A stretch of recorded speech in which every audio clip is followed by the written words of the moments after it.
Welcome to the PGL Major Copenhagen 2024. The story of CS2's first major begins with 4 region-based RMR events, which culminate with the major itself in Copenhagen. Let's dive deeper into all this. The first 2 regions are the European RMRs, 1 and 2.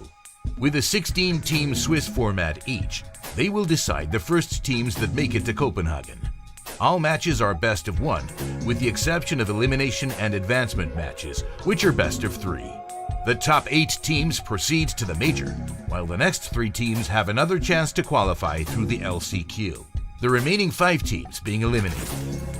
The EU Last Chance Qualifier is a 6-team single elimination bracket, split into 2 stages, with all matchups being best of 3s. Stage 1 has 1 round with 3 best of 3s, the winners proceeding directly to Stage 2. Stage 2 is 3-team single elimination gauntlet, where the last team standing qualifies to the major.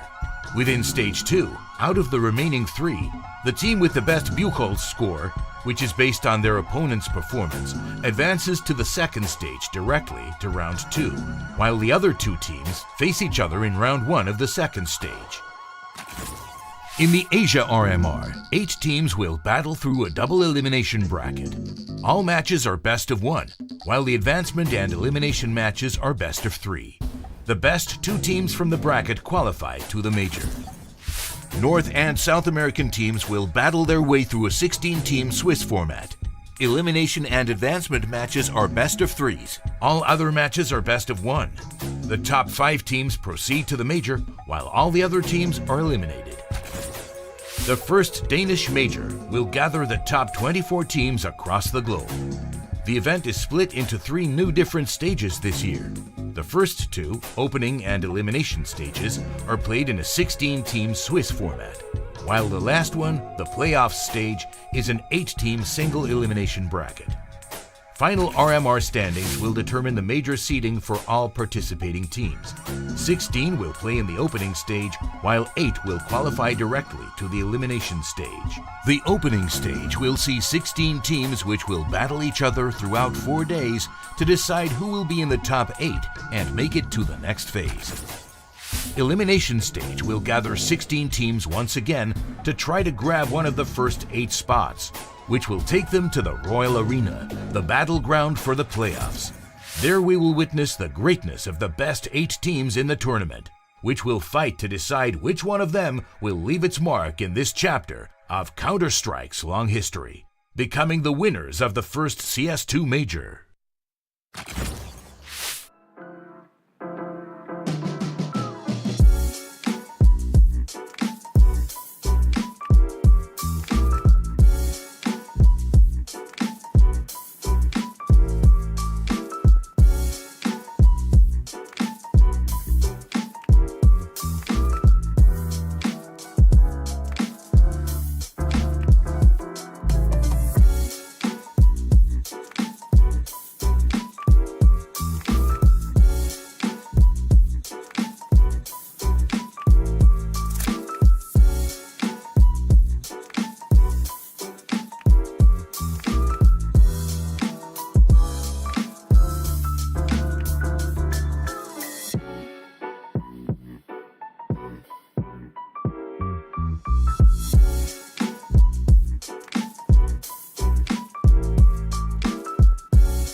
Nouns have lost 2 players before they can even think about breaching the bomb site.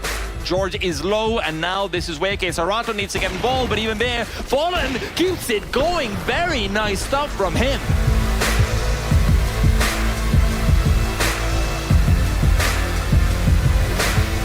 Elige boosted up. Oh, finds one. Sticking on it. Elige going to find one more. Elige adding even more to the tally as Floppy will close it out just when they needed a hero.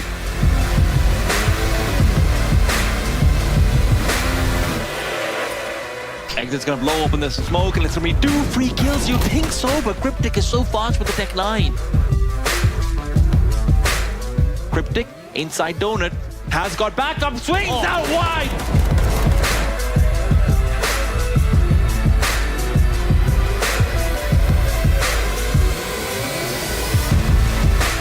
Bomb going to go down, they'll hear the plant, and now they're doubling back for a rotate. The real issue is Ponta's only got a molly to work with. He drops it towards CT now. He buys himself so much time when he does. Beautiful work. Swing, fine, knows the other's crossed as well as he heard the steps. He now hears the jump as well. Def fumbling around, trying to find his way to the round, and Ponta lines up damage, but not the kill. Def might just stick it, balls of steel from the UK. Now when he comes off it, half a second left and he'll let it fall. Ponta's going to find the round.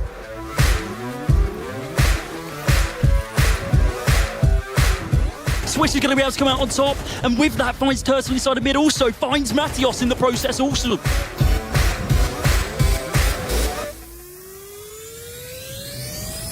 NQC with another one. Repositions up into heaven. There's no kit and no grenades for Pain to play with either, so every second that goes by is so detrimental. What a shot from NQC that is! And biggest error with the Deagle. Gonna lay down the lore, and Pain gets straight back in with one of their own.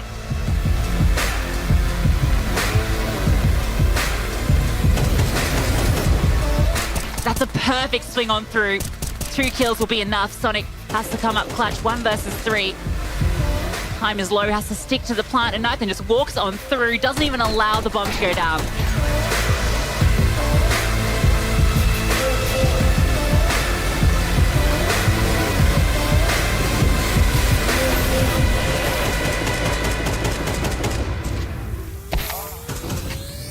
Twist single-handedly shuts the door on 3, and down it comes. Liquid, and the blink of an eye, take the 13-11.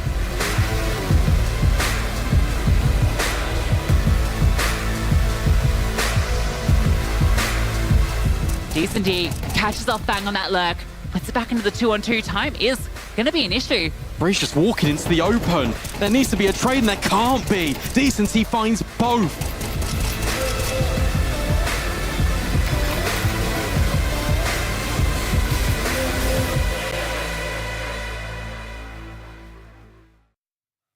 Welcome everybody to the PGL CS2 Americas RMR. My name is Jasmine, and today I've got my fantastic analysts on the desk. I've got Mac joining me as well as Pimp. Mac, I'll start with you. How's things going, man? Again, liking the shirt. That's all right. Thank you. Thank you very much. I'm liking your top. I'm liking your top. And look, I'm hoping that we're going to see Brazil stay on top, because I was looking at all the stats from yesterday, and in terms of the players and the teams, at least in terms of rating, it is top 4 all Brazil right now. Does feel like we're in the South American qualifier for now, at the very least. You know, the NA boys have been not necessarily struggling, but there's a bit of a leeway up to the Brazilian boys so far. I think that will change today. I think we're going to see some good players, some decent North American players, decent North American teams take the field. So hopefully that will be a little bit more balanced after today. Well, with only 5 spots remaining for the Copenhagen major and elimination matchups taking place today, let's go ahead and revisit some of the results that we've had from yesterday's matchups, and you boys can talk to me about any surprises that were thrown your way. I think the big one, the first one that speaks out to mind would be MIBR losing to Bus. I don't think anyone saw that coming, especially considering it was an Ancient, a map that MIBR has won, I believe, 9 or 10 times in a row. So that was a massive result for the Bus guys. FURIA versus Nouns. I think a lot of people would have hoped for Nouns to put up a better fight. Unfortunately, that was a bit lopsided. Yeah, it was a bit lopsided, and we saw on Twitter as well that there were some technical issues going on. But once they got sorted, they almost made that comeback happen. So it's good signs for Nouns moving into today's games. The other one as well there was the very close game, and BESTIA almost managing to take out Liquid in that first best of one. So keep your eyes on BESTIA. I know we were talking about Liquid as one of the teams that we had kind of expected to gel together maybe just a little bit better.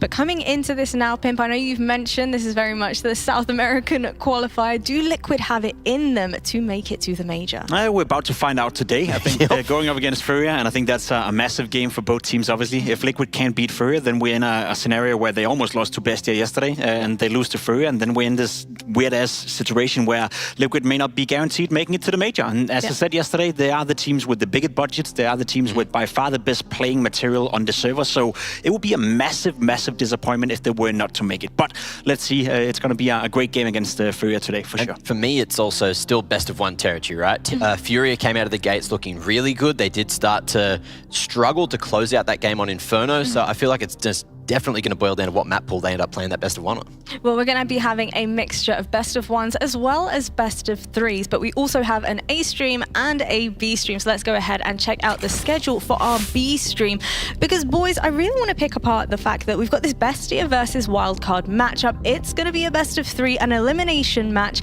and considering the fact that BESTIA came so incredibly close versus Liquid on Inferno, comparing that to the 1-13 scoreline of Wildcard, can they do it? It's going to be a good game. I think a lot of people would have hoped for Wildcard to put on a better show yesterday. I think they were one of the underdogs, or maybe one of the dark horses in order to make a bit of a splash during this RMR. Unfortunately, we haven't seen that yet. Whereas for BESTIA, you're right, they came so close, but they got away with nothing against Team Liquid. So maybe mentally that's also a tough task. I think that game out of all of them are the one that I'll be looking towards the most. Yeah, keep your eyes on it for sure. Wildcard underperforming yesterday, and everyone I've spoken to on Twitter also says that they are still a team to watch, and maybe the best of three is where they're going to start to excel. They've got a long road to climb if they want to qual now. Can't get any worse, you know, so I guess that's a only way is up from here. And how about that Elevate and ODDIK best of three? Again, another elimination matchup. Yeah, obviously, you know, any team that is going into an elimination game today risk having their dreams crushed, I guess, from day two already. So a lot of pressure on both teams. I will say, with all due respect to both Elevate and ODDIK, it's not two teams that I had, you know, too high hopes of coming into it. It's not two teams that I see surviving should they win their game today anyway. So if anything, they're playing to prove me wrong and prove everyone else wrong, because no one really expected them to qualify anyway. Yeah, that's about right. Elevate, I've heard some good things about them. Sure. And they could be some kind of dark horse, but I feel like I just didn't see enough yesterday to convince me. And ODDIK as well, it's a similar thing. We just didn't get to see too much of them yesterday. So it is best of three. So we'll finally get to see a bit of both of these teams, at least at the end of the day. Well, one thing is for certain, we've most definitely got the source here on the A stream, because we have some banger lineups, banging matchups taking place as well. I want to start our discussions off with the Nouns versus Legacy matchup. Talk to me. Oof, I'm feeling like, at least out of yesterday's games, Nouns is looking like they're playing in a different caliber of Counter-Strike right now to Legacy. But again, Legacy, they had a really slow start. Maybe they're going to get everything together moving into the best of three, knowing that their backs are up against the wall. So it could be a stellar game, but it could also be lopsided. Yeah, I think it's going to be a great game. I'm not going to lie. I think Nouns obviously are the favorites. They've shown, at least within the North American region, that they have the abilities to play good Counter-Strike against some good opponents. And I think Legacy is a decent opponent. For some reason, coldzera and the boys from Legacy have never really found a way to make it work, regardless of having players like Lado, Dumao, coldzera, all players that you had high hopes for at a certain point within Brazilian Counter-Strike. So that one is going to be great. MIBR versus NIG, have to say it as well. Two teams, I said it yesterday, with big budgets. Two teams who have a rich history in Counter-Strike.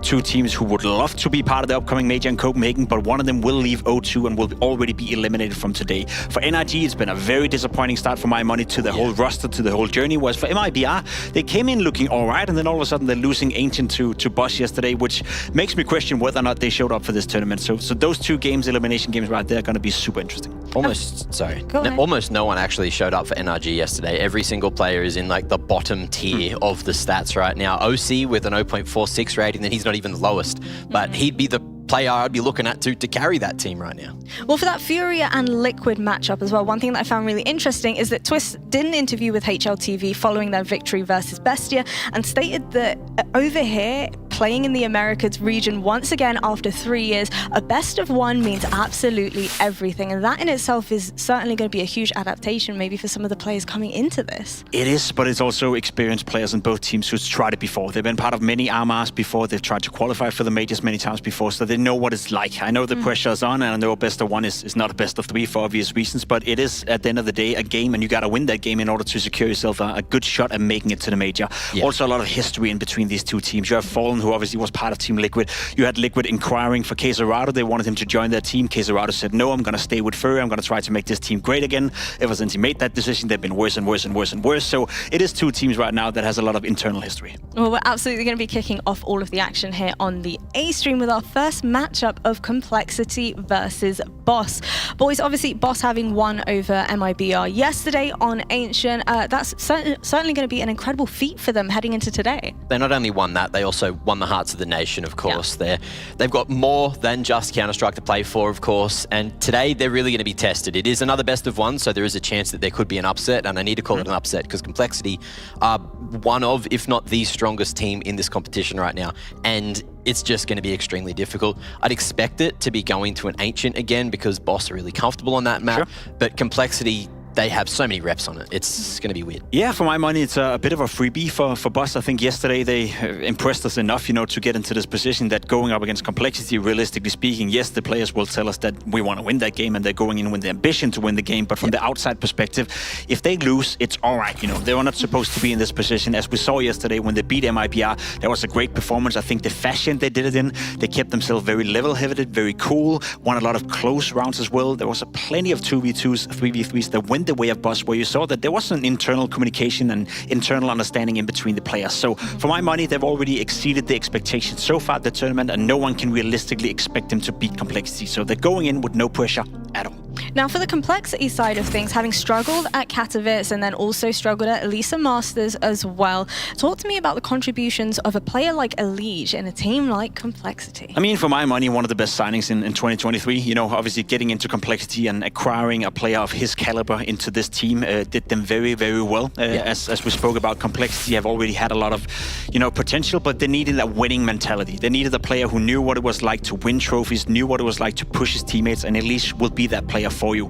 Individually speaking as well, he's been stellar. Within Complexity, he's been by far their best player for now consistently 6+ months, and it's a player that you can rely on. So for my money, it's been worth all the money for Elige. However, for his perspective, he joined Complexity hoping that he would join a team that he could put up to a level where they could maybe contest for trophies. We saw in Sydney that they were getting close. We saw at certain tournaments in the beginning of CS2 that maybe there's some potential in here. We saw them at Blast Copenhagen as well get into a semi-final, but from that point onwards, it's been very, very disappointing, and they've been very far away from the trophies. So if I'm Elige right now, I would allow myself to, I guess, require my teammates to step it up a bit or look towards Complexity saying, listen guys, we tried this for 6 months, I've done my part, maybe it's time that we acquire more talent into our lineup, maybe it's time that we make a roster change so we can fully come into it again. For now though, obviously the goal is to qualify for the major. I think that should be doable for Complexity, but if you're Elige, you want more than just being a team that qualifies. Well, off the back of that, how have you found his teammate Halzer's performance throughout this tournament so far? Well, this tournament, Halzer, he's going okay, all right? As opposed to the other AWPers, I've obviously been talking about AWPers a lot here on the desk. He's about the middle of the pack, which is good because he's not at the bottom of the pack, and he's doing his job. But he also had, like yesterday, both Elige and JT were very much overperforming. So he didn't really get tested too much yesterday. He just did his job. They got that win, and he's just got to do that again today. But this is a player, the player on your screen right here, that's a player right now playing for his contract. We had the same conversation in Katowice. He's had a couple of struggling tournaments where he didn't show up. And again, if I'm Elige, if I'm Complexity, I'm looking towards my team. Where can we make an update? Where can we make an upgrade in terms of firepower? You're looking towards Halzer's. So again, can he play a good tournament right here? Can he qualify for the major? Then maybe he's buying himself more time within Complexity. But there's no doubt about it. If the man on your screen right here is not performing, he is currently one of the players that you're looking towards thinking maybe he's not going to be part of the future. So a lot of pressure on this man right here. He has, as you said, played decently so far. So hopefully that continues.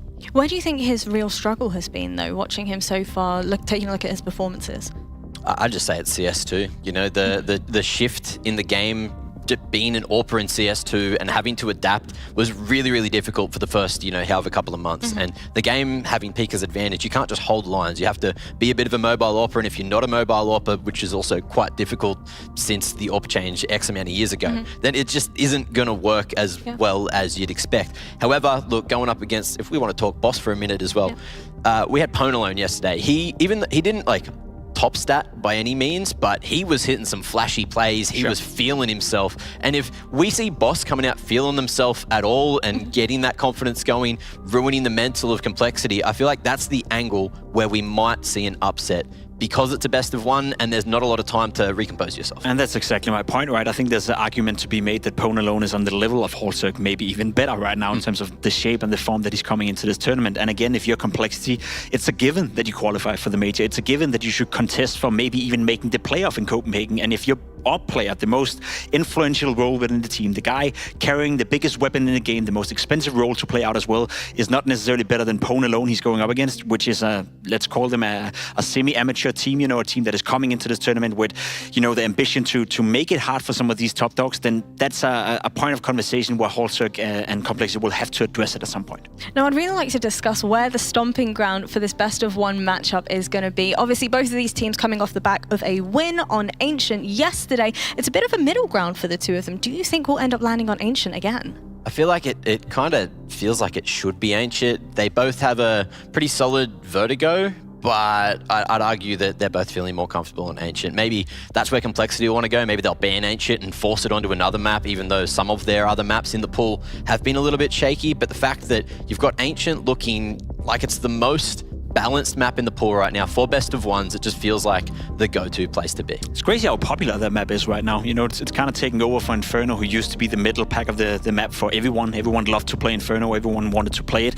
Complexity bans it out right here. Not too big of a surprise. I agree with you. Vertigo, Ancient, two maps that you can maybe anticipate coming into it. Complexity not interested in. That leaves us with the choice of Nuke or Ancient, and it makes sense, for Boss to pick it. We had a great showing from them yesterday against MIBR. They have a bit of confidence. Complexity, not necessarily a team that I would be too afraid of going up against on a map like Ancient. So I think it's a decent veto for both teams. It doesn't really change who's the favorite in this game, but it gives Boss a realistic shot of making it competitive. Yeah. What about for Boss heading into this one, though? You've defeated MIBR on this. You know that you're dominating the scoreboard, as it were, as well. Are you going to be coming into this one looking maybe a little bit more confident than yesterday? I feel like it's just all about that confidence. They're doing it for their fallen teammate. They're doing it for America, and they're doing it for themselves. They're just trying to make a name for themselves, even though, look, some have been around the scene for longer than others in this lineup. It's like you're going up against the big dogs, one of the favorites of the Americas RMR to go through. If you want to do something to pretty much make a statement, now is the time. And in a best of one, it's the best chance to make that happen. I feel like Ancient's the place where it's going to happen, if anywhere. And look, even though we all have to sit through another map at Ancient, and it's been the most common map lately, it's fun. It's fun. It is fun. It's a great map, and I think it offers for a lot of different play styles as well. You can play it slow if you want to. You sort of get to dictate the pace on the T side. We have seen more and more teams, I feel, play a bit more explosive on the map as well. Some of the spawn changes and coming into CS2, it kind of changed the way you anticipated the map compared to CSGO in that regard. So I like Ancient as well. I think it's a fantastic map to watch. It's a great map to play out as well. I will say, though, Complexity, again, they played it in Katowice against Falcons, where they beat them quite convincingly as well. So again, we're just looking at two teams who are up against different level of opposition, so to speak. For Boss, it's a decent map to make the game competitive, but for them to beat Complexity, I would say it will require Crumble or someone from Complexity not to perform whatsoever. What about in regards to that pacing that you mentioned? You thinking Boss will maybe try and head into this one playing a little bit more scrappy, aggressive? Sounds cheesy to say, right? It feels like it's always the underdogs that tends to say that, yes, we want to play scrappy, but I think they should stick to what they did yesterday. They seem to be very calm in the 3v3s, 2v2s, so they can play a default style of Counter-Strike where they force some trade scenarios and play out some clutches, and then yes, you did expect Complexity to be better, when it's a 3v3. But we saw Bosch yesterday keep the I would say head level-headed in a way and keep that calm. So for my money, may as well go for it and see how good you are. Get yourself a proper test. They also came in extremely prepped for Ancient, up against their opponents in MIBR. So going up against Complexity, there's a lot of footage to look at as well, and there were a couple of underperformers. Floppy didn't really have to do much, and again, Holzerk didn't really have to do much either. So if they can target the weaknesses, maybe there's a chance. Well, it's about time for us to dive into our first matchup of the day. Over to Neokai. Welcome, ladies and gents. We have got an absolute corker to start things here on the A-Streams. Complexity taking on Boss, a North American derby. Of course, in the 1-0 bracket. Boss, gotta be said, Cody, an upset that we did not expect. Yeah, not at all. You mentioned North American derby. This is the second time we've seen a NA derby on this map. And yeah, I mean, the deaths we're mentioning, we've seen a lot of Ancient, and I expect that we're going to be seeing quite a bit of it through the rest of the event as well. Elimination getting a little bit aggressive over towards ramp. We like seeing him do this, especially with those dual Bretters in hand. And there goes Brett, caught with his trousers firmly around his ankles. Already a man up. Oh, it's not bad. JT going to take contact here. Will be dropped by Cryptic. IGL and IGL violence there as JT falls. But Holzo's going to reclaim space. He's gotten for a flank. He's caught a little bit sleeping. One in front of him, and the Jollies will pop. Yeah, Elimination doesn't miss those at all. And here comes 4 weapons straight out of Donut. Going to be attacking CT, but it's going to be the IGL of Boss finding 2 frags there. Cryptic picking up another and looking for that final kill onto Floppy as well. And he is indeed going to be able to find it. Quite a clean round there from Boss. A lot of mid-aggression and, well, it worked out in their favour. And especially considering how it started as well, right? You know, getting caught util in hand, looking for what was actually very clearly a fake A-pot, a fake B-pot, may I say, right here. I mean, when Brett falls, it feels like that's a sort of round that can fall apart, but Cryptic actually does really well to reclaim a bit of a stakehold in the round, finding that flank, finding that rotate, and then keeping things in their favour. It's a simple way that Boss approached that, a pure numbers game sort of facilitation in towards that round, and it worked really damn well. So first round for Boss. Decent little buy as well to work with it. Complexity goes without saying, just going to go for that no buy. Yeah, you were saying about the numbers game, and that's what we're going to be seeing here over on this B-bomb site. It's the 4-man stack. We're seeing Elimination with the Zeus holding close. Hello, Cryptic. Come on, a little bit out of range there, mate. Good try, Elimination, but better luck next time. Cryptic now going for those eco frags, picks up a couple. Does get traded back by JT, though. Don't think it's going to be too difficult for them to be able to continue recovering this round. But as you can notice, the bomb once again hot-tailing it towards A. Yeah, Darcy needs to be careful here. Just a big thing about not being caught off guard. You don't want to drop an AK over for no reason, but he's going to get out of there. Rotate coming through. Like you mentioned, A-site completely vulnerable. Red carpet rolled out for a free bomb plant, and that should be that.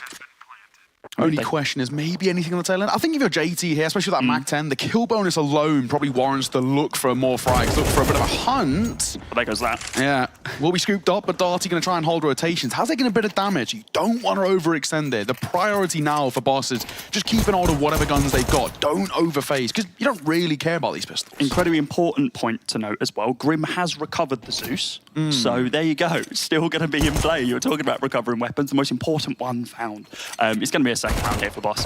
Once again, early presence over towards that B-bomb site to be able to draw the attention for Complexity, and then just repositioning over towards A. It's 2-0 right now, and they do manage to find a bit of an eco-frag inside of mid, which is nice. Yeah, no complaints, I guess. For Complexity, 0 expectations into that round, not into this. Decent start, all things considered. Boss and Complexity, they're a side who know each other very well, but actually play very few to no officials against each other. They're a side who have barely played in the past. Obviously, it goes without saying, a lot of scrims, a lot of pracs off the officials, but, you know, when it looks towards in the server itself, or what we know, not all that much history to go off between these two sides. So a good opportunity for Boss to come on as a bit of a unknown quantity in this matchup and try and use that to catch Complexity off guard. And already with the buyout as well, taking decent mid-control, fighting through elbow, going to be caught by a flash though. Great work from Brett to fire that opener. Grim will answer back on towards Cryptic before he then gets traded, and that's Boss keeping the numbers. Yeah, it was textbook Complexity getting that mid-control, but they weren't able to capitalize off it really. Trading back and forth now in a 3 versus 3. Halzerk, weapon advantage, and he has the angle right now as well. If you can take down Pone alone, there you go. Out of the server for the time being. Freshie, or the nade could be pretty brutal. JT bodied, it would seem.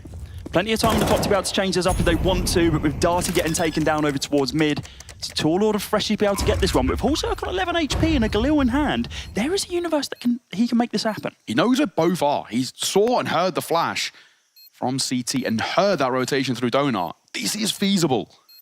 This would be a clean shot. He's buying time here as the rotate comes through. Floppy trying to make a move. Could get timing, will do. Finds him, but he gets sideswiped coming through from Halzerk. Needed.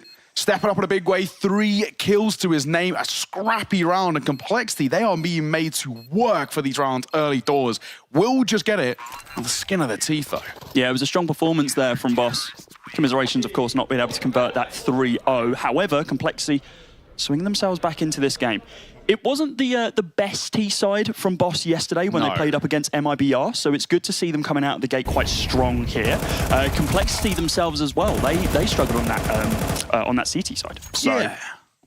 A bit of a weird play that happened there as well. You know, Brett gets the opener coming through elbow. He overextends with the smoke in red room. It's a little brazen from him, and I think it actually costs Boss there.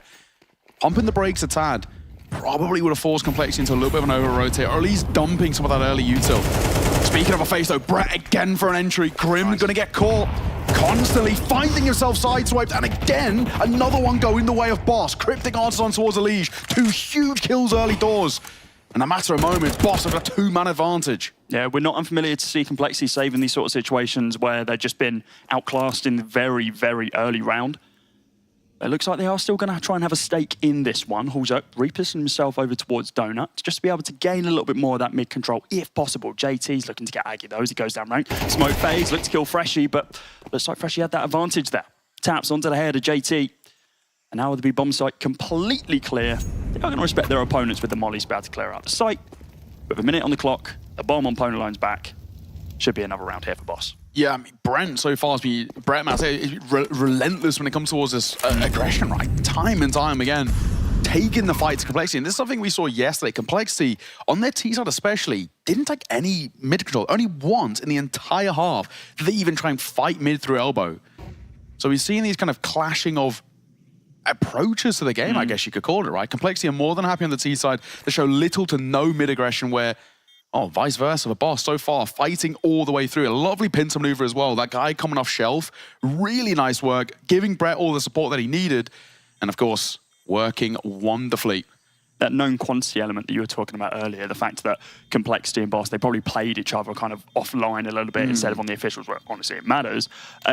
Yeah, Complexity, you can look at the demos, you can look at the history, you can see what those setups are, and yes, you know on the CT side, they love a bit of mid-fight. So if you can just battle it down as a T side, you think your hold is strong enough, then by all means, go for it, challenge them. And so far, it's working out for Boss, and they're gaining so much control due to it. Yeah, you know, there's definitely been a couple of question marks about this Boss side coming in. I mean, we looked at kind of the late addition of Pone alone to the roster. Of course, he's somebody who really has been given actually a lot of mileage. I like the way in which they've approached kind of adding Pone alone to this roster. It's one of those things when he's coming in with, you know, not the greatest amount of notice. They've given him a lot of freedom to work with.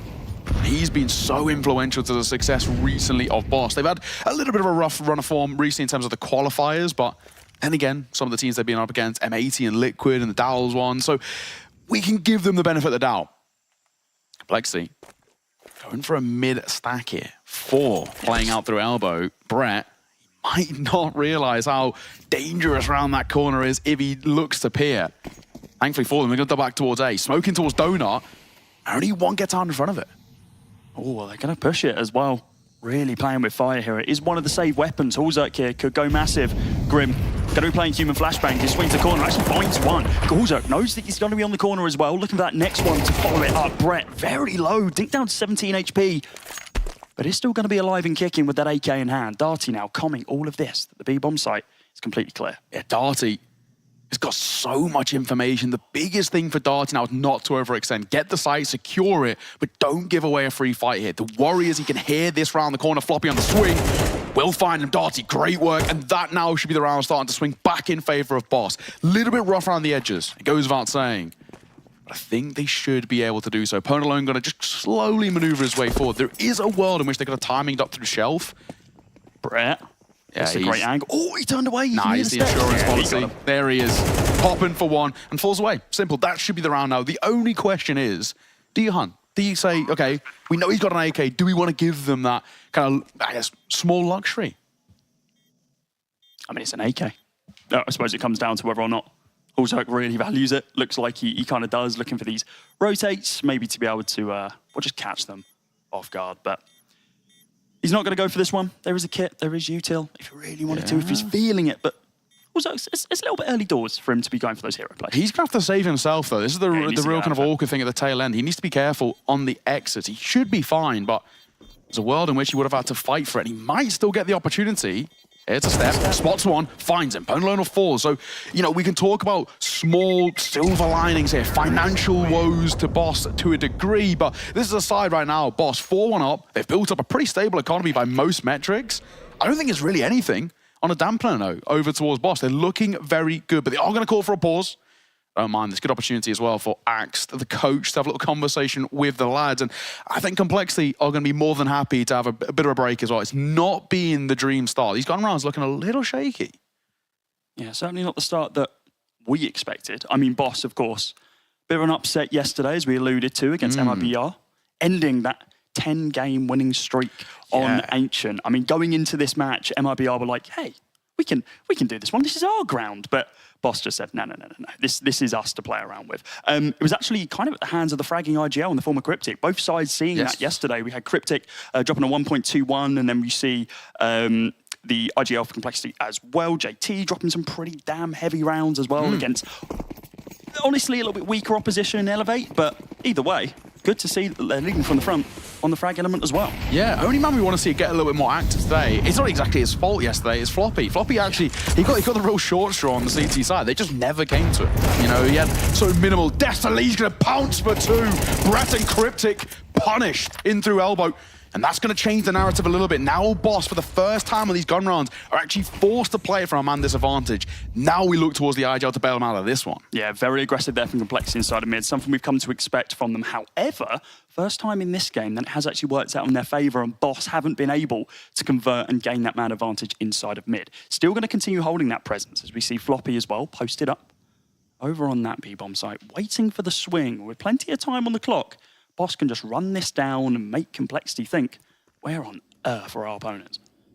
Yeah, and the thing is, well, Complexity holding Util. This is nice. They probably should get one here. JT will pounce. Lovely work. Darty gets dropped, and Alpone alone going to try and bail them out of the situation. He'll combine with Freshy for one of his own, and now we've got a game on our hands. On the cross, gets caught, bomb in hand. Elige will find one. Looks for a second, and he finds it. Elige, brilliant work. Stepping up in a big way.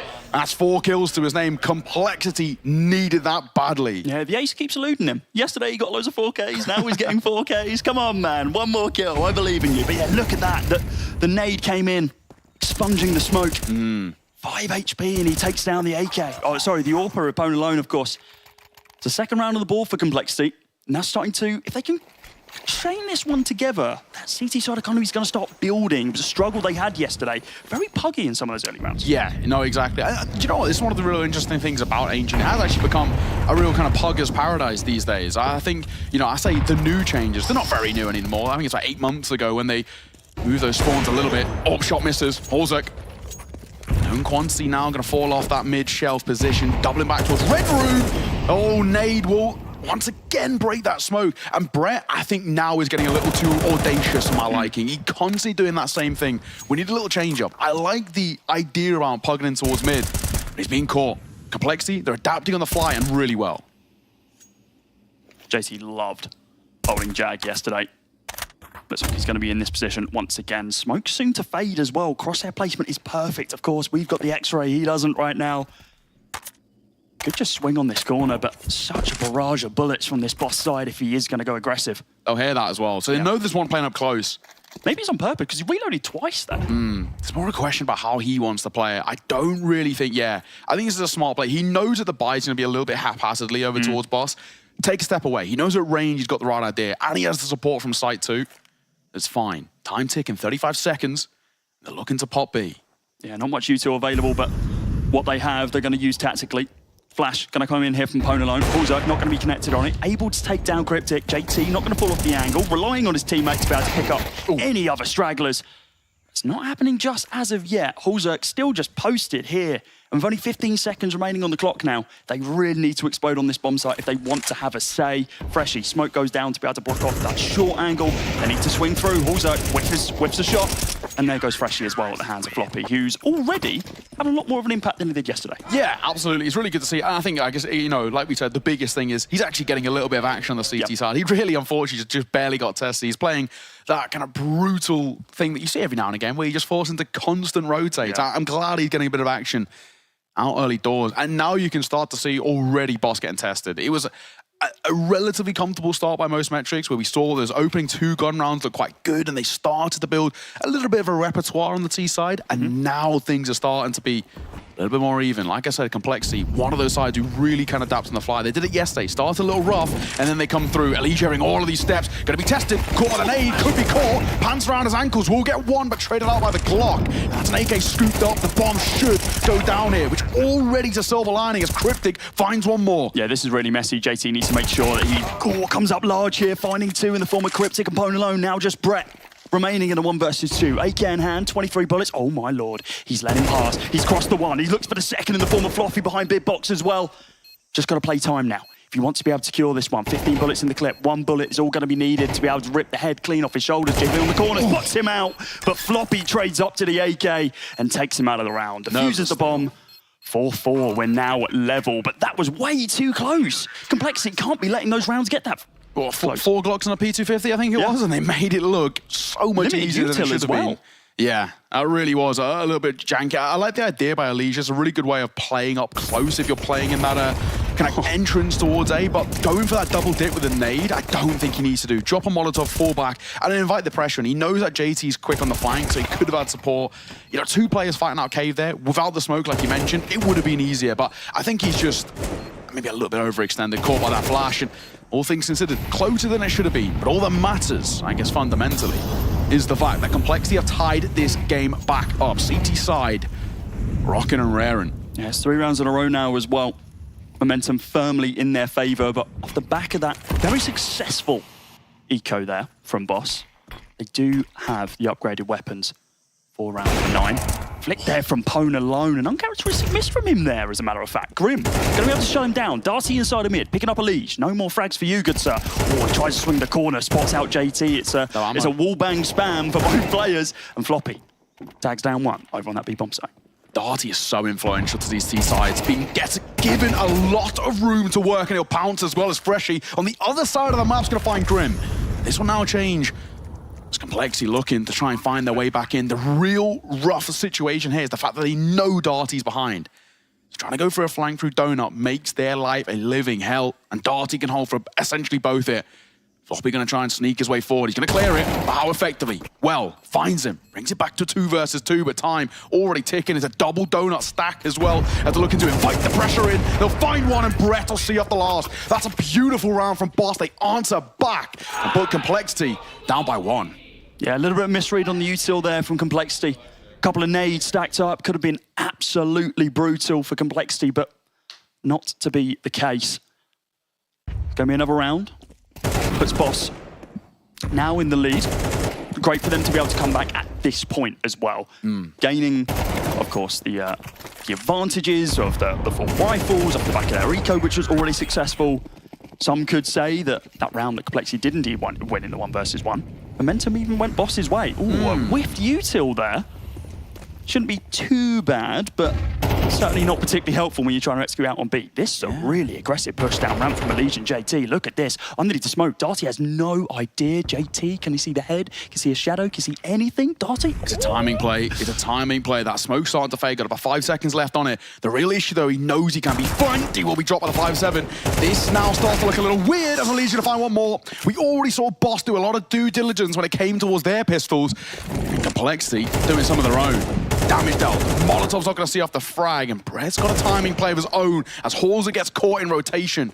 Knife out, and that'll give Boss a little bit of room to work with. Minute on the clock, and Floppy got the angle, got the pixel peak. Freshy falls. With 2 remaining, Boss are in trouble. Yeah, it was quite important for him to find a kill inside a Donut there. Would have made this pincer work just a little bit easier, but long range, the AK is going to be better than the MP9, of course. Brett taking down Grim. Now with the bomb, pushing out onto the site. Plenty of time to be able to play with. They want to delay it here, but not to be the case. Brett dropped low. Does manage to find that kill onto JT. 2 versus 2 now. Health advantage. And, well, it's kind of equal, actually, but there's an AWP in play for Pone alone. I actually don't know if I favour it here, to be honest with you. This angle favours Elige against the AWP. If he can swing this corner, take down Brett, might be able to find both of them, as a matter of fact. Oh, yeah, spots him on the shadow, but not good for the spray transfer. 20 seconds remaining. Bomb on his back. Is he going to try for the rotate? Oh, it's going to be a fight in red room. Floppy, oh, he second guessed it. I like this play, though. Pone knows there's a real good chance of a flank. He's going to go for the open plant just shy of 10 seconds. And now, once again, a clutch called upon for Floppy. First was good. Second, not so much. Pone alone rips his head off. And Boss are going to guarantee at the bare minimum this T-side is going to be a tie. And the way they're playing right now in some of these gun rounds, I think they could cook up a little lead here. That might put a bit of pressure on the shoulders of Complexity. Big guns, big target on the back. And Boss, I've got a very good read. Pone alone, great little 1v2 there. The trade's fantastic. Drops of smokes. He knows Floppy's got a very good chance of coming in for the flank. And he'll see it off really, really well done. Pone alone, already spoken and kind of sung his praises, gets a lot of mileage to work with their AWP in hand. They're giving him a lot of space to basically play however he wants. And it's been working, man. He really has been stepping up in a big way. Full send into mid for the CTs.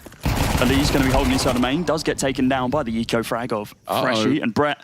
He's going to go galactic here if he can find these 4 kills. They're all stacked up inside the smoke. Brett has an inkling. He's like, you know what? I'm going to back off. I don't want to get gunned down by 4 USBSs. But he swings the corner and the spray transfer is perfect. It's going to be a 7th round there for Boss. They secure the first half. There's a world in which Complexity call a little timeout here just to be able to reset the mentality. Now they have a buy. They've yet to call one, right? I wouldn't even mind TC taking a little moment, little breather, especially heading into the final round of the half and just try and rally the troops a little bit. It's not looked the Complexity that we know. And we saw the desk kind of speaking about it, where they were saying the world in which Boss found a win here comes to the back of individuals not really stepping up the way we would expect heading in towards this matchup. And so far, it's kind of the case. JT was incredible yesterday. I mean, really, in terms of that, his fragging was stepping up in a massive way, but not seen that much out of him. Grim, same question marks elude him here too, but JT's hearing our answers, looking to do something of his own. Yeah, this is a big crunch here from Complexity. So much ground gained early doors.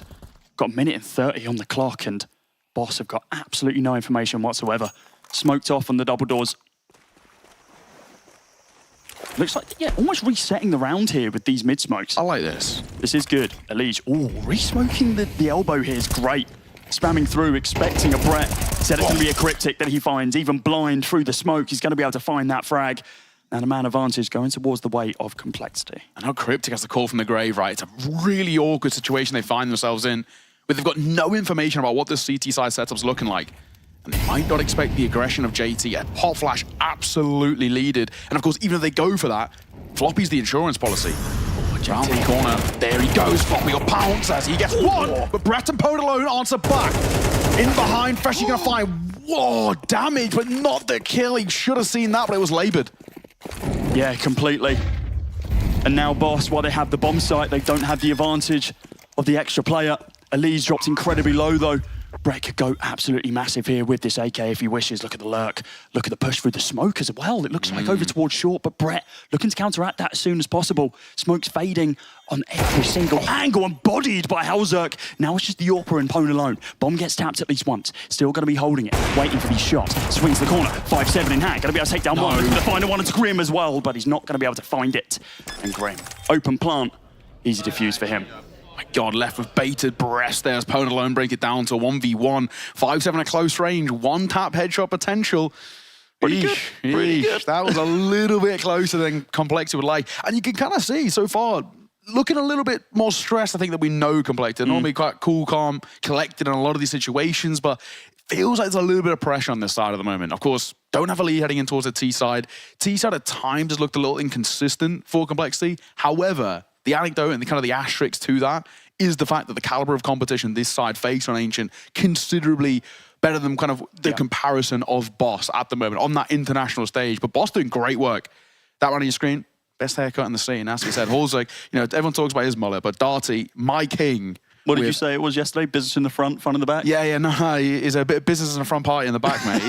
It's absolutely stunning. Dude, I'm here for it. I'm so here for it. Well, pistol round now, second half. Complexity on that T side. Got to be said as well. We're kind of joking about the haircut, but I think Darty recently, he dramatically improved as a player. He was really struggling with consistency for a long, long time. And I think at the moment, Boss have really brought the best out of him. Feels like the last kind of 3 to 4 months, we've seen the Darty that we expected maybe like a year ago. Really liked what we've seen. P250 of Elige tapping away, looking for a headshot and getting eerily close. Yeah, pistol maestro is Elige. Julie's, check. P250, check. Hell, even the CZ back in the day. Freshie going to be going for the swing over on this A-bomb site. Not going to be able to find anything but chip damage. Does manage to find Floppy on the reswing though. Bomb site has been lost, and we're going to be seeing this retake now from Boss. They might even force the issue now as the bomb gets planted. No, they are going to delay. Wait for this lurk over towards Donut from mid also. They do have this man advantage, and honestly the firepower to back it up as well. This is a really difficult retake. Look how deep Complexity are playing the post plant. Boss have got no space to work with in terms of trying to get onto that site, and Grim and Ali will answer back. JT and Grim add even more misery and woes to the side of Boss, and that is a flawless post plant. Just as I was saying, Boss had no room to work with to even find an inch on that site, and you give Complexity an inch, they'll take it a mile. Beautiful work, great post plant, and Boss had nothing to work with. That crossfire in Donut was so clean. Just knowing that JT had his back, Elise was so free to be able to just swing onto the site, get the angles like he needed to. This tap here from Freshie as well, the fade away as he swings on through is gorgeous. Yeah, look at this. Elise gets tapped in the back and JT's like, no, you do not deal damage to him. That's my job. 7-6, Boss still in the lead, but momentum firmly in Complexity's hands. We aren't going to be seeing a force here from Boss. They are just going to be gamble stacking on this B-bomb side. JT, going to get good coverage here in towards Jag. So already decent bit of map control. Of course, the expectation is Boss are just doing some sort of a gimmick play, and it's really just down to Complexity. How much information do they get in the early point? Going to pop down ramp, nobody's here, so at least they know where the bomb's heading, but are they going to be able to make a difference in this round? I don't know. Going to go for the long flank as well, which I don't mind. I think the expectation is somebody's at least playing up through Shelf. What's interesting here as well is that JT fell away from Shelf at the perfect time for Boss, meaning that they have no clue where Boss are right now. It's assumed that, of course, they're over on this B-bomb site. At this point, they can now be anywhere, but they are just going to be full shift walking through the entire map as they try and find at least one kill. But Floppy now is going to be opening up a couple of frags onto Freshie. Anything else can be found? Yes, absolutely everyone. Yeah, nothing there from Boss other than chip damage, which is to kind of be expected, especially when you're just shift walking and just being like, I'm going to tap you from range with USPS when I got head armor. It's not going to work out too well for you. Yeah, the tailwind's completely changing this game as well. It was looking pretty good at the tail end for the likes of Boss, and now, I mean, I don't think it's really any surprise. We're going to see them call for a timeout. Really decent opportunity just to pump the brakes heading in towards their first gun round, but a really important opportunity for somebody like Axe to really try and rally everybody a little bit. They need to find that kind of fire that we had in the early part. We're looking at individuals like Brett, who was pugging out through elbow. That mid control was so important to Boss. They need to get this next gun round if they want to keep this ship steady. Right now, they're taking on a little bit of water, and Complexity are on track to sink them because all that wind is in their favor at the moment. It's a great start. And it does show as well, right? A solid pistol and a force bar off the back of it, they can completely change the narrative of the game in 2 rounds. Yeah, absolutely. Complexity, they started on that T side against Elevate yesterday, and that was the more dominant side as well. So the fact that now we're going to be seeing them here, kind of regaining that momentum that maybe they lost over in that first half, this is gonna look good for them if they can keep this one up. It's gonna be a bit of a bonus round here for Complexity. If they can find a couple of frags with these Mac 10s, they're gonna be happy with it. JT, he sacrifices a liege to the gods, but manages to find a kill of his own in trade. It's been heard as well. Taking the Molotovs and lower guys playing in towards Cubby is spammable, technically speaking, but unfortunately, it's Hulzerk and a Mac 10. Very little damage done through walls, that gun. So JT gonna fall back. 4v4. And a minute 20 to speak of. Complexity are in no rush at the moment. They know they've got the bulk of the map control and actually a very decent read about what's happening over towards B. They've heard 2 different players. One who ticked in the Molotov, the other who spammed on the short corner. So at the very least, they've got a very solid idea about how Boss are playing this. This is just another game on Ancient where the entire fighting appears to be just around Jag and Cave. It's just like, you give an inch, I give a mile. There's a bit of a lurk play happening. Grim's getting a lot of information out through main. Nobody playing in through A. He's going to realize sooner or later that nobody's home, but Pwn alone uses an opportunity to find a gap, and now that they're going for the rotate, this is off the back of Grim hearing nothing towards main. Will he expect Freshie at range? Surely he's got to, but Freshie going to line up too. Fantastic. Grim will answer back, and he's thrust into a 1v3. Here's a rotation coming through CT. One through Donut has to isolate the fights, but he can only get one. Brett puts him in his place 6 feet under, and Boss back to winning ways. Yeah, that was a perfect timing there from Cryptic inside of CT. He had an inkling that something was going on. Of course, Grim found all of that information Cryptic just one step ahead. He's like, okay, you guys just fight over towards that B-bomb site. I've got A on lock. And I mean, lining up 2 players with the M4 spray, especially the A1 as well, every bullet needs to count. And he ensured that was the case. Yeah, decent work. Opponent alone as well. His timing through Jag there was perfect. Catching JT in rotation, and then, of course, all the information that they're actually going for a rotate. Single-handedly flipped that round on its head. Double molly going to come through. And Complexity forced to wait behind it. Both sides now on that full buy. Like we said, the previous was only a bonus for Complexity. It's not all to worry about. Darty takes a little peek on the corner. Re-peeking in the leash. We want to take that fight every day of the week. And JT and Halzer combine to break open the B site and really leave Boss questioning, scratching their head. Do we even want to give this a go? And I think, lads, the question and the answer would be no. Yeah. Freshie. Oh, okay. That was a little bit laboured from Grim. It's like he ran out of mouse pad. Freshie's going to be able to find that kill, upgrades himself to 7.62 rifle. And now you've got 2 rifles you can take through into the next. Complexity, they answer back with speed, with haste, to be able to bring us to an 8-8 scoreline. Oh, taps, just spotting the legs. It's like when you're peering into short water on an overpass. It's like, I've got the elevated angle, just going to tap your feet off. But I don't think anyone's corner. Yeah, I don't think anyone's going to die to this though, right? No. They're far enough away from the bomb. I mean, CS2 increases bomb explosion radius, but not by that much. And honestly, neither side want to fight there as well. No. I mean, it's quite an important, round that we've just come off the back of in terms of it actually swings the momentum quite heavily because neither side actually have stable economy built up, and that's the big thing. You look at Boss, they don't really want to fight there because the 2 rifles they've got is basically all they're going to have to work with heading in towards the next. On the other side, yes, Complexity have a little bit of money built up, but even still, they don't want to be dipping too deep in towards those pockets. 8-all. We're getting slowly but surely into the dying embers of this best of 1. Both sides looking, hoping to go 2-0 here on day 2. So brutal as well, right? This is good. Yeah. Losing best of 1s in this format, where if you go X and 2, you're gone, harsh. is so brutal. So every single round counts at this moment, 17 rounds deep. This is very aggressive from the CT side as well. We've seen a little bit of aggression over towards lane usually on the B-bomb side, but not straight into main like this. Do you know what? I quite like this though. I think when you're Boss in this situation where you haven't actually reinvested around the 2 saved guns, you have to do something. You can't just invite the pressure in because Complexity is just going to trade you out of the round. They've got a good opportunity to maybe a little bit of a gimmick play, catch somebody lurking out, but sooner rather than later, they've got to make a play here. We've got, what, 15 seconds on that smoke until things become a little vulnerable towards ramp. Sooner rather than later, one of those rifles has got to go looking in towards mid, or else this entire play kind of falls apart. I love this just Aggie hold here from Darty and Brett. They're like, we will wait for the smoke, it will fade, and we will get this crossfire set up. But they get absolutely nothing. They get shot down by the upgraded rifles. It is going to be a bomb plant over towards this B-bomb site now for Complexity. Round is looking all but confirmed, and, well, Boss are now getting a little bit more control over towards A, but it's nowhere near enough. Maybe. Grim.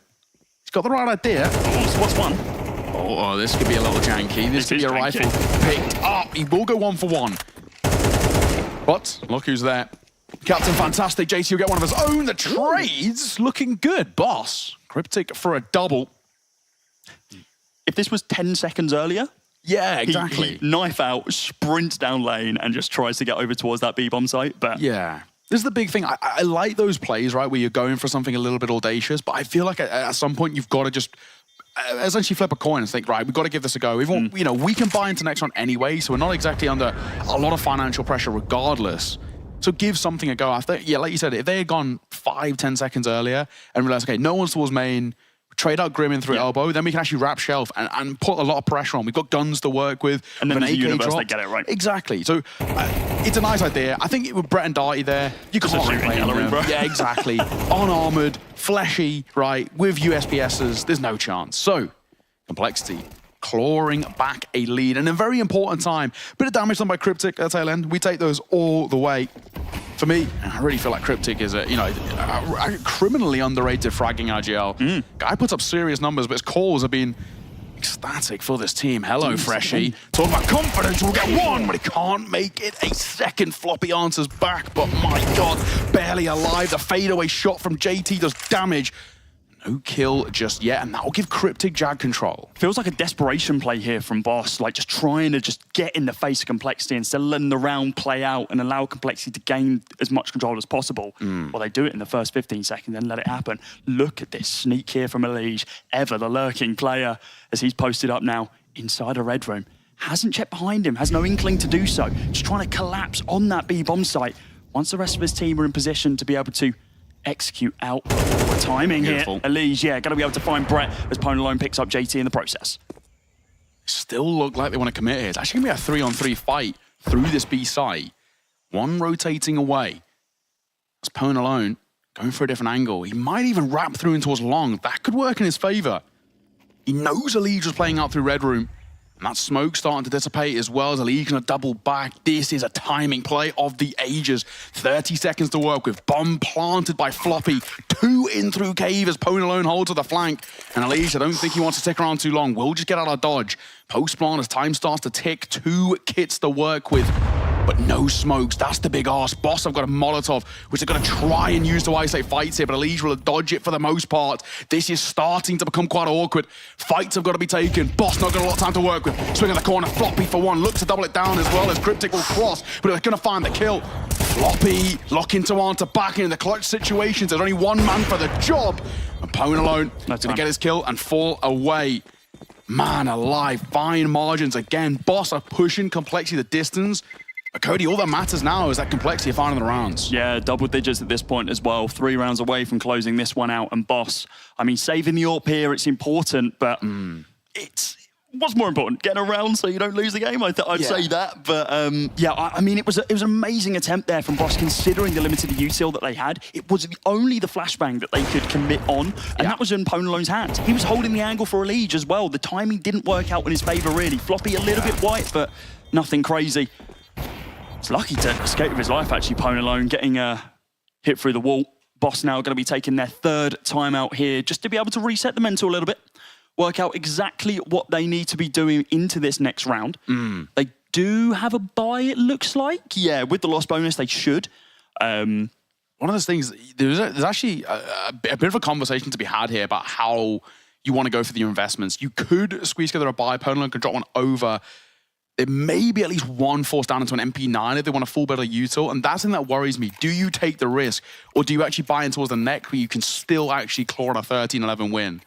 And it looks like that's going to be the play. Yeah.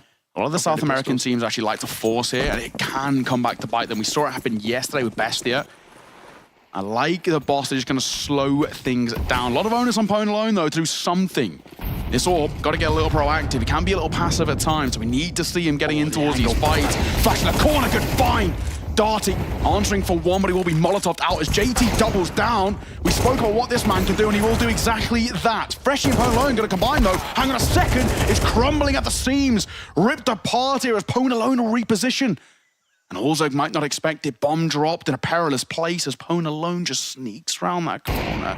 My God, he might get caught on the flank. Holzek's thrust himself into a 1 versus 1. 3 points of HP, and he's in a crispy headshot. The Viking is striking as Complexity find an 11th, and Holzek is forced into a miraculous clutch to keep them alive in a round that never even should have been close. Yeah, that shouldn't have been anywhere near as close as it was. The opening frag there from Darty just to be able to throw a spanner in the works for Complexity, and it's all on the shoulders of Holzek to be able to clutch that one back. I mean, I don't even think he got a kill with the AWP there. He has to just trade over on the AK and to be like, okay, looks like I'm a rifler now.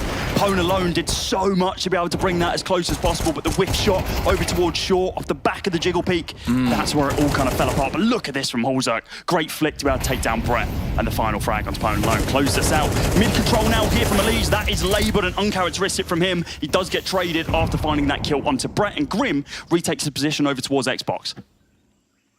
All goes quiet, eerily quiet in towards mid. And I like this from Boss. They know there's actually no point fighting off the back of that kill. Find one, trade out, drop back in towards Donut. Don't overface. They know because of that double flash as well that there was going to be some sort of serious aggression coming through elbow. Don't need to fight here. So JT, he'll hold and wait. The Weatherspoon's plate of an AK out through shell. What a niche reference. You think our North American and South American friends know what Wetherspoons is? I'm hoping one of them has experienced the golden grace. Cheeky spoons on Saturday night. Cheeky spoons. 11-8. And Boss actually playing for a bit of a gamble stack here. 0 presence via A. And the real risk is that Freshie can be smoked out immediately. And that's going to be the case. He's going to pop towards the A side. Nobody's home. And now it's going to be a pretty awkward 4-on-4 retake. They do have util, but not a huge amount of it. 1 smoke, 1 flash, 1 Molotov, and 1 HE. This is not going to be easy.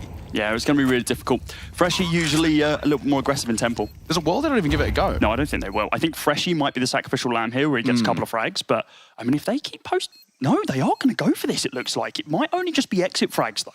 But, do or die. I mean, Complexity getting a 12th round here, and with the econ in the current position that Boss is in, it's not going to be great if they just let this go to the wayside, so they need to push it. JT, not going to be able to find their opening kill. Uncharacteristic from him to be able to miss that one. Grim now, inside a donut. Whiffing as well. What is going on? Hulzerk now trying to get them out of this round once again. Misses that second shot, and it's all on Floppy in a 1 versus 3. Tries to spam them down, but not going to be the case. Is there enough time? Yeah, there is. There is. Oh, it's just. And there's a 9th round on the board for Boss. It was the right call to go for it, but it was good from Boss. It was bad from Complexity. Yeah, I think, honestly, you know, Boss take about 17-ish seconds on the post plant to actually really make an attempt here. And what we're going to see is that Complexity kind of just fall asleep, right? 1 smoking towards main, Floppy's completely out of the action. He has to swing through it, and I mean, by that point, they've already killed 2 in towards Donut, 1 through Temple. He's a known quantity just by matter of the fact that they've cleared everything else. Yeah. I think it goes without saying, Complexity's timeout kind of needed. Yeah, first one of the game, and dear Lord, it's a little bit late, isn't it? Right, an 11-9 scoreline. That was do or die for Boss as well. You know, 0 econ in the back pocket, lose that round there. If that retake had failed, that's game. That's Complexity finding 12 with Boss having 0 money to fall back on. The finest of margins. And do you know what? You've got to give all the credit. Cryptic, what a ballsy call to go for that retake. You know, they'd already killed 20 seconds on the clock and they barely even had enough time to get it. What, 6.5 seconds? That's really nice to see from Darty's POV, the fact that they smoked it off expecting, okay, we're going to be clear there. Everyone else looked towards Donut and he just goes, oh crap, no one's looking at this towards main. We need to deal with this one. Look at the buy here from Complexity. Boss should be able to get themselves a 10th on the board, but with Freshie getting dropped so low off the back of util, these pistols are going to be in the perfect killing position. Yeah, fantastic molly to be able to delay them. A Floppy takes so many ticks there as well. Down to 23 HP. Just waiting for a couple of moments here. Looks like the flash goes in from Cryptic. Oh, he's completely whited by his own teammate's flash. And Grim's going to be able to find that kill. Do they recover the weapon? No, they don't. It's still in no man's land. As they swing onto the route to the side, they should be able to recover it. Brett finds 2, Pone alone a couple more, and Brett looking to find this final one on Hulzerk. Oh my good God, he's got to do it again. There's no way, is he? Oh, on the corner, and no. Pone alone makes good for the previous round. 11-10 now, Boss in double digits, and making this competitive, Neo. Yeah, Pone's learned his lesson from earlier. So I'm just going to swing you now, instead of try and play a little bit of a pixel angle. I respect the drive-by there from Hulzerk as well and towards the side. Tech 9 out, run and gun. And that's another timeout. I can understand TC starting to feel a little bit of pressure himself. You've got Boss up to double digits. And now the race for the all-elusive 13 starting to heat up here on the A stream. My, oh my, what a game we're being treated to. This is a really good time as well for Cryptic to have a good conversation. He knows that momentum's actually swinging quite good in his favor. And we've got a really interesting round heading in towards number 22. It's what traditionally we would like to call a swing round. Both sides still don't have a stable economy. Pockets are a little thin, all things considered. Win this, and they could put themselves in a massive place. If Boss are able to win this round and deny a bomb plant at a Complexity, we can see Boss be the first side to lock in map point here. Yeah, I was about to mention, like, do you even think in this timeout Complexity are considering the fact of OT? Because it's got to be in the back of JT's head, right?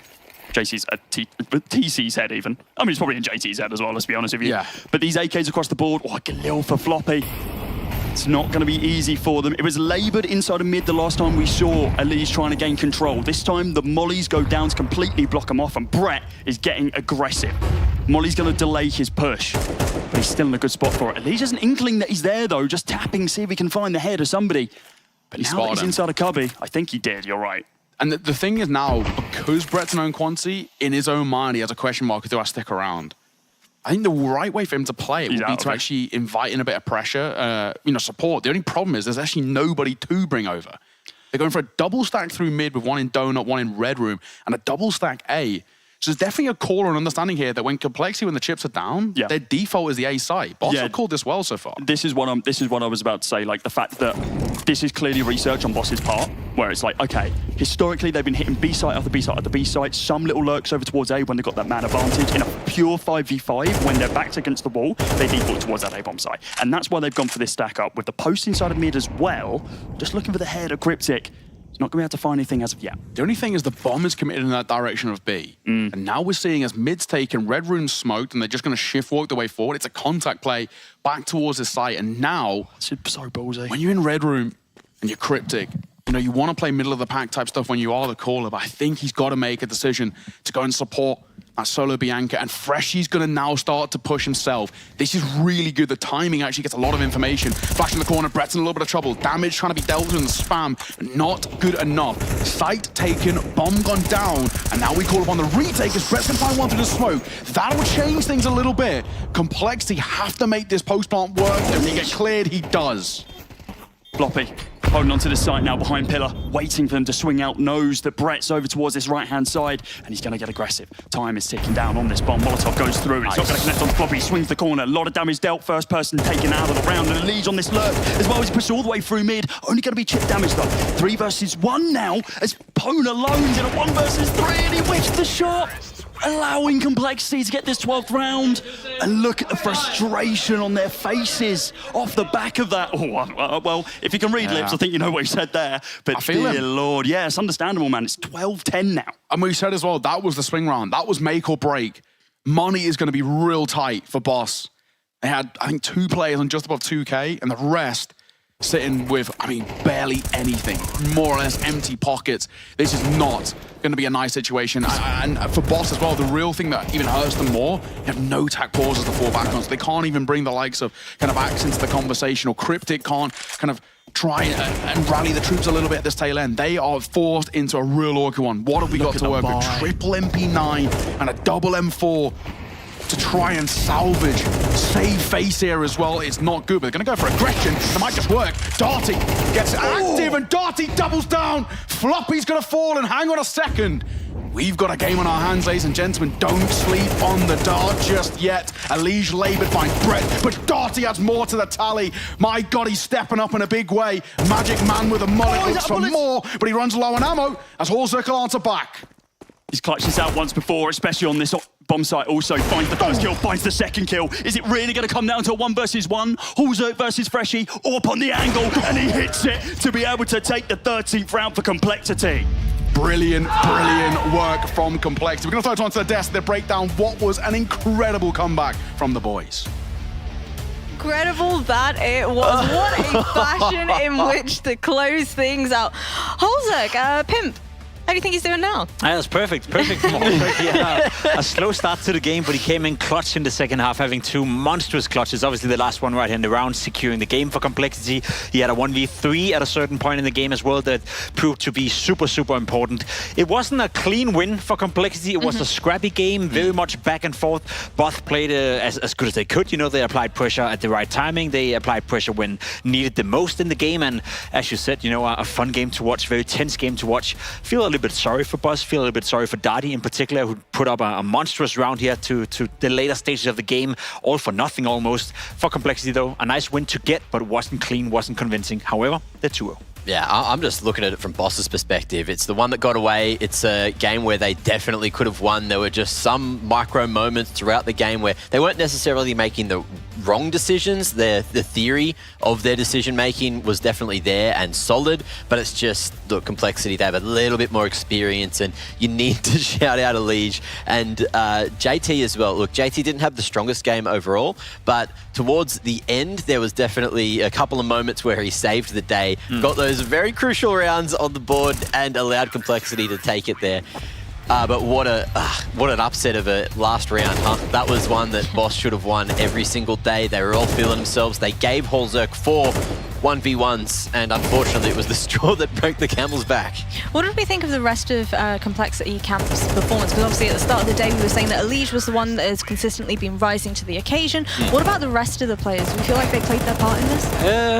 Not really, not to the degree that you'd like them to. I still think Grim is struggling a little bit, Floppy was struggling a little bit, JT had a couple of moments, as you said, but you'd expect them to be able to dominate a game like this a bit more. You'd expect them to be able to play with a bit more convincingness in the way they approach the game, so not necessarily too justified with it. Wildcard obviously had a slow start to the game, I'm not gonna lie. I think he had a total of 0 AWP kills the first 17 or 18 rounds. Then he came alive in the clutches, especially on the T side, take nothing away, a 1v3 and a 1v4 to close it out right here. As you said, they gave him a lot of 1v1 duels, but he took every single one of them, had a great read on the round and found his impact in that way. Take nothing away from the man top of the scoreboard though, Elish, 102 ADR, involved in 11 opening duels in this game. He went 7 for 11, by far the player on the server with the most impact. So yes, it all comes down to Elish once more. Without him playing well, Complexity would probably have lost this game. Yeah, and Wildcard as well, little shout out there. The clutches that he brought through, that's the impact that you were calling on him for, right? To play for this slot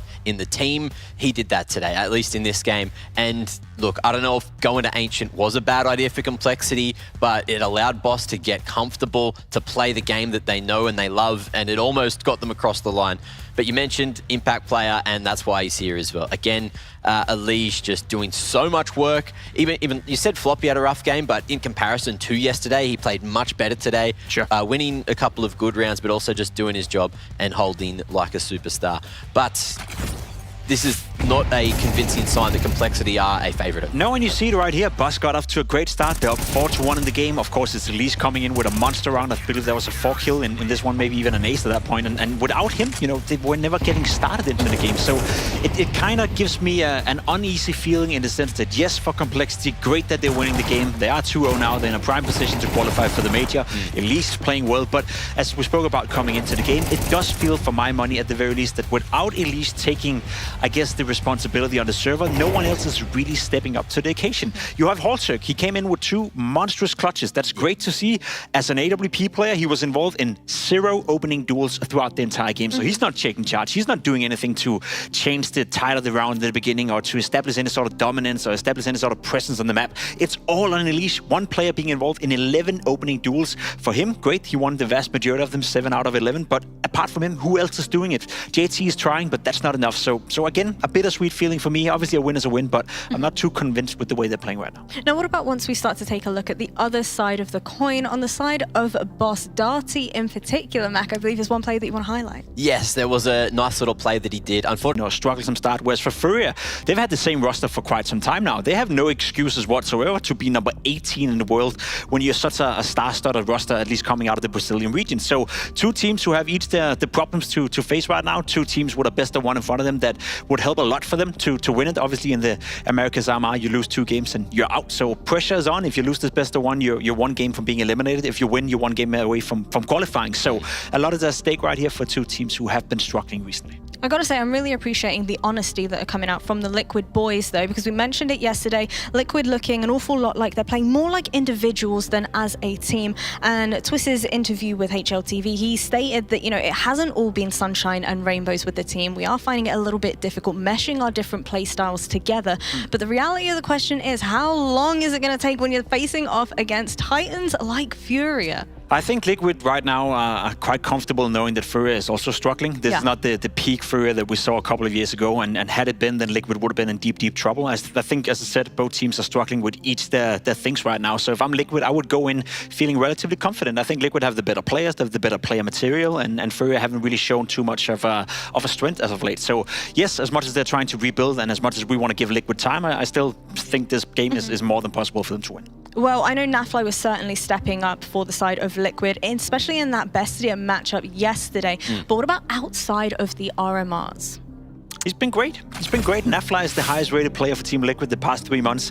For me, Mac, a little bit, you know, surprising. He doesn't have the best of the best roles, but he's just Mr. Consistent. Yeah, he's been consistent for a damn while now. And look, going up against, or going around and being surrounded by just such great talent in the lineup, you think it'd help him out, but I think it's only helped out his score because there is that lack of chemistry that we heard from the interview, right? And going up against the team like FURIA, if they are going to be running at you, if they are going to be going super explosive, exactly like we saw yesterday, then if Liquid just don't have all the nuts tightened up, then it could fall apart, and this could be the place where it could fall apart, right? Because it's a best of one. I'm tipping it to either go to Mirage or Inferno again. Yesterday, they both played Inferno and both managed to get the wins there. Not in convincing fashion for either regard, so I'm not sure if they want to, you know, change the play field here, if they want to slow it down, speed it up, who bloody knows. But Liquid, they've been together for a good, what, 3-4 months now, doing a whole bunch of work, and it hasn't provided the results that they've wanted. But they still need to make it to the major. If they get this win, that's more important than anything, so they can get to those best of threes where things stop getting shaky. Well, on the FURIA side of things, you boys mentioned it, they're also a team that's looking a little bit shaky, but it's not all doom and gloom for them.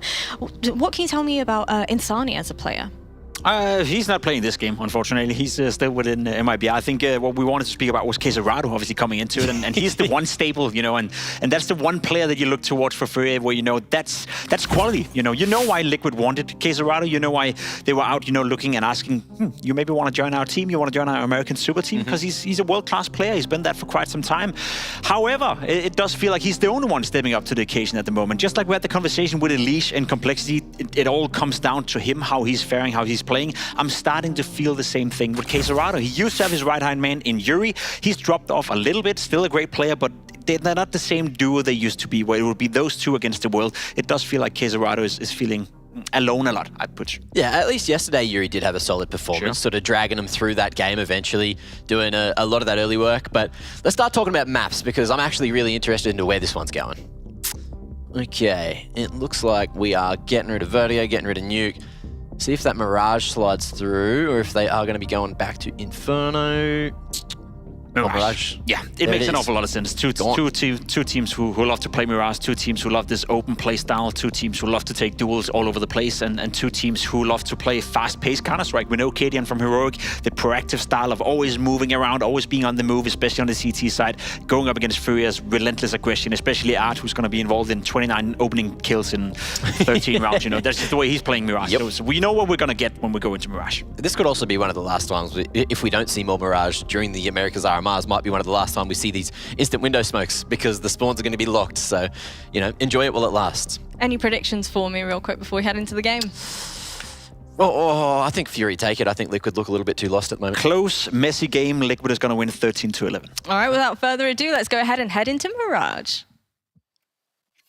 Welcome, ladies and gents. What a banger we have up on the docket. It's FURIA taking on Liquid. We head to the Puggers Paradise of Mirage to decide this one. Of course, both teams sitting now 1-0. FURIA, relatively comfortable by most metrics. A little bit of a slip up towards the tail end, but pretty damn easy. Liquid, Bestia made them work. Here we go. Cello, close angle now. Gilbert is in hand. Oh, Cadian absolutely bodies him. Art now. Going to be looking to open this up and bring it a little bit more level. Yuri on the sidelines, taking down the IGL of Liquid, and oh my dear lord, it's all falling apart. With Fallen and Quesarado remaining against 4, executing onto this site, but it's going to be difficult with no utility to speak of at all. Quesarado against the world, against Liquid. Well, we said this map, you know, Puggers Paradise. How's this for the Puggers call? Rush B, lads, and it's worked. FURIA caught napping. Quesarado's going to hold for exits. He might just get given one.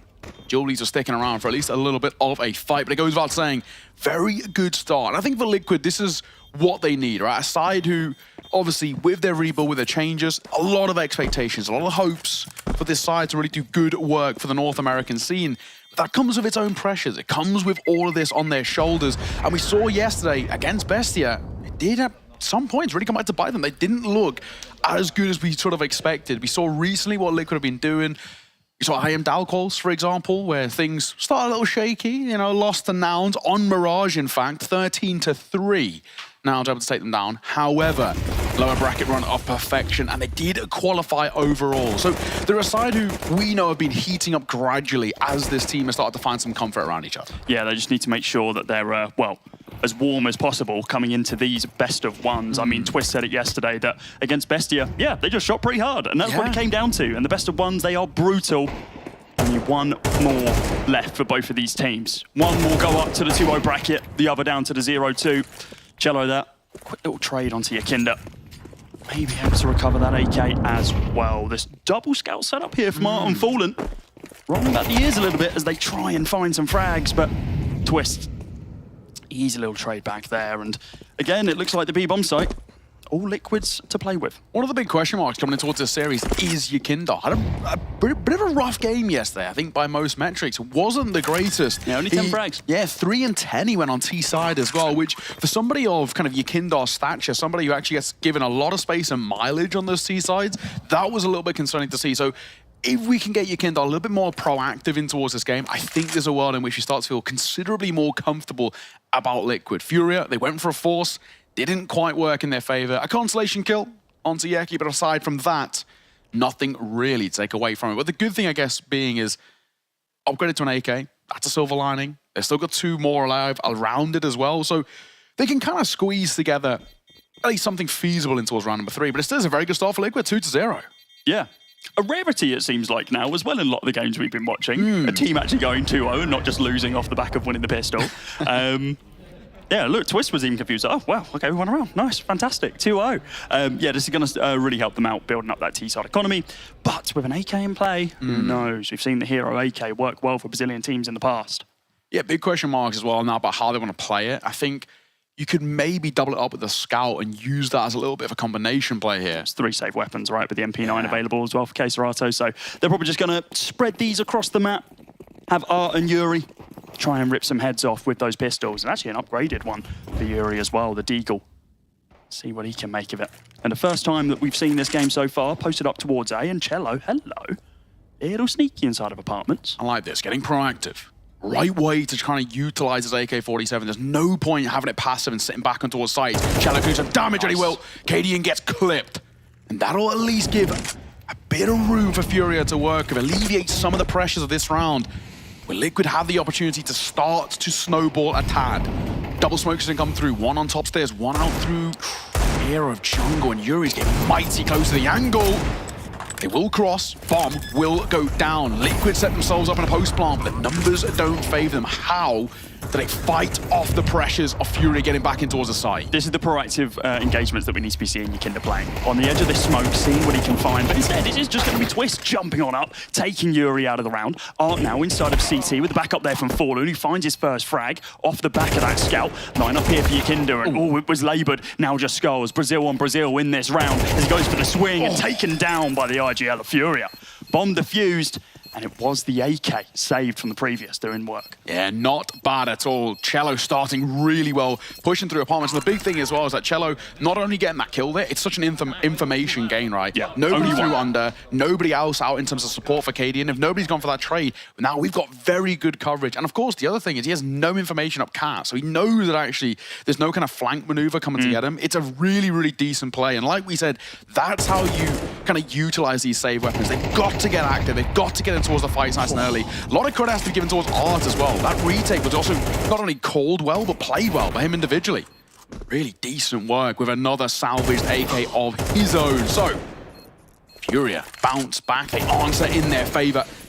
If we can start seeing Art get a little active, get in those engagements the way he did just then, on a consistent basis, there's a real conversation to be had here. Liquid going to go for a very early timeout, and I'm not going to lie, I don't blame them. Yeah, I mean, they felt like they were in the driver's seat a little bit there. It was like, cool, we got those 2 rounds. Now we got the rifles. We're going to be able to escape. Our RGL's died on the other side of the map, and we're getting bodied on the site, even though we had this amazing lineup.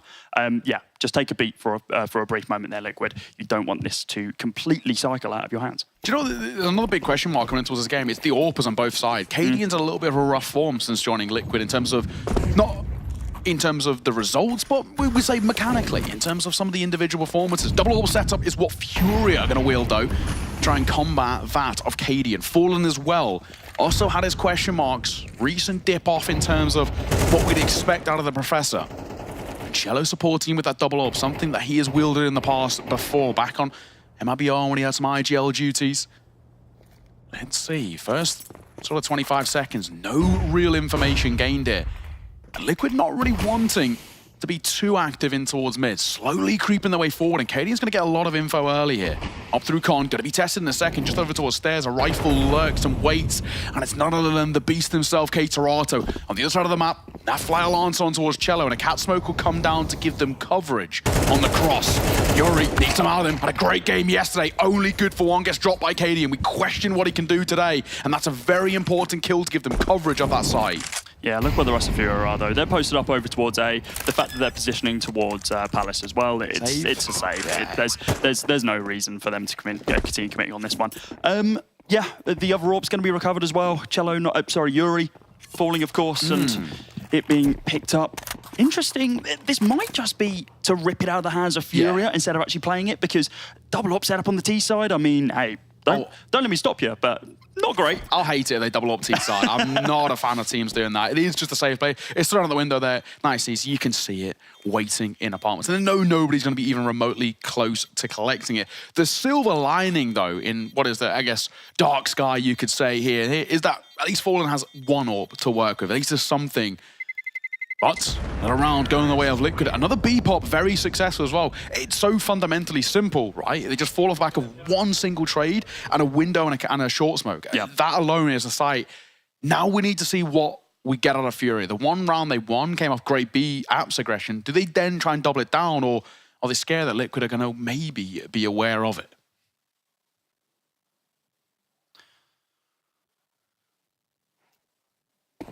Pretty chill set up here for Liquid. Yakinda, of course, can take down the previous. He's not got the best weaponry, but hopefully with this Mac 10, the util available as well. This forces the proactive nature you were talking about earlier, Nao.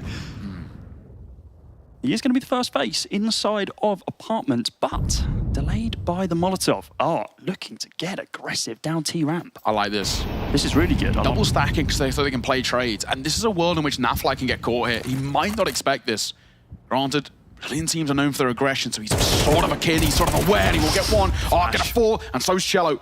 Caught out by Yakinda, the Mac 10 up close. Opening double, go the way of Liquid. And they pump the brakes ever so slightly as they play around that smoke, doubling back towards mid. All the time and space in the world to work with. And now FURIA left scratching their heads. Fallen needs to find his fragment of skulls here, and he does exactly that. Rips his skull out of his body. 4v3, Fallen. Even needs to swing this one or play off the back of Yuri. And the timing there, Yakinda hasn't approached as of yet, and as he does, he gets taken down also. 3 versus 3. Cadian, look at the lurk on the B bomb site, but there's a Fallen ready and waiting for him. It's an AWP for AWP battle in the next couple of moments. Is he gonna sneak in? Fallen waiting for the approach. 30 seconds on the clock. Something needs to happen here. Cadian, audio cue heard. Not gonna be expecting Fallen this close, and the flick is clean. Now just Naf and a 1 versus 3. You see on the other side of the map, taken down also. Difficult for Naf to be able to do much here, but I mean, you just need to go with 20 seconds. It's too big of an ask, surely. 1v3 for Naf, and we've spoken about his individual form. No chance here. FURIA bite back. Falling, really good round from him as well. That opening kill on towards Skulls that he finds in through under, so important. The biggest thing that it does there is it forces Liquid to pause. They know they were going for a mid-aggression, kind of rotating through connector, and that completely stops everything. Skulls is meant to be kind of the insurance policy as they make their way through mid, clearing all these angles, goes for a contact play, and the contact doesn't favor him. Fallen, really, really great work. Yuri as well actually had 2 quite important kills, but his first one, the guy he catches in through short, so important. Another timeout called for Liquid. And you know what? I actually don't mind it as well. We're in a situation at the moment as well with Mirage, and especially kind of the changes in towards CS2. This is so important for Liquid to at least kickstart some momentum. They know that if they allow FURIA to snowball a little bit, there's no chance they're going to be able to claw that gap back. We do enter a dangerous territory, though, where expending your timeouts this early doors, like we saw in the previous game with Boss, using all 3 quite early in that first half, and then not being able to take a beat in the second, relying on your opponents to be able to just pump the brakes in the round to reset the mental. It can be detrimental. I wonder if this third one's going to be safe for a Hail Mary towards the closing element of this game. Either way, round number 6 underway. There's a full buy from both sides. Level playing field. Let's see what it pertains. Molotov down in underpass. Yakinda. Oh, here's Fallen. Doesn't want to pull the trigger. Doesn't want to give the information away. Wouldn't have been as clean as he would have liked anyway. With Yuri on this boost as well. Wow, he wasn't expecting that one. Yakinda on the sidelines, and Twist pushing up connector. Traded out. Serato finds one also.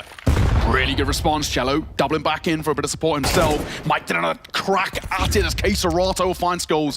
Nafly is going to have to settle with a bomb plant. Any kills would be a luxury, and one that he's not given. Beautiful work from Furia. They just fight fire with fire. Any sort of aggression that Liquid throw at them, they double it back in their favor, and it works wonderfully. Brilliant from Furia, tying this game up. And now we really are looking towards Liquid. Both times they've called for a pause, they've come off the back of it and lost the round. So the efficiency of those tactical timeouts so far, minimal to say the least. And, you know, we would question coming in towards this sort of game that, you know, these tac pauses should be quite effective. Zeus, of all people, know how Furia play. Right? He knows them better than most, if not all. So far, not so good. There becomes a breaking point as well. You know, Liquid, for me, I feel like they need, in my opinion, bare minimum 5 on this T side for this to be a salvageable. Anything 4 or less, I think they're in a lot of trouble. Hero AK and Twist in this round. Just kind of level out the econ a bit. Yakinda fully committed here. Dropped it over to his teammate. Aggressive, good read from him here. And he does get spammed down both by the Deagle and the AK. Trade. Yuri looking to recover. Yeah, great trade from him. Fallen. Whiffed his first shot. Still got 4 more in the mag. A bomb plant here is not bad, you know. Yeah, they've fallen back though. Look at this. The bomb's now rotating all the way back towards the B-bomb site. And Yakinda's gained so much info. The info being B-bomb site completely clear. Yeah. It is going to be Cello beginning to rotate over into market. And they leave Twist towards A. Twist is now so crucial. Look at Cadian, he's back inside a palace. He's drawn them over with just the timing there. Cadian just trying to jump to gain the information. You're completely right. They've heard him. And this is the big problem now. Yeah, I'm going to say Yakinda. He was waiting for something to rotate. Nobody does. Furia, I like the fact they don't over-rotate. Was a little nervy. Doesn't work for them. Twist got a Molotov. He knows one's in Cubby. Will molly out. Does he know about Con? Doesn't matter. Another great round coming through from Fury as Ark can just call from the grave easily. Gets a kill. A lot of damage on towards the second. And that's the round. In a matter of moments, the Hero AK getting nothing. Nothing of any sort of saving grace in this early part of the game. Furia are making this look comfortable. So far, we really still ask question marks about Liquid. This is a side who... There's a lot of expectations, a lot of hopes when they entered in towards this new roster. So far, results have been, I wouldn't say questionable, just at times a little bit more harder fought than we would expect of this caliber, right? You know, we talk about the Nouns loss, really, really great. Mirage at a Nouns, 13-3 in the IM. Dallas calls in that first round, dropping Liquid immediately to lower bracket. Nobody expected that. And of course, even yesterday, Bestia. I think it goes without saying, a lot of people, we were at the desk and we were talking about it as well with Bestia probably should have won that. It was so close. You know, a couple of mistakes at the tail end of that game basically cost them it. Liquid got very fortunate at that tail end. I had a steaming hot take yesterday. Go on. Being that if Liquid lost that game against Bestia, they would just go 0-2 and they would just lose. But evidently not the case. They're here. So still on for major qualification. And they're looking to redeem themselves after a hard-fought game yesterday on Inferno. The other puggy map, Mirage now. Yeah. It's a bit of a buy here. The final timeout being used there from Liquid also. Maybe that'll come back to bite them later on. Util committed from both sides. Skulls is such a lucky man to stay alive. That nade just too shallow to find him. And Cadian going to get one through the smoke as Serato at a head loss. Down he falls and the bomb will be planted. There's a pressure on the shoulders as Arts falls to the hands of Twist, and now they set themselves up in a post plant. Look at that from Nafly, catching Yuri on rotation. That should be the round. Furia, 2 remaining and retaking with an AWP. Surely no chance. There's money available though. They might just continue going for this one to be able to rip it out of the hands of Liquid because they know their backs against the wall when it comes down to economy. They've been able to train these 3 rounds back to back to back. Yeah, they're calling it. Yeah, they're just going to pump the brakes, actually, instead of just going for those frags. This could be big from Naf. He already had an influence inside of mid. Can he spot out anyone else? Doesn't look like it. Very defensive angles here from Furia as they cover each other's backs. Cello, oh my god, Cello, he goes in for an upgrade, Naf gonna swing. Fair enough, that's fine. Cello will drop him. I think both sides can take silver linings away from it, but honestly, for Liquid, that's a sigh of relief. It's a much needed run. Another gun round where they're coming in with just nothing in those back pockets and still and make this one work in their favor. Not the greatest start for Yakinda. Odd's actually getting really active himself. One of the things that makes Art so scary at times, more than happy to die for the cause. Getting a kill before that trade, but Nafly really, really well played. We saw get a Pim talk about it on the desk. He doesn't actually have the best roles in a lot of the situations on how they play some of their maps, but he still manages to come up with incredible stats. I mean, recently has been looking fantastic. And tying the game up, that will force FURIA into their first attack pause. We are, well, 8 rounds deep, and now we've had 4 pauses already. Yeah. Yeah, the experience on both of these teams evidently showing themselves. They just want to make sure that, okay, we're not giving them too much pressure. We're not giving them too much tempo, because if we do, it starts getting difficult, it starts getting a little bit wavy, not what we really want. But this round, round number 9, it's going to be a full buy once again from both sides, as the Econ, this is where it levels out. Bit of a reset, with the exception of Cello. Triple stack in through window, and double going in towards ladder. Falling as they posted, a one-and-done angle and a flash is pretty common from this position. Could be in trouble. The Molotov's good though. That'll tickle the toes of Twist as he's forced to fall away. Fallen. Fight or not, that's information gained and very important. Nade will come through as well, and it dunks down Yakindo and Twist, both taking a hell of a lot of damage. Fall hasn't seen anybody, but he's caused so many problems that Liquid are forced into what seems like a majority rotate this early on. Yeah, hightailing it away. Potentially a mid-smoke here from Cadian. Yeah, he's going to get this set up just so they can get a little bit more control here. Waiting for the timing and... Sticking towards B here. Now, this might cause an over-rotate a little bit. We've seen that when Liquid have had their backs against the wall, their default is doubling back towards Con. And Cadian might actually just be a bit of cannon fodder here. Human flashbang to sort of try and bait in a bit of attention, and it might just work. It's an information play as well, right? Because as of right now, they know there is one person on B and not much else. Good timing, great timing. Fallen, flash in the corner, forced away. Shallow is meant to try and meet that insurance policy in through short, but Art's going to catch Cadian, who was meant to try and get that space. It all goes a little bit skew whiff as K-Serato will fall. I don't think FURIA have the leeway to get back in towards his site. Smoking through door, and Nafly spamming away as well. He gets getting mighty close to the angles. Art gets boosted up, but Yuri gonna answer back as Nafly falls. Yakindo now has to go for at least one. Coming out of door, and he will not get it. Floss his line, swing on towards the low play. Yakindo's gonna fall. Had to isolate the fight, and can't. And all down to Twist. The experience is not good enough and can only get one. FURIA, I'm not even going to say they played that perfectly. I think Liquid just played that badly. Yeah, the opening frag there onto Naf just really changed the tempo of the round. It was kind of looking like FURIA with next to no util were going to be locked out of this one completely. Yeah. Weren't able to find anything. Naf gets taken down for the smoke, and it's like, oh, okay, we've got the man advantage. Yeah. Oh, Cello just got a pick. Okay, we can go. We can get this one. And everyone just, yeah, you mentioned they've lost their lines. They're not looking in the right spots. Yakindo gets sideswiped, and yeah, the Apps player as well, just completely bodied. Anyway, Liquid, bit of a hero buy here. Cadian on the glass cannon ore. A couple of techs on Twist and Skulls. Naf got the AK, along with Yakindo also. Double AWP set up here from Fallen and Cello, looking to make a bit of a statement point over towards Palace bomb. side of Liquid. Yeah. Oh, shot from Cello. Very important. And now when he sees Fallen try and replicate, Art at range, trying to keep his comrade alive. And my God, he gets mighty close. A lot of damage dealt, and Yuri will clean it up. Twists will fall. Bomb goes down. That's saving grace, but Nafly sideswipe from stairs as Art will answer back. 2v5 and Cody, I don't think they really have a chance here. Yeah, I think Cadian's going to have to fall back. The fact he hasn't found anything with that just shot in the dark is not going to work out too well for him. Bomb is down, of course, planted for them. But with that flash, not seeing anything, FURIA playing the time to perfection at this point. Yeah, they're going to fall back. They're going to let them defuse it because they need these weapons going into the next round. They don't have the best econ at this point, and look at it. There's about 3k across the board. There can be a dropped weapon if Cadian and Skulls want to really commit into this next one, but it's most likely it's going to be another eco. One of the things that's great to see about FURIA, when they start winning, man, the side are very vocal. Bit of a conundrum for Cadian here. How do we now try and rectify this situation? It goes without saying, a little bit of pressure on the shoulders.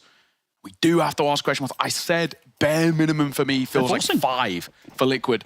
And honestly, at this point, why not take a gamble? Triple Mac 10. B's worked before, why not give it another go? This might be just a straight B pop, but Art's got great timing on below ace. What a 2.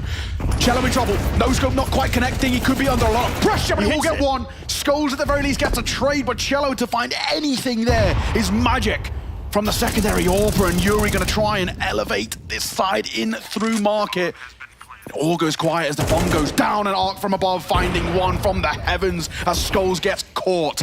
All posted behind that smoke, and Cadian now actually completely out of this round in terms of his position, and Arc finds one more. Leading from the front, leading by example, and Arc causing a ruckus in through short. Pop shot from Cadian, not quite connecting as Fallen makes a pistol work. It's all down to one man, and Cadian's got to call and fight a masterclass, but I don't think he's going to be given the luxury. TK! Team killed from Arc though. What's he doing? He's giving chances to Cadian. Time! Do they have it? Oh my good God, it's going to be so, so close. I think they do on the skin of their teeth. Oh my Lord. A TK at that time when you're trying to overwhelm your opponents. It got messy from Furia. They had no idea what was going on. Cadian was like, oh, there's one less person to deal with. Let's try for a couple of no-scopes. God. So close to delaying them for the correct moment, but just half a second too long. Look at this execute onto the site as well. Cello's good for his trade before he gets taken down. That looks like the same tick. Yeah. Big attempt there by Cadian. This but boost I think was so good as this well. round's all down to Art. Art has really done great work coming through, and I think the biggest thing about it is that Art calls that door pop perfectly. Just as he finds a kill in towards shore, he calls those guys out of market, and that's when Cadian starts to be, you know, under way too much pressure. Very nearly pulls off something on timing alone, like we still spoke about. Art making that round a little bit harder than it should have been, but Cello, it worked once before. This time working again, Naf gonna get caught. Important kill, and Fallen up close, can't make it a double. But the AK's there to bail him out as Fallen. Head on a swivel, get one. Won't be given the luxury of falling away, but Cadian again thrust into a clutch. And this one feels even less likely than the last. I mean, yeah, at least the bomb was planted in the last one. There was like 20 seconds in the round, not a minute remaining, and above that as well. We're seeing Furia, and you mentioned now the fact that they're getting loud, they're getting kind of really, really hyped because they know that they're in this game and they're in the driver's seat. And this is evident from this round. Fallen inside of mid, just being like, I'm just going to push with my ult. Yeah, why not? I've got some backup there. I can find a couple of frags if need be. Cadian's done an amazing job of getting around towards this B site, though. Yeah. If he can get this planted in an advantageous spot, I mean, hell, if he can kill Cello here, who's been so crisp and so clean on the AK, then maybe he has a chance. 30 seconds on the timer. Bomb now going to get planted. It's advantageous for him, especially with the AWP in hand. 45 points of damage remaining. Can he find this this apartments player? Double through apps as well is the big thing. Long rotate from mid, from Art. The question is about spacing, right? Yuri's going to take first contact. Art's in behind. And Yuri pumps the break for a tad. But Cadian makes it a 1v1. IGL versus IGL. But this time, Cadian's got the position. Got the play. No one's in market, my friend. All the time to work with as Cadian starts to move around that pillar. He might just get a bomb is planted quite advantageously for him. On the corner as well. Oh, gets spotted. Tap. Gonna come through in a second. Cadian, he might just stick it. Oh, this played that to perfection. Has he got it? Cadian, he might have bought enough time and he's done it. Cadian has made that work for him. A 1v3 on timing alone. I said Liquid needed a fifth, and Cadian calls a masterclass and plays that so well in towards market. And the trading was pretty damn rough. Art gets caught on the cross. And honestly, it might have been the play to stick it. Yeah, I mean, it was the second you miss that first shot buys you that like 0.25 seconds that you need, and sometimes that's all that's required. God, getting the kill, it was so close. I mean, we were saying it's like, oh God, Cadian's not going to be able to pull this one off. Like, he needs to get the bomb planted. 20 seconds later, oh God, he's got the bomb planted. He secured the kills that he needed to. Cello's been so aggressive and so clean on the AK shots, but was he expecting a Cadian on his window? I don't think he was. Yeah, and the big thing there was when Yuri gets dropped, we've got to see Art right behind him in for that trade. They know it's an AWP, right? And I think because he's given the opportunity to isolate fights, this first fight is basically the win factor. The fact that he's given that space towards B, so well done, so important. I mean, obviously for Art, a good attempt, but it's as good as it gets, man. Cadian, so well played. We said right towards the early part of this half, if Liquid want a chance, they have to get 5, and they do. Silver lining, saving grace for Liquid, and what has been a shaky start to this game. But a pistol round and a conversion, tied game, and maybe there's a conversation to be had, and Furia not so feisty anymore in terms of the vocals. This pistol's massively important. Liquid find it, game on. Furia find it, potentially beginning to make conversations about game over. Yeah, absolutely.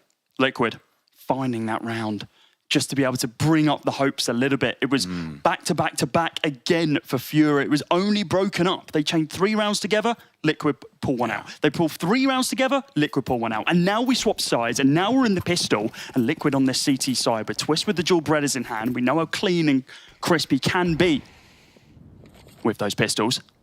It's looking to make a statement. It's going to be the mid pop here for a couple.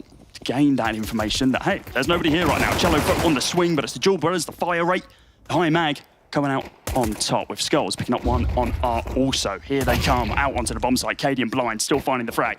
Yuri on the side. Not going to be able to find anything at all. And Serato, no man's land against 5, taken out of it. Liquid, this is exactly what they needed. If they can convert this second round as well, level out the scoreboard, and ensure that momentum once again on the CT side now, they're going to be singing pretty. Game on. Game absolutely on. Saw FURIA go for a force off the back of losing a pistol to start off the game. I don't know whether they go for it here. Of course, no bomb plant doesn't facilitate it financially. Do they delve into the pockets? No. I think this is the right call. You only got 2K to work with. You'd rather have AKs on towards the next, and you do have that round buffer zone off the back of the 7-5 half. If they get the bomb plant, it's a different story. But the fact they just got absolutely destroyed as they try to execute themselves over on that A-bomb site. Naf, Inkling, he knows. Nade in hand, fleshy targets you mentioned, but instead he just he's destroyed a microwave.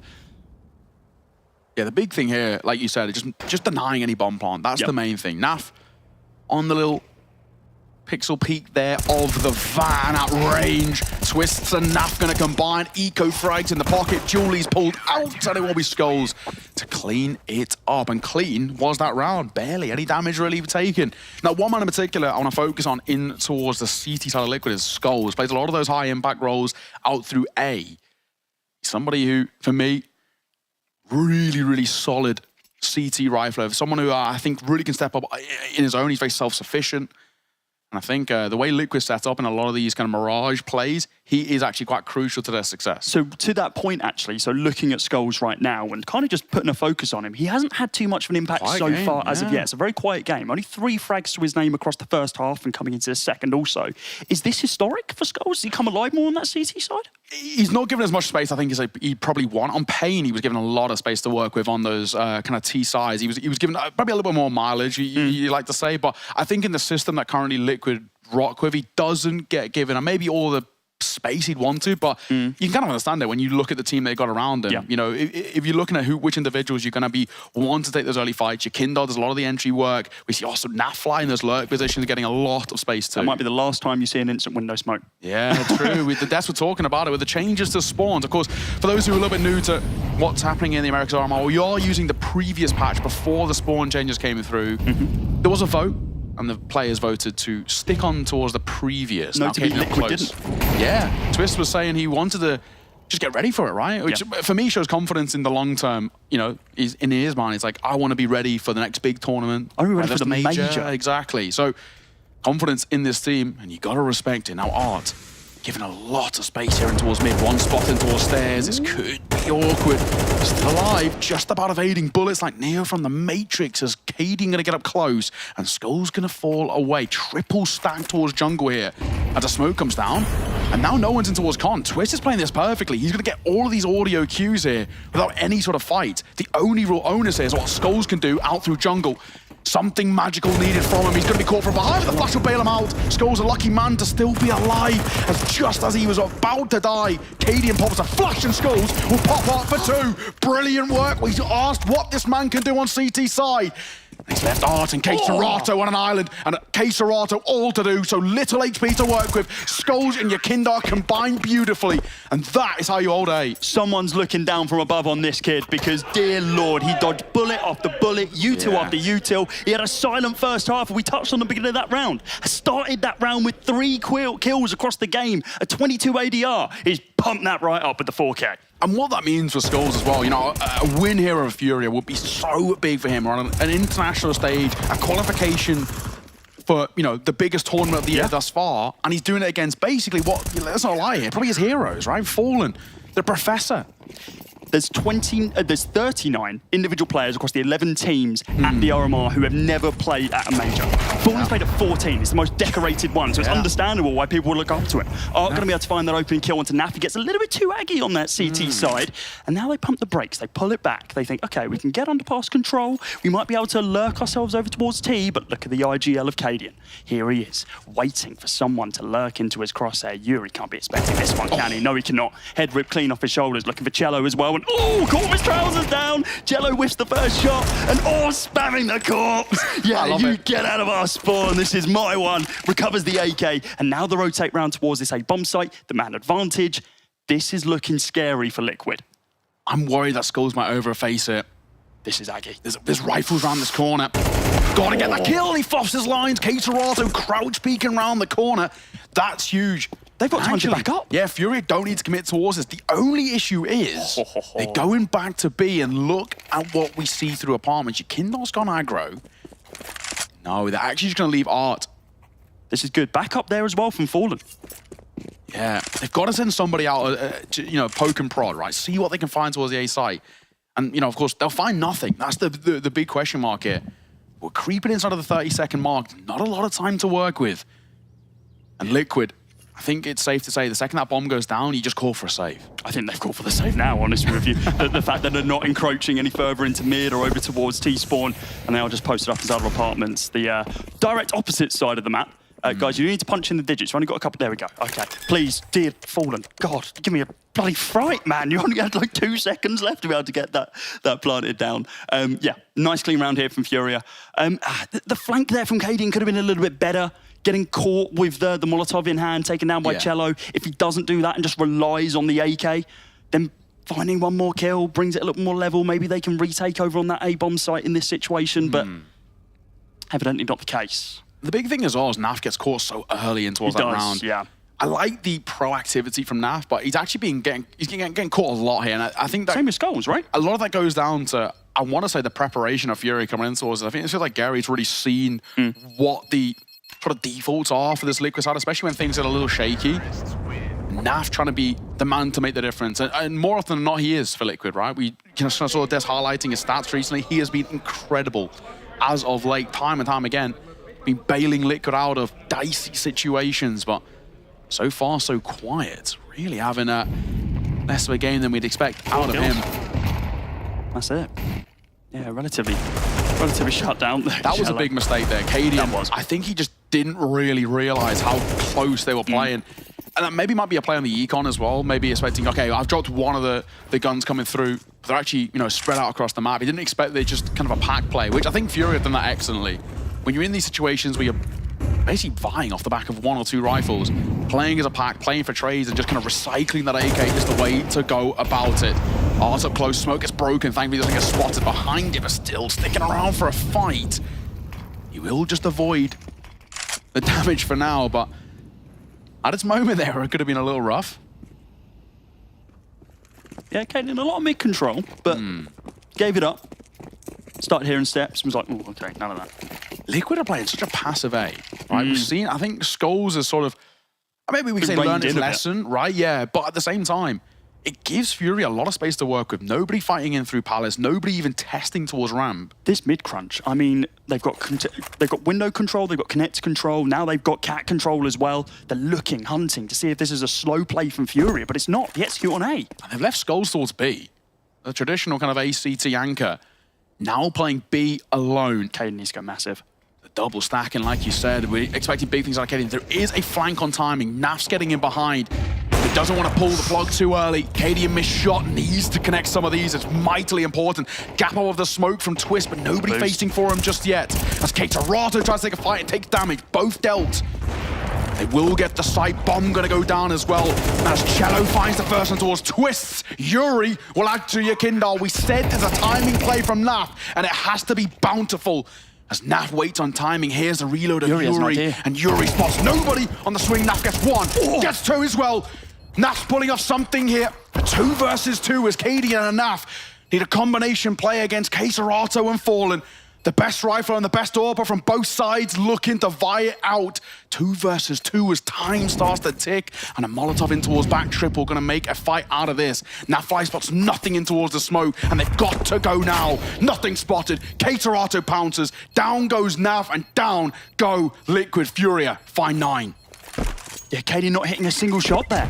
Yes, he was flashed off. Yes, he was smoked off. Yes, he was getting completely bodied. But you need to find one. You need to slow something down because as of right now, it's just not happening. Had to rotate to multiple different angles. It was Twist who did a lot of the work. He was boosted up, he did damage on damage and then traded straight back. The Molotov didn't gain anything. Look at this swing as well. The timing's perfection. Yeah. Swings on out. There goes your head, Naf. It was a great lurk. Only found one though. It was a fantastic post plan. Really nicely done. It's quite a ballsy play to be playing into those back triple like that, but it works wonderfully. They just have such confidence. Speaking of confidence, Cello, this is madness. Already out towards sight, and he fluffs his lines. Swung upon, Skulls Labour, able to get the kill nonetheless. Just about. Little rough on the edges. Oh, he is getting lit up here. The smoke timing was absolutely perfect, though, to be able to extinguish the fire and flames. And now it slows down a little bit. Yuri, inside of mid, has an inkling that Yakinda's going to be holding over towards short. Art starting to progress as well, waiting for these smokes to fade to be able to get that CT connector presence. Nothing as of yet. Top connector smoke deployed. Now they can begin their approach towards B. Just about to poke and prod as the bomb is inside a T-spawn still. Plenty of time to be able to mess around with here. Yakinda. Oh, they both spot each other at almost the same time, but Art comes out on top. Naf looks like he wants to go for a timing play. Keeps doing it. The problem here, though, is with Yakinda falling, he actually has no coverage towards Cat. And this is where maybe he sort of gets reined in a tad. Fury going to pump the brakes, smoke in towards jungle. And the bomb snuck his way in towards Tetris. Oh, missed shot from Fallen. That's going to give Liquid at least a chance. Twist, as the smoke starts to dissipate, we need to see him step up in through jungle. Skulls under a lot of pressure, double flash as well, full blind, not got a clue in hell where he is. And actually, this one Twist might just phase the smoke. Skull's gonna get 2. So important to deny pressure on towards the A site as Furia still trying to find coverage. And Twist, like we said, sticks around in the smoke to pull one. Looking for a second as well as Art has to lead from the front, has to lead by example here, but too many options, too many choices, and he can't make up his mind like a deer in headlights, didn't know where to look, and Liquid tie this game up. What a showing we're getting. Yeah, starting to get a little bit more vocal on LAN as well, and the final timeout here from Furia. Pressure. They realise, yeah, definitely pressure. Last 2 rounds before this, Furia's easy peasy, lemon squeezy. Oh, Liquid. Able to turn it on its head straight away. Get us to that 9-9 scoreline. We knew this game was going to be close now. 2 crucial errors as well in towards that one. We see Cello gets out towards ramp in front of the Molotov, which I think is brilliant. I mean, he gets so much space to work with there, but then he fluffs his lines. The guy back triple, he's got to get that kill. And of course, Fallen, a pretty crucial missed AWP shot as well. Very, very costly. And did allow a little bit too much leeway towards Twist. Mind your feet there, Zeus, mate. That could have been a little messy. But a timeout call, like you mentioned, Fury, their final one, ice of regulation. They get an extra one in towards OT if we get there. And I can't lie, Cody, this game sort of feels like it might have OT written all over it. Yeah, maybe that's what Fury are not relying on, but thinking about. It's like, okay, let's make sure we're using this because we're getting to some pretty dangerous territory. Fallen whiffing his shot in the previous, of course, a little bit uncharacteristic from him, but with the big green in hand, surrounded by, honestly, suboptimal weaponry, he's going to try and make a huge impact. Smoke inside a top mid, not really delaying that T side. Still just going to be on the approach. I'm on there, Case Rato. You know, a bit of a quiet game out of him. Incredibly. He's always the kind of the comparison you make when you look at Furia. And I think more so in this matchup specifically, had the chance to join Liquid, right? Was given that opportunity. They wanted him. Declined it to try and make something work with Furia, and so far, no dice. Yakinda, they deal damage both ways. Yakinda comes off worse. Makes a smart decision to fall away. That Molotov, though, if he goes anywhere near the toes, it could have been a problem. And Cello gets out of control. Now there's a bit of space for Furia to work with. It's a question mark of where they want to go here. They could play a split decision in through B, but I think probably the way to go about it is Group A. Plenty of time to be able to make that decision. 40 seconds on the clock now. With the smoke going down, the nade as well. Weakens up those fleshy targets, of course. Very limited. Time ticking. Opportunities for them over towards the bomb site. Yeah, time is ticking down. Here comes a push. Looks like they actually position themselves over towards that B bomb site. Queserato taking down Ikinda, of course. Weakened up earlier on. Cello off angle held, taken down. Naf now Twist on the rotate, and wow, completely bodied by Fallen. Cadian has to perform a miracle on this B site once again. Takes down one, goes for the angle on the swing, baits out the shot. Now going to be pushing straight on through window onto the site. Spots the gun barrel. Oh, he does just whiff the shot though. Going to be looking for a little bit more here. Skulls pushes on through, finds the header one, takes out Yuri, and now in this 1 versus 2 is Queserato as he picks up the final 2 kills of the bomb planted, and now it's double digits for Furia. Oh, massive from Queserato. Needed so much for Furia. They were left reeling off the last few rounds that they've had. They've not got in their favor. And man alive, they needed somebody to step up, and Queserato picks his moment, lines up 2 just as we were questioning him as well, calling upon something out of this guy who's been uncharacteristically quiet. And talk about a clutch of the ages. Furia, the first side to crack double digits. Pressure back on towards Liquid. Ikinda down to a pistol. Skulls will join him. As Twist and Naf, they get the quote-unquote luxury of an upgrade in the Scout or the MP9. Yuri, like you said, overzealous. And Cadian's going to take them every day of the week. Ikinda looking to back up that Scout plate. Single bullet from the Scout. Single bullet from the 5-7. Again, crisp clean combo. Yeah, Naf, again, like, it keeps happening inside of apps as well. I love that he's doing it. It's 4 times that this has now happened, where he's lurking through apartments, trying to find the head of something. Instead, a bullet to the chest, a bullet to the face. It's not working out. Change up the game plan. And do you know what as well? It really changes things a little bit. If it's a 5v4, but you've got lesser weaponry, it's feasible. When the numbers start to level out like this, now the trade game then again benefits the T side. With the start that Cadian kind of gave this team the opportunity, I feel like that's a little overzealous. Obviously, this has been heard, but this is trying to get a gun here. Ikinda, I don't mind it. I don't hate it. MP9 going to be collected as he drops back on towards site. He's a known quantity by all metrics here. Fury have heard this. They know what's happening. The question mark begins of how they're playing this. Yeah, Liquid have gone for a stack A. It's a gamble call, and Cadian's called it wrong. They flipped a coin. They wanted heads, and they got tails. Fury are popped towards B. Nobody's home. Yeah, this is a misread.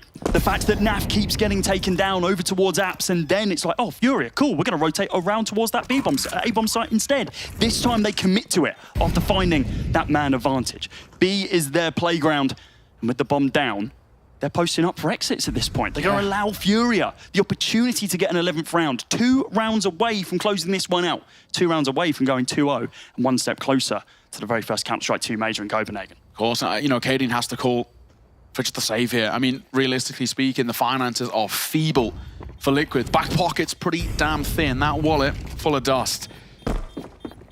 Furia inch closer and closer to the all-elusive 13. This could be big. Ikinda could get an opportunity here, but they actually don't need to go this deep. This is the big thing. The bomb isn't that big of a deal in terms of the radius, so they're okay.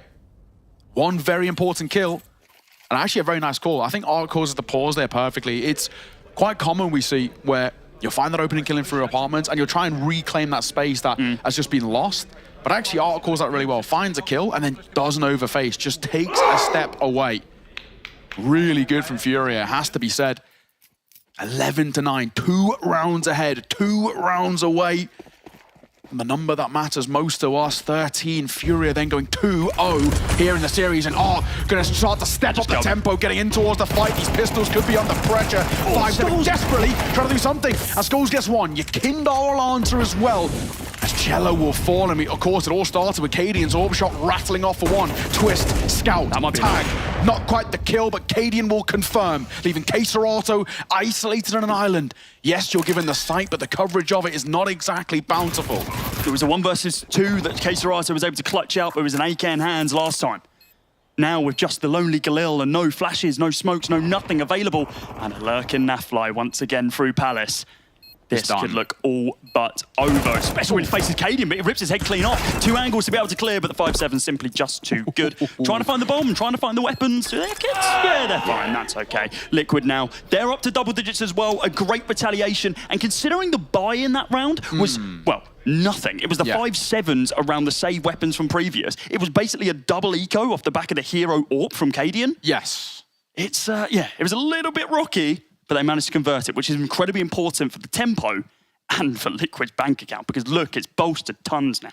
I like how Cadian plays it as well. He's actually quite proactive in the early round, making sure that ART gets kind of in towards the fights, which he does, right? Obviously, he threw the smoke on towards ART, but ART was the real, I guess, kind of linchpin of success there. He was the one who, if ART gets all that space, actually gets to wrap in towards stairs, which was the idea for him. Then it looks like Furia get the round, but it's not to be.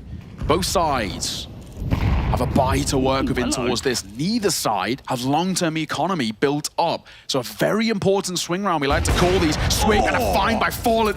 Present Shay as the professor steps up, and Cadian left questioning why he even went for that. Down he falls, and Liquid left to 4. Through the smoke, fully whited, on the boost. Yeah, fair enough. Just Fallen things, I suppose.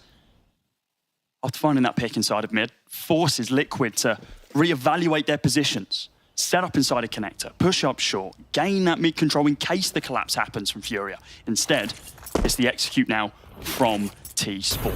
Here comes your mollies, here comes your smokes, here comes your absolute everything. And Skulls, instead of the aggressive angle we've known to come and love from him, he's just going to swing off the back of this smoke. Oh no, a little bit more cautious here. He is. He's just going to wait for the fade. Here's the bomb get tapped, and now he goes for the swing, but Cello is ready and waiting for him. The tap through the smoke takes him down. Twist now going to be able to pick up 2.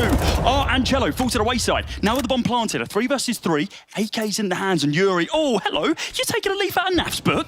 On the rotate round from B. Flash, molly into firebox. Fallen, burning, so's Keserato. We need to see Yuri reactivate himself here. And here it is, the lurk. He's been so long in the making. Is Twist even thinking about this one? Naf's on the bomb. Here comes the swing, needs to go for the spam. Does manage to find him, and now just one more body to find. The off angle being held from Yakinda. It might be enough, it might be long, but no, Fallen hits the shot, takes him down, and now we're on best of 1 point. Back-to-back Ninja defuse attempts, back-to-back failures as spams through the smoke will find it. Fallen had the lineup with the AWP, and he sees it off. Forlorn faces for Liquid. And it all started poorly as well. Cadian gets clipped in towards mid, and even Skulls, I like the idea trying to fade the smoke there, but he needed a flash. He goes in dry. It gives him basically no space to work with. Nicely done from Fallen. It's good to see on that angle. 12-10, and potentially the final round of play here as Furia look to lock in a 2-0 start to the Americas RMR. It's 1 best of 3 away from qualification again. We've got another round here from Liquid, which is not as fortuitous as we would have liked. We've got upgraded pistols once again. We've got a FAMAS for Yakinda, I think for the first time in this game, usually favouring the MP9s, but instead just needs that longer range. Yeah. Cadian, no AWP for him to be able to bank and get Liquid out of this situation, and M4. And Naf, the same thing. Notably, not getting aggressive over towards that B-bomb site. Much more defensive angle being held by Jail. But we're seeing Furia honestly not really care. They're leaving the bomb inside of T-spawn, playing the timing, ensuring they can find that opening pick, and just absolutely abusing. And you can see how nervy Liquid are here, right? You know, we've seen time and time again leads to play through apartments, palace, or ramp. Neither are going for peaks here. They know these overextensions have been costly. The question is, will one be costly towards Furia? Because Cadian gonna pop for one of his own. Pop flash around that corner, trying to find something. He will get out of dodge just about. Art will hear all of this information, but Cello gonna find one of his own. Yakinda falls, and this now gives an opportunity for Furia to close this on the corner. Cadian cleared by Art. Twist being silent. I love this. Just waiting for the timing, waiting for someone to swing into him because they think, oh, surely he would have executed by this point. But Keserato swings it. Oh, but a little bit of a body block. It's fine, though. He's still been able to come out on top. Skulls inside of the smoke. Is he going to be going for another fadeaway play here inside of Ninja? But Keserato's ready for it. Naflo once again lurking over the other side of the map. It's not going to work out in his favour. It's absolutely nothing for him to be able to play around with. And Cello going to be able to close it out. It's 13-10 from Furia. Commiserations to Liquid. They go down 0. They're now 1-on-1. Yeah. We'll throw it back to the desk. Well, there we have it. Despite Liquid winning both pistol rounds, they were not able to successfully walk away with Mirage in their back pocket. But Furia coming into this one looking pretty strong. Yeah, there was a good performance coming out of Furia. For the vast majority of the game, it felt like they were the better team. As you said, Liquid won the first pistol, converted the second round. Second half, they win the pistol, convert 3 rounds into it. So essentially, they're leading 5-0 in some of the cheap rounds. Whenever it got into buy rounds, whenever it got into the less messy stages of the game, it felt like Furia were were a step ahead. So good win for them. Unfortunately for Team Liquid, another loss right here, and that just applies pressure instantly. As we spoke about, 2 losses and you're out of the Americas RMR. So Liquid right now feeling the pressure, whereas for FURIA, they put themselves in prime position to progress. Yeah, they just looked like they were playing in a different league, so to speak, especially a couple of the rounds. The chemistry you could see and the way that they were coordinating, a lot of those post plants was really catching Liquid off guard. Not only that, but Liquid as well. I think there was 2 gun rounds in that second half where Naf thought he was able to take apps and was just going down, which felt like it was almost free.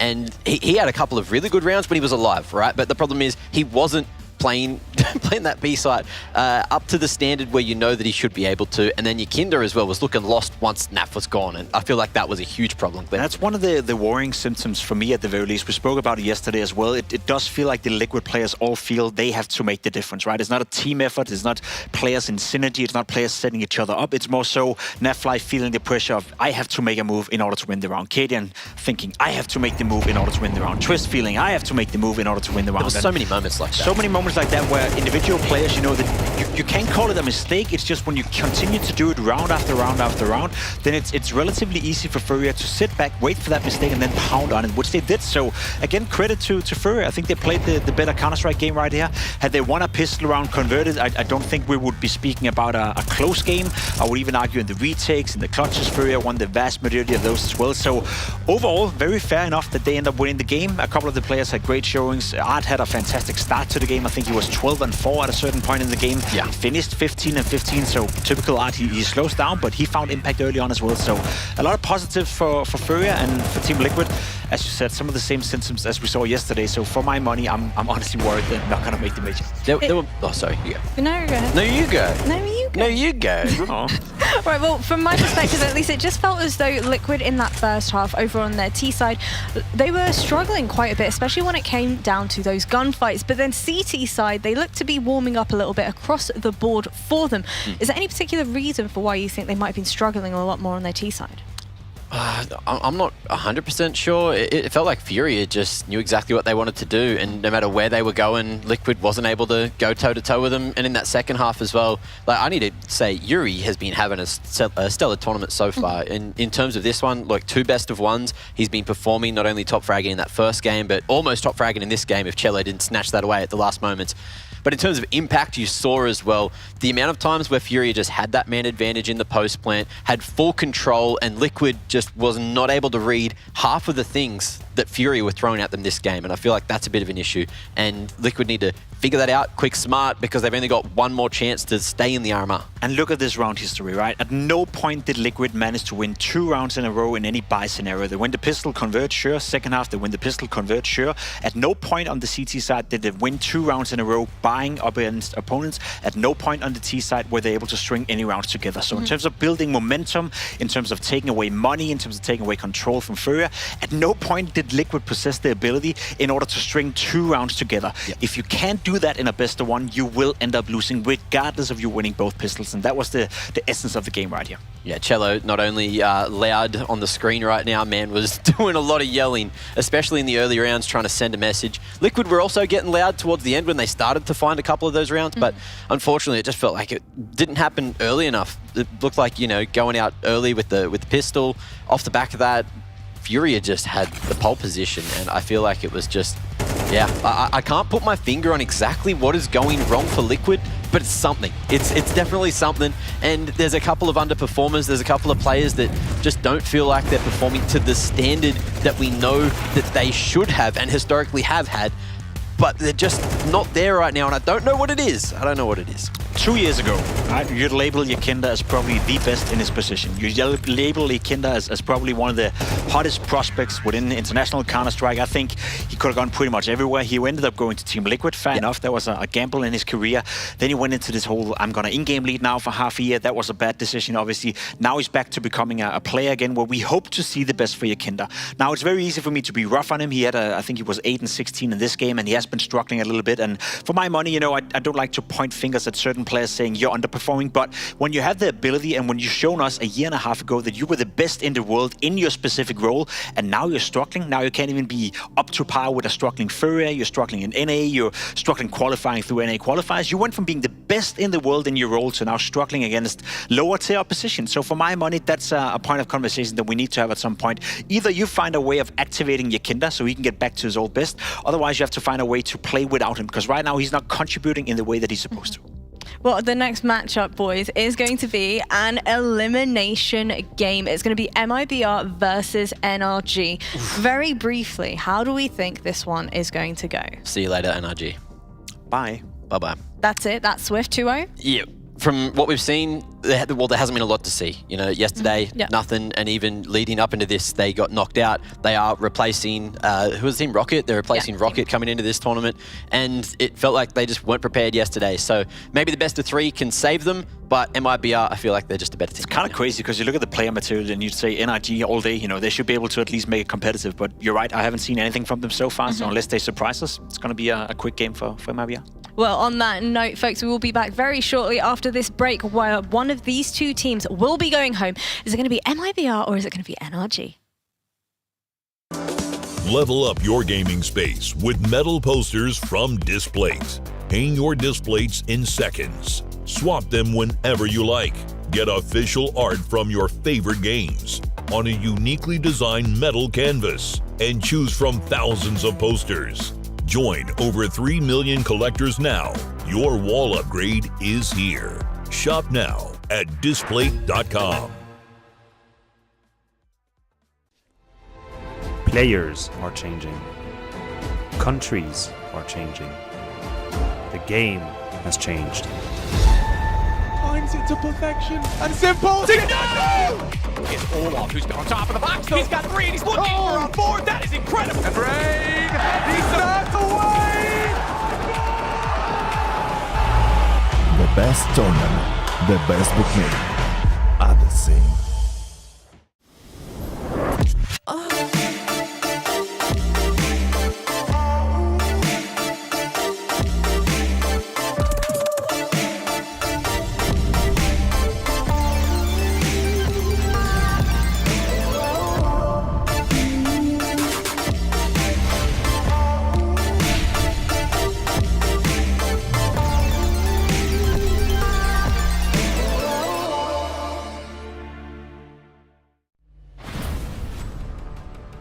We are proud to announce new additions to the XL series. Both are using fast TN panels and newly upgraded DIAC 2 technology. Fast TN panel with its faster native response time can reveal enemy outlines quicker during flashbang attacks. For IPS panel, more overdrive is required to enhance response speed, leading to dynamic image blurring due to the panel's inability to handle the load. These new monitors integrate new dynamic accuracy technology, DIAC 2. The upgraded dual backlight design not only provides FPS players with clearer visuals at dynamic aiming and spray control, but are also more friendly to your eyes. Moreover, built in the monitor panel, DIAC 2 functions independently and doesn't require any sync with PCs, ensuring no impact on game performance. XL setting to share now has auto game mode feature. Besides download, save, share your settings, it will auto apply different color settings based on your usage scenarios. Outlook of the latest monitors are refreshed. It has incorporated industrial-grade bearings into the height adjustment mechanism, allowing easier and smoother adjustment to the exact desired height. The new monitor series continue to evolve, refining details to ensure players can perform their best consistently in games. This is a brief introduction of the new XL monitor. Feel free to DM us if you have any questions.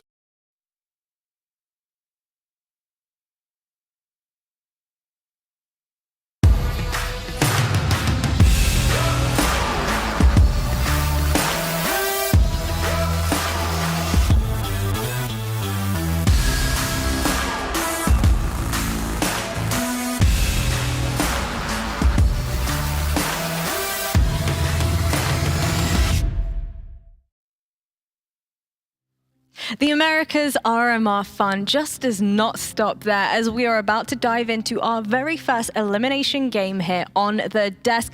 Dust, this time around we've got you joining us. It's going to be MIBR versus NRG. How are you feeling? NA's last hope?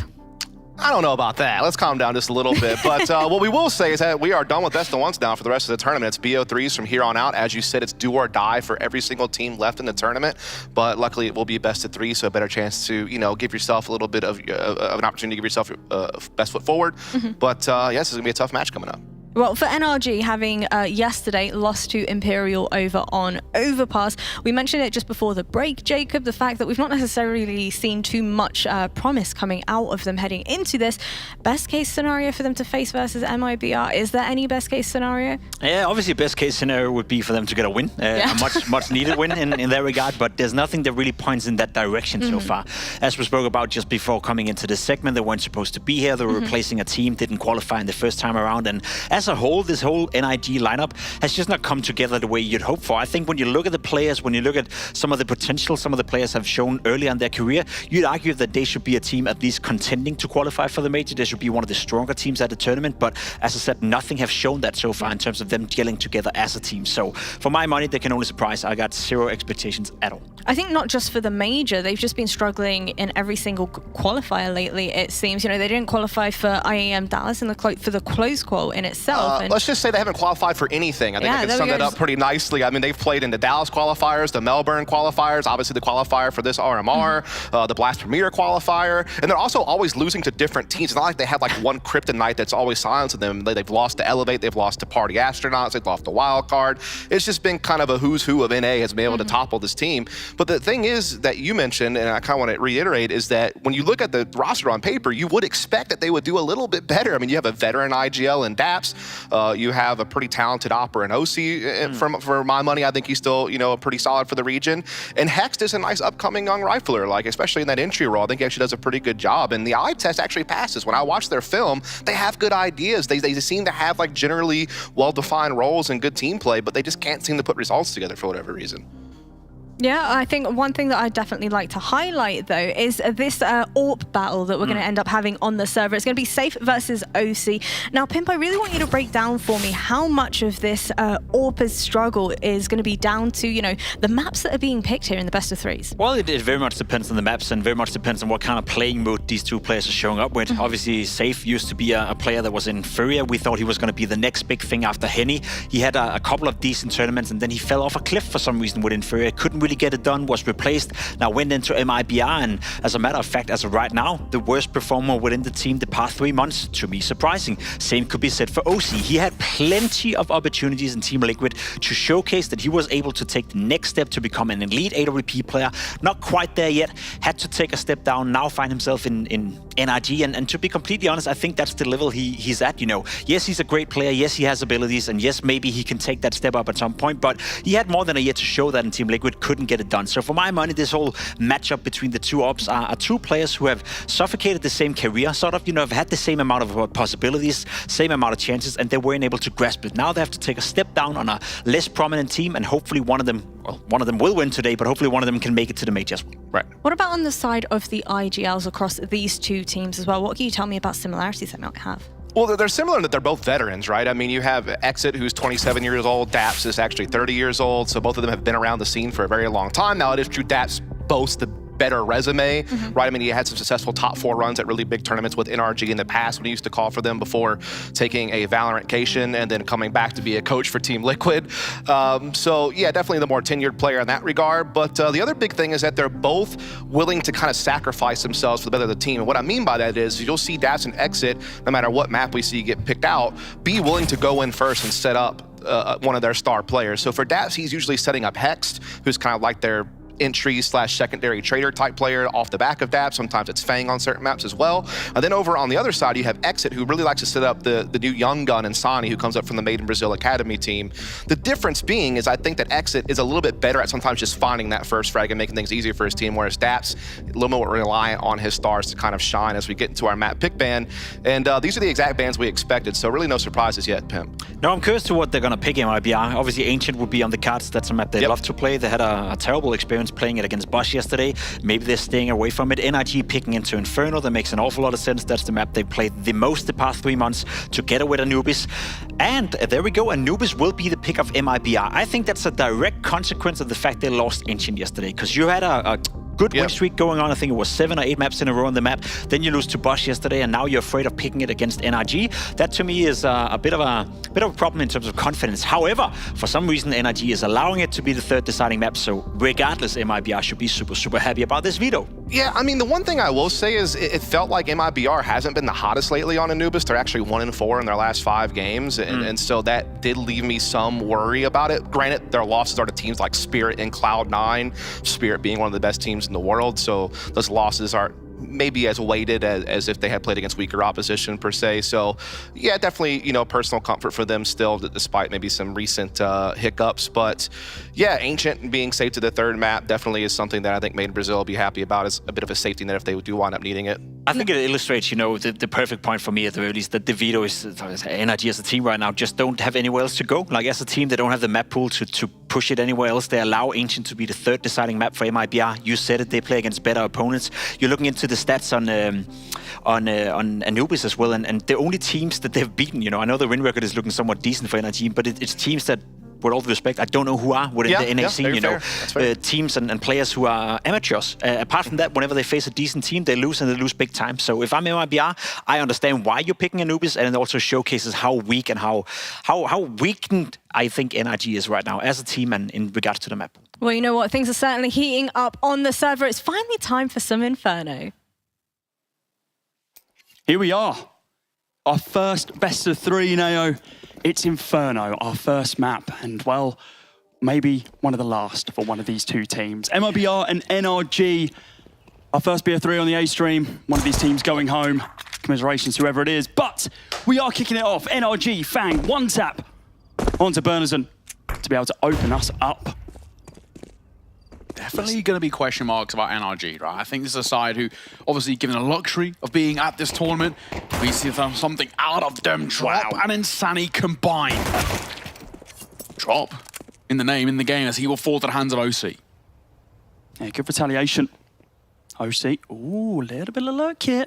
Safe, ready for this one. Oh, he was. Clean little 1 tap onto him. Fang. P250 in hand. The benefit over the Glock, of course, for those long-range 1-tap headshots. Brings it a little bit more favourable against those USPSs. Oh, dear. Dinks through the wall. A little bit more weak now, needs to be cautious about this double lurk. But there's 2 behind him, and there he goes. Insani taking him down, and MIBR, after losing 1 quite early on, managed to retaliate incredibly quickly. Of course, MIBR, I think people coming into this wouldn't have thought that they'd be in a 0-1 position straight away off the back of the BO1, especially considering they played up against Boss yesterday on Ancient, a map that they hadn't lost for the last 3 months. They were 10-0 until that moment, now 10-1. It was a 13-9 scoreline as well, which sounds close, but the game wasn't really. No, honestly, I think Boss really did great work yesterday. There definitely is question marks. There's reservations about MIBR in terms of the skill ceiling they have. You know, we look towards individuals. Insani is the big one, right? What can this guy do? He is, without a shadow of doubt, the win factor behind MIBR. And of course, a really good pistol round for him to start off. So at the very least, we need to see confidence out of that young man. And I feel like if MIBR want a chance to take this cleanly, we need to see Insani start putting up those numbers. Yeah, we need to see a string of rounds together as well, because plenty of teams are able to win the pistol and not convert on the next. But without the force buy here from NRG, just the pistols, should be a clean one for the CTs. But now, goes a little quiet, eerily quiet. NRG, it's just sort of the old kind of attack pause without calling attack pause type vibe, you know, low buy. Let's have a little conversation. What is our next gun round going to look like? They've lost banana control. This fight for it is not exactly going to be pretty. Exit up close. BR Enazan at range. Yeah. Exit. Oh, he's going to get a couple of freebies here. Fifth one. Made that 2. Lines up the 3rd, but he can't quite close it down. But Brendan at range will.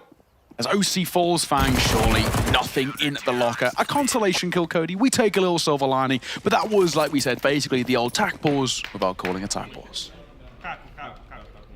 MIBR, they've been in Europe for quite a bit. Yeah. Cracking for this one. in our home country over in Sheffield. Yes. Boot camping, some of the boot camp options that are available over there.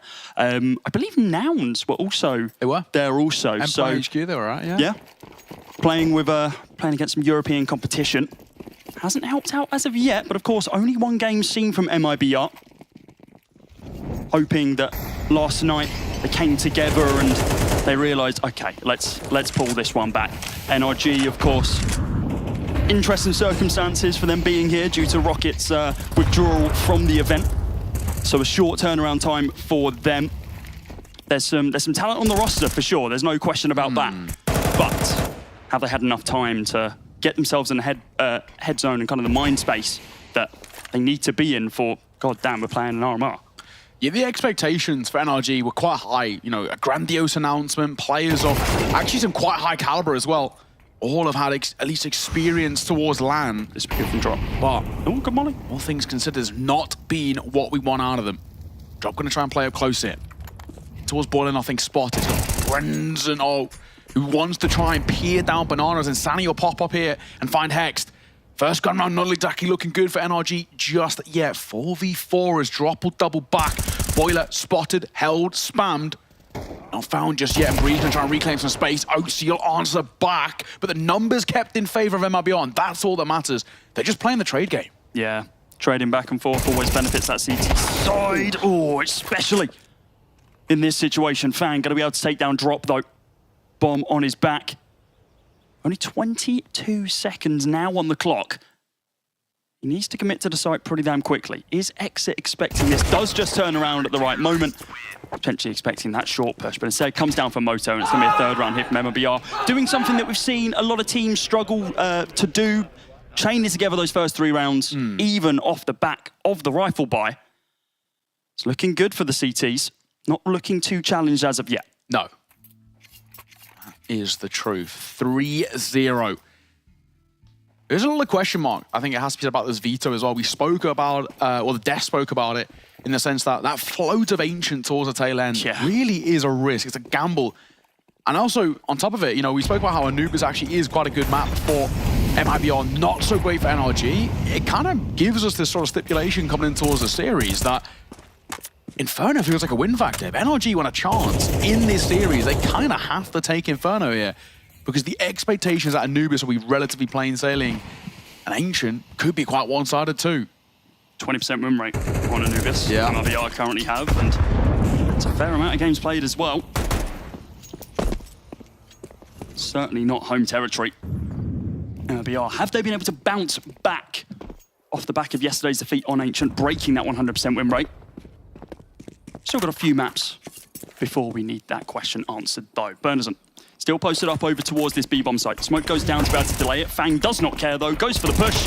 He's not going to be able to find it. Exit there to be able to back up his teammate. They do continue their aggression as they just begin pushing through Coffin, but Bernison there ready and waiting to be able to pick up another kill. Bomb does get planted. The onus now on MIBR to be able to execute on this bomb site. It's good work from Brinson. And I guess now with Breeze and Hex, yes, bomb down is great. Anything more would be a luxury, would be a cherry on top. And a kill up close and personal. Tech9 running, gunning, drop on the corner. Will do as the namesake says as he finds Breeze, and he'll find the round. A flawless start continued for MIBR. NRG, they're getting small silver linings of a bomb plant, but they're not really getting actually all that close to the rounds themselves. This so far has been plain sailing, hence, we are going to see attack pause get called there. Good opportunity for Mix, coach of NRG, to get into the conversation, see what he sort of spotted so far. But honestly, there's not a lot on a positive note from NRG thus far. They've looked a little rough around the edges. Historically, MIBR benefit more on that T side than CT side on Inferno. Just benefits them even more, the fact that they're coming out the gate swinging right now, bodying NRG, not really giving them an inch here. NRG kind of got to dig into that bag of tricks, work out, okay, how can we actually turn this one around? We are a number of rounds deep. Nothing seems to have worked. Only one bomb plant to speak of so far. Let's see if they can get another one moving into round number 5. It's AKs across the board. The utility is good on both sides, but now we have Safe. Big green in tow, looking to make an impact over towards that solo B hold. I like this call, but it does actually catch them off guard. A slow play in towards second mid, and Hex going to get 2. Oshi going to get one of his own as well. Is this a misread? Did they think they didn't have any money or something? Surely not, guys. You won 4 rounds in a row. Safe on the corner. Can be a one at that angle if he can't hit the shot. Pixel spotted. Yeah, no chance in hell. Fang uses the small liberties he's given to his advantage. I say falling. Hex has got no choice with what to do here. Just has to go for it. Even saving is so hard because he knows that they've taken second mid control. He knows that they can wrap through in towards A. Yeah, hence exactly why head on a swivel.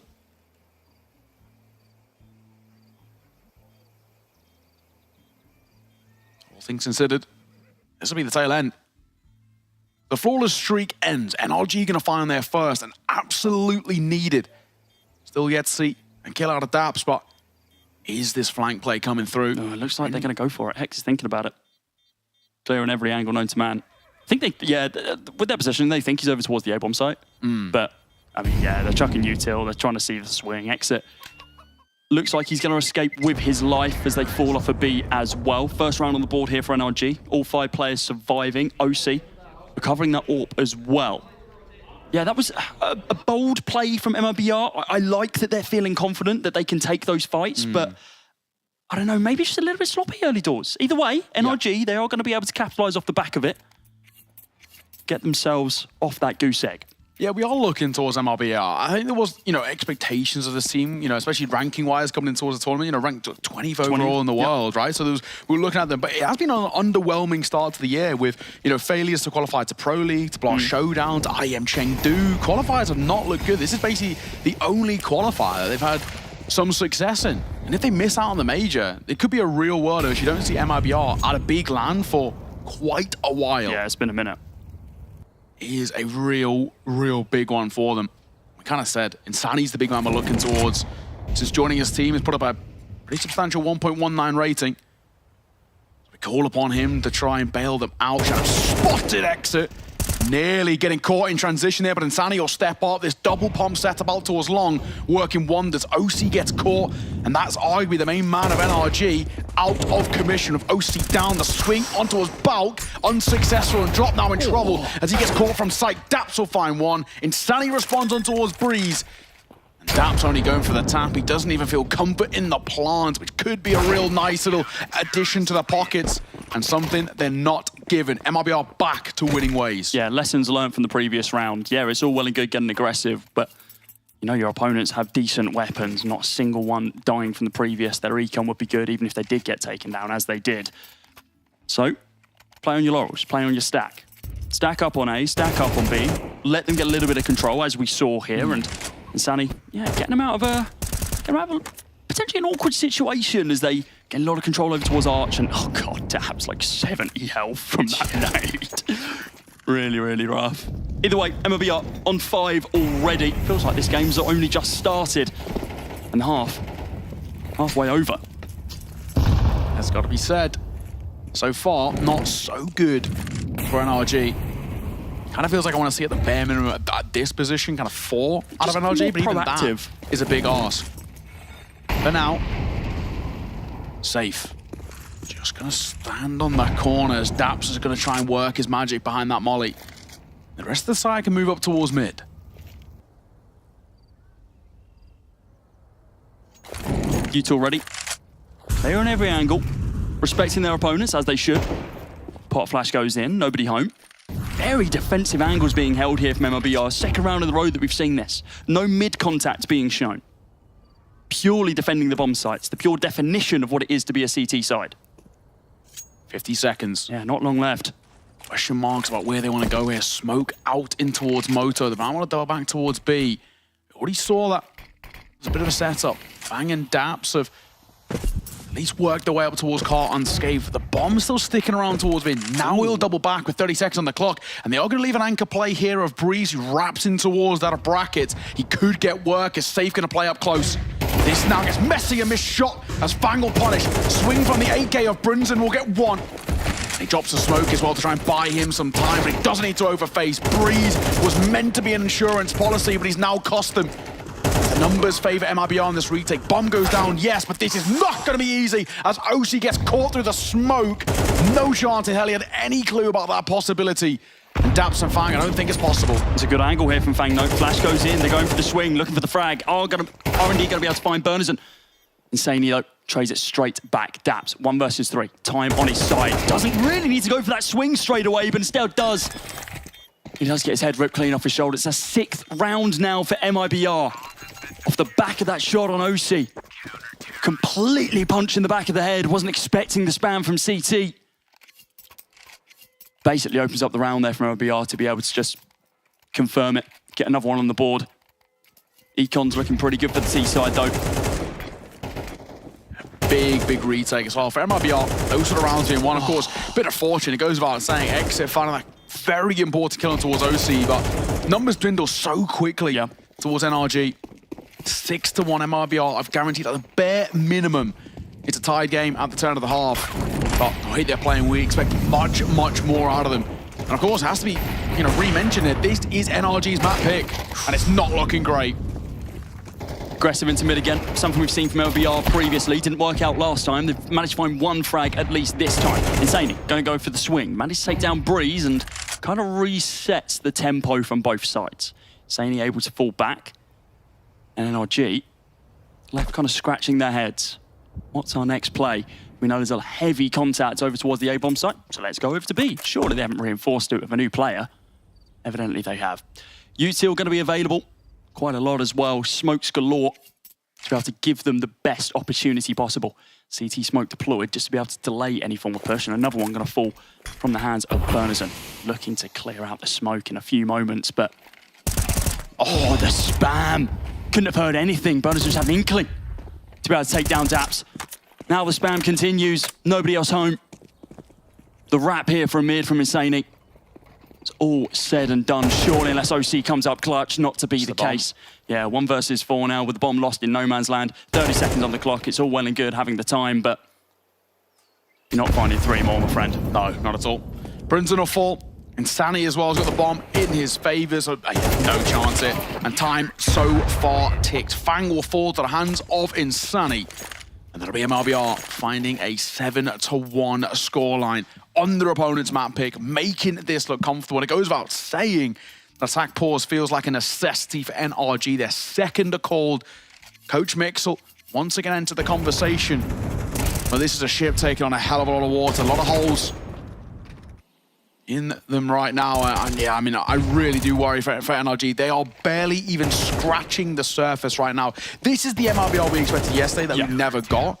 And now NRG, backs against the wall, on the brink of being eliminated from the RMR. An RMR which originally they weren't even a part of. Got that late invite, and of course, little time to prep, and feels like it's showing. It's unfortunate. Started in a lot of trouble. I mean, not to beat them while they're down, but it barely looked like they got started yesterday as well, right? It was a 13-2 scoreline against Imperial. Of course, different map, different game, different team.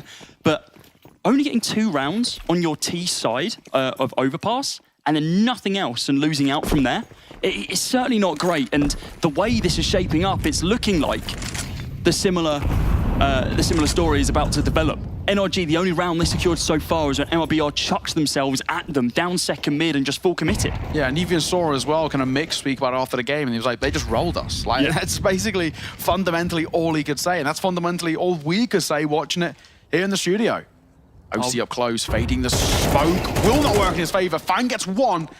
The trade works brilliantly, and Sani for a double as well. And then I'll pop towards A, coming out of balcony. Brendan's meant to try and hold them at bay from range. Out to long, finds 1 as Daps will drop. To the hands of Brendan, who makes it a double. Lovely work for him. An 8-1 for MIBR. This is a no-show from NRG. Yeah, there was a thought in my mind. It's like, okay, MIBR for the first time, they don't actually have site presence here. Maybe there's an opening for RG, and well, you don't need site presence when you can just spam them down from an M4, evidently. It shows how confident MIBR are as well, right? We're seeing them take fights in the first 10-15 seconds in what we would traditionally put as disadvantageous situations. So fading a smoke in towards mid, how perilous of a situation that traditionally is, right? To sit behind that sort of smoke and walking away with the trades in your favor. NRG spacing is rough, trading's not being great, the opening kills are not going their way. so far, I think if you're energy in this situation, you know, we've got MIBR in towards attack pause, and this is probably just primarily to calm them down a little bit. Just don't do anything too audacious, too overconfident. Hey guys, remember that round that we lost where we just run second mid? Let's not do that again. Yeah, exactly. Slow it down. Yeah, like it's all well and good wanting to get this game over and done with at an 8-1 scoreline, but we've seen plenty of games fall to the wayside when you get too overzealous in your own abilities and then just start making silly plays for the sake of let's get back to the hotel. Especially in elimination best of 3. Again, to remind anyone who is just joining us for the first time, firstly, you've missed a ton of games. How dare you? Secondly, X2 goes home. No matter how many games you win, with the exception of, well, going 3-1, if you lose 2, you're gone. Best of 1s were yesterday for all the teams. The winning teams who went 1-0 played their best of 1s earlier on, and now we're in elimination zone. Best of 3s for the rest of it. Fang, gonna be able to open up with that first frag. Second one here as well. This is more like it for NRG, the opening that we need to see from them, and now that B site completely open. Yeah, Fang being given basically the mileage that he wants to get here. And actually, I like this play from Breeze. If timing works in his favor, he gets a freebie, but it doesn't, because Insani says thank you. Breeze gets caught, and that'll open an opportunity as well. Bomb goes down. Retake. Oh, really? Already successful as OC denied of a plant by the hands of Drop. Somebody with a wealth of experience under his belt, showing it in its true colors. Tap on towards the bomb. Hex scared to plant, and you can understand why. Utility is available for MIBR. Smoke, flash, nade, and molly to work with the spam. So nearly catches Daps. I think that's been heard as well. The nade will see him off as well. Dropped to his demise, 6 feet under, and Hexed and Fang trying to deny following him in the same suit. And this is awkward with Fang so down low. He has to try and play in the thick of it and help out Hex here, but it's not going to be easy. Swing on the corner. Hex finds one, holding down Mouse 1. Runs out of ammo. Fang will fall to Drop, who started the retake, and he'll close it to 9-1, and it continues the same stat line here of a no-show. MIBR, they're playing around these smokes so well. If I'm OC, I'm tilted. I keep getting killed through smoke. Like, that's so rough. You're in great positions. Yeah, maybe planting in a little bit, literally the default. But it doesn't matter. You think you're safe behind this smoke wall and you just keep getting bodied. We saw the player from CT as well, just jump spotting over and over and over, spamming Daps down on the inkling. And the idea that he was there, the nades taking him down at the end of it. I mean, mate, this is looking really strong from MIBR, but pretty weak from NRG. And we're starting to see quite the indecisiveness of NRG as well when they get a bit of space. That's, you know, Fang with his 3rd opening kill so far, most in the server by quite some margin. And already nothing's come off the back of it. They're making this look quite simple, MIBR, when they're in what we would usually look at as pretty bad positions, playing retakes with very little information about what the post plant's looking like. MIBR, yes, they're getting a bit of fortune. You know, we already spoke about those sort of smoke spams, but man, these retakes have been clean. The tag and nade, little wombo combo works well, and MIBR not putting a foot wrong. Tactical aggression, and picking their moments of when to fight. Safe given all the freedom to stand in mid there for 10 seconds. Nobody even testing him. Ready to retaliate when the smoke comes in as well.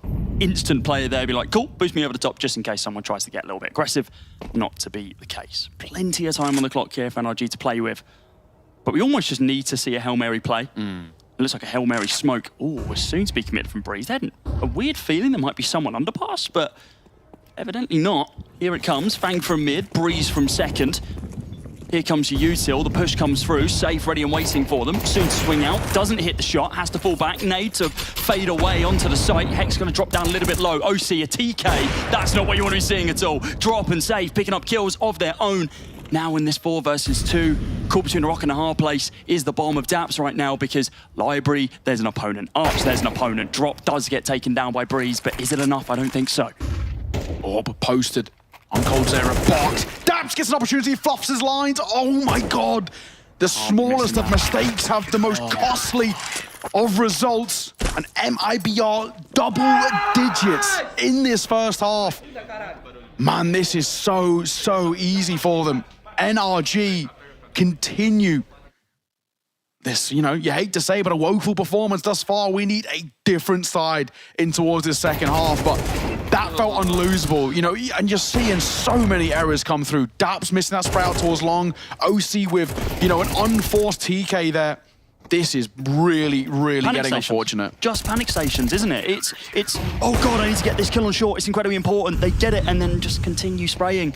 I mean, you can see the look on Breeze's face, a little bit dejected, not really like vocalizing anything with the rest of the team. We're not seeing any hype. I mean, when you're 10-1 down, it's hard to be hype. But your map pick of Inferno, you're getting bodied like this. This can't feel good for NRG. We need to see them reinvigorated right now. And then moving that into the second half as well. It is going to be a fall buy. Are they going to be able to make anything of it, though? It's Fang, soon to be on the entry. Over towards Banana. Final round of the half. We just need anything out of NRG. Something. 2 rounds would be something to go off. Oh, the corner's good. The trade, decent. Fang gonna make it 2. And there's his opening kills that we're talking about, what Fang is able to do. Pouncing to find some space. Labor spray from Exit could be in a little trouble here, and Fang gonna find a 3rd. This now gives NRG the best opportunity that we've seen out of this side. Surely unlosable now. Oh, you've gone and said it. Drop going to be able to take down Daps as he was trying to hold on the lurk. Another nade coming in. Dropping Fang. And Breeze just a little bit weaker. With at least one M4 in. Oh, Fang's dead. Bye-bye, buddy. Out of the server. Out of the half. Insane. Soon to be pushing in from Coffins. Molotov does push Breeze off. Shot. Not going to be able to connect this time. Drop. M4 in hand, looking to clutch this out, looking to make it to 11-1 scoreline. Time is ticking down on the bomb though, but Hex going to be able to get a consolation round here for NRG. Is this the momentum that they need moving into the second half? It's hard to say, but it's the first show of life that we've truly seen from the team. And it all comes off the back of Fang there. Really good round. 3 kills to his name, a double entry in towards top car, a 3rd as well in through Coffins. That's what we need to see out of Fang. This is what we didn't see at the tail end of the complexity stint from Fang. He really dipped off kind of mechanically in terms of the form, but that is much, much better. For MIBR, though, it's not even remotely close to panic stations right now. This has been so simplistic. You know, they're just playing fundamental Counter-Strike, relying on the mechanics, and it's working so well. This team play that they had in through mid in towards second has been brilliant. They're kind of going this kind of calculated aggression. The only real faux pas that we kind of saw on MIBR that happened a couple of times was actually just maybe overextensions or kind of slightly lackluster trades in towards Banana. You know, they got punished once on second mid and then kind of learned their lesson. They got punished a couple of times in top car, but didn't really learn the lesson. But it doesn't really matter. They got an 8-round lead so far. I don't think MIBR are even remotely worried.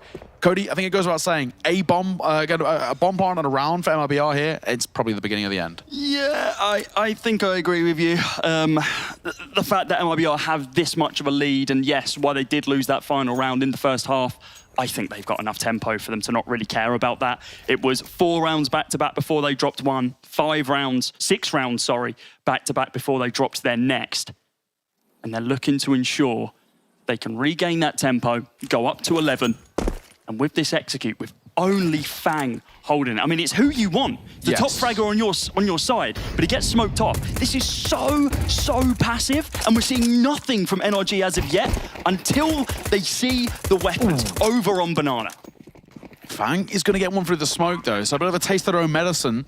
As MIBR left down, this is brilliant exit for 1. Any more for any more. Be great that he lines up 2. Make that 3. Exit finds 4.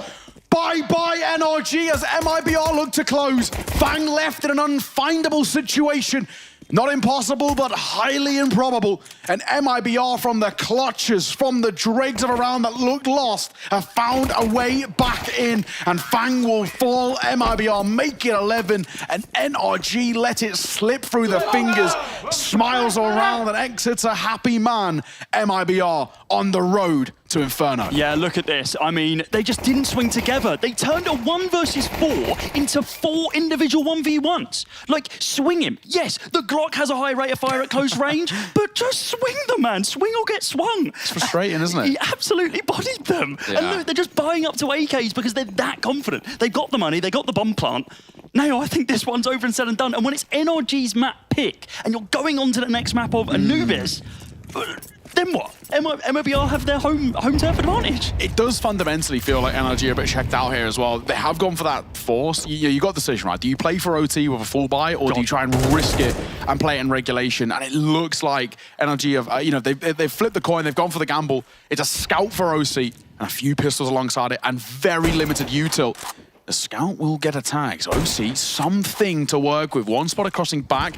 He knows that exit is somewhere in towards that cubby, but a smoke out in towards deep top car now gives MIBR all the room in the world to work with. They can rotate anywhere, and they've got plenty of time to do so.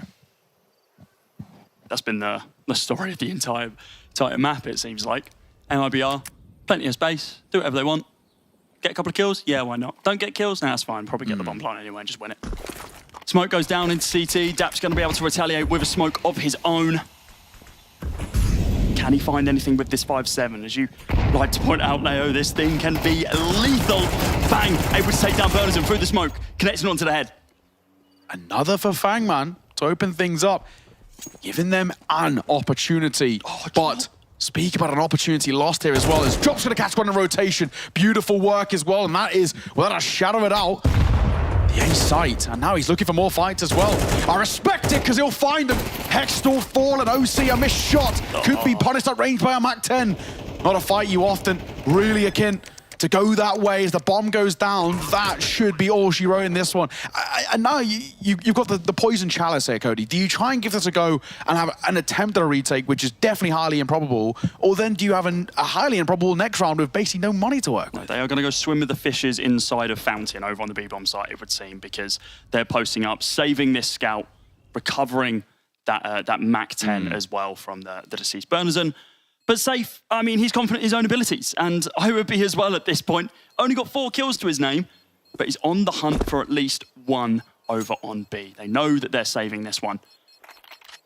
Well, they don't really have the money for this, but I suppose the mental deficit it would imply onto NRG would be absolutely massive. Fang is going to be able to find safe and drop. Yeah, change his mind. Doesn't want to continue going for it. I mean, there's a scout, there's a MAC-10. If they buy up pistols, maybe. It's ambitious. Maybe. What are we looking for? 10 rounds in a row? Yeah, I wouldn't say I'm a believer by any means just yet. Playing for overtime. And you know, this one on your screen, I want to give him a lot of credit. I think Fang's actually been playing really well. Yeah, it's not even just statistically, but the amount of space he's given NRG has been great. It's just nobody's doing anything with it. I mean, you say not only statistically, but look at the statistics. He's on 16 kills. Yeah. You've got 1 player on 5 or above, and that being Breeze. No one else has shown up from NRG. It's been all Fang. Any of these rounds that require something to happen, it's been him coming up clutch. And he's looking to do the same here as well. Boosted over half wall. Had a good angle, but the smoke shifting and changing, and he has to fall off of it. They fall off the entire angle, as a matter of fact, back towards that B bomb site. Yeah, this feels like it could be the beginning of the end. Beginning? Well, yeah, true. I feel like we maybe hit that marker a hot minute ago. Fang tagged is not a real nicety as well. No. So far, Fang 5-0 in opening duels, but he might not be given that sort of luxury. He is going to try and poke and prod for it. Flash in the corner. Fang get an opportunity, but anti-flash being played by MIBR. Brilliantly done. Nice. Down goes Hex, down goes Fang, and now the B site looking vulnerable. 1 man left back site. They know he's there because he flashed for them. Dap's in trouble. Beckoning over a rotation, but surely no chance in hell. Numbers dwindling as Daps needs a dynamic double here to even give them a chance, and they can just rotate. X is still on the hunt, though. Knows that he's on this bomb site. MIBR don't care. They know that there's 1 player here. Don't worry about it, guys. We've got the overwhelming firepower. He's holding inside of Dark, which has got a little bit of a lighting update. Can he find anything else? Daps, the IGL, holding from the front, looking for exit. And he's good for the entry. That's it. That is it. 13-2. MIBR take down NRG on their map pick in just the easiest fashion. NRG barely scratched the surface, and MIBR make that look so simple. And to make matters worse, after a reeling performance like that, they've got to head towards Anubis, a map which NRG have looked shaky on. Oh, Cody, I'm not feeling good. This NRG side have not shown up. It's now or never. It's do or die whether they have a chance in this series. Oh Oh me, oh my. Coming into this, looking at the scoreline, you absolutely would not think that this was NRG's map pick.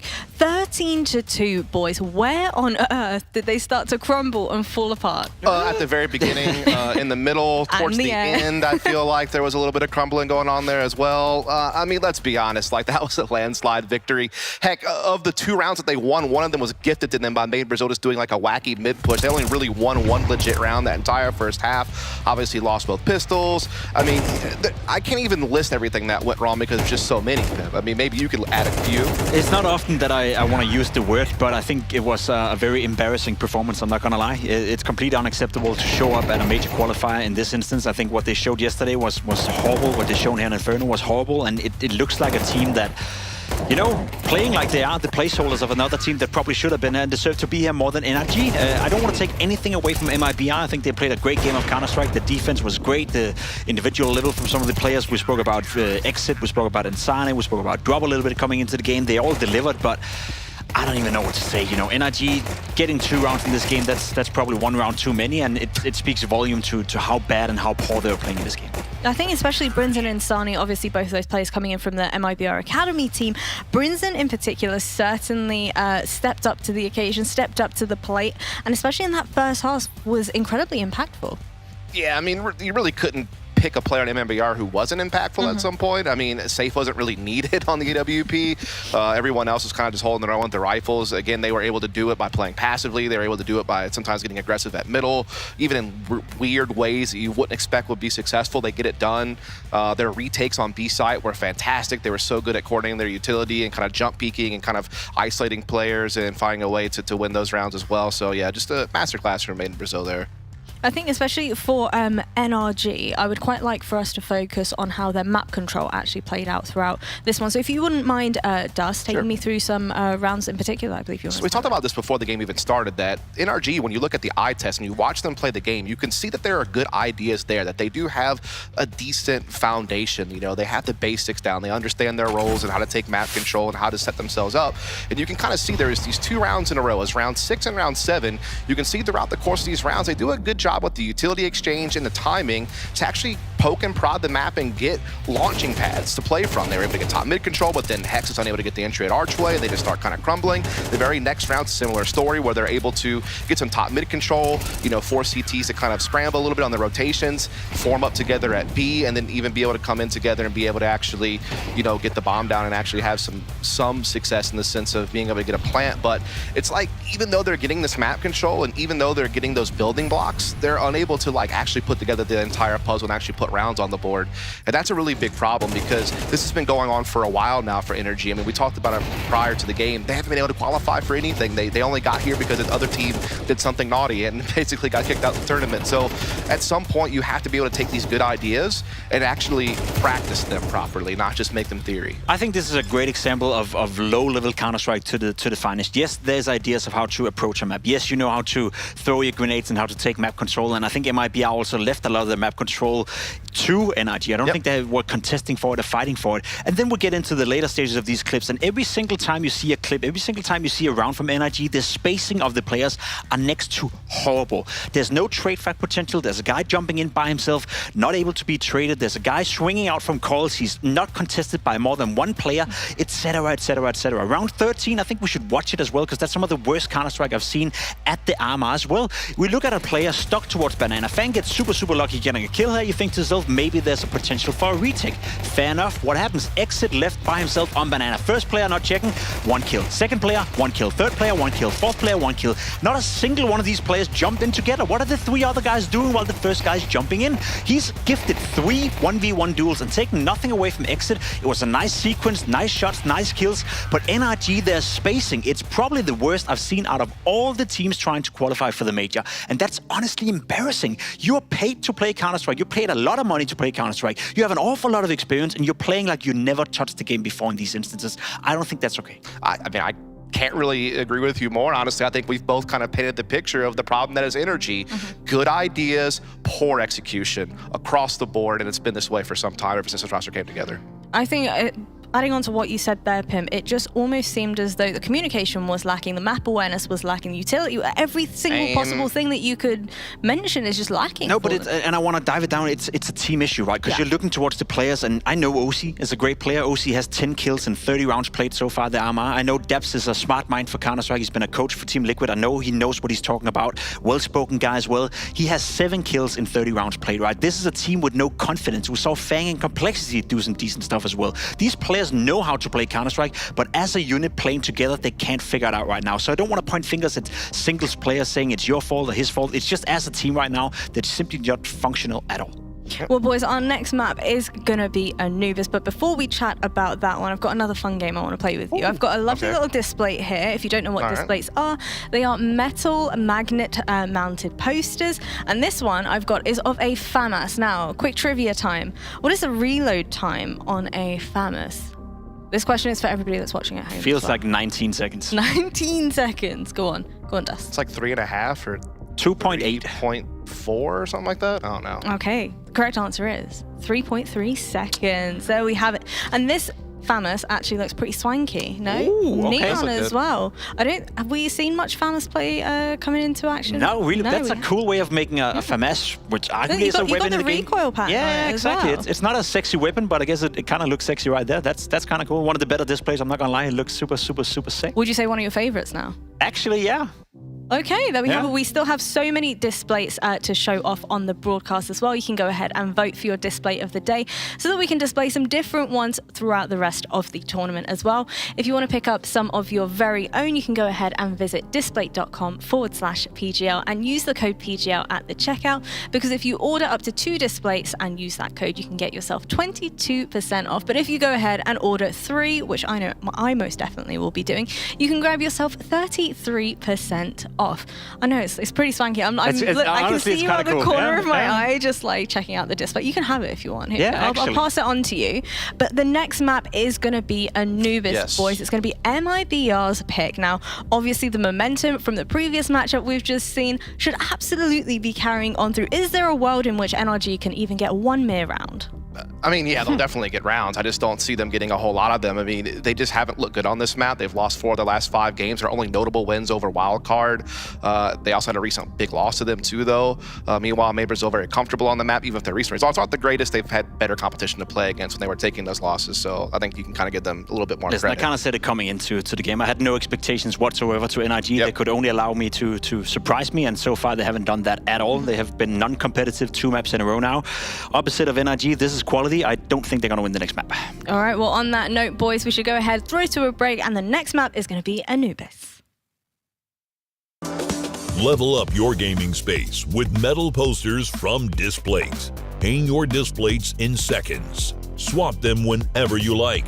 Get official art from your favorite games on a uniquely designed metal canvas and choose from thousands of posters. Join over 3 million collectors now. Your wall upgrade is here. Shop now at displate.com. Players are changing. Countries are changing. The game has changed. Times it to perfection and simple. It's Olaf who's been on top of the box. He's got 3 and he's looking for a 4. That is incredible. And Rain, he's out away. The best tournament, the best bookmaker are the same.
Welcome back, ladies and gents, boys and girls. After an absolute clapping on their first map, NRG, they're looking to come back in the second on Anubis. Unfortunately, it's MIBR's map pick. Yeah. This is not going to be an easy one for NRG. You've got to reset the mental. You've been destroyed 13-2 in 2 matches now at the RMRs.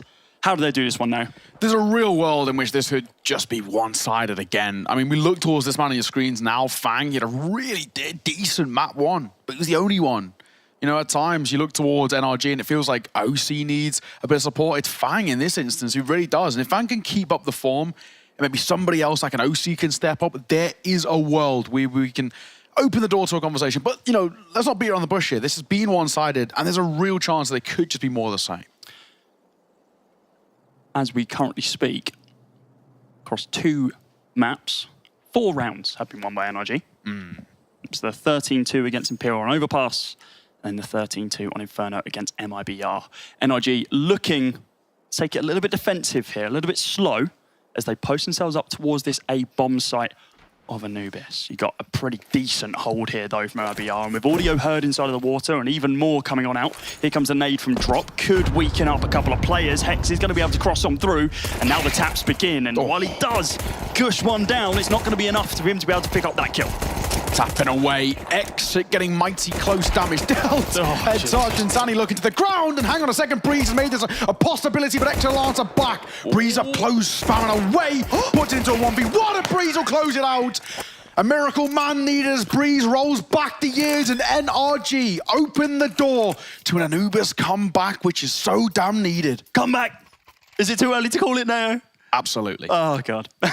Look, it was a very clean round, incredibly, so much better, so much better. We saw them struggle on the pistol rounds time after time. An interesting look into the ground. I appreciate playing anti, but just, I don't know, just looking at the masonry, and it allows Breeze to be able to clutch it out. It's a really solid isolation of the fights there. You know, we were already talking about it. Fang, we needed to see somebody come up and support him. We needed to see a little bit of something else to just have a bit of confidence around NRG, and that will bolster said confidence.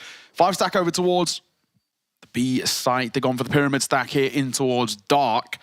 I don't know whether they're actually going to even be tested here. You can see them creeping up on towards the direction of A. You got one player playing for Lurks and then a Breeze, who will invite any pressure that gets given his way, and worst comes to worst, they can have that sort of, I guess, insurance in through mid. So I don't really think this 5-stack's going to get any sort of look in, but you may as well poke around for some fights because, I mean, it's not like you're saving anything.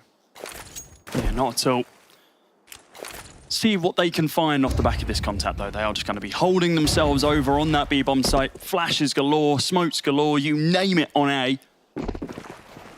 And OBR, I mean, they have no information. The only info is, oh, okay, our entry from long has been Molotovs off by the T's.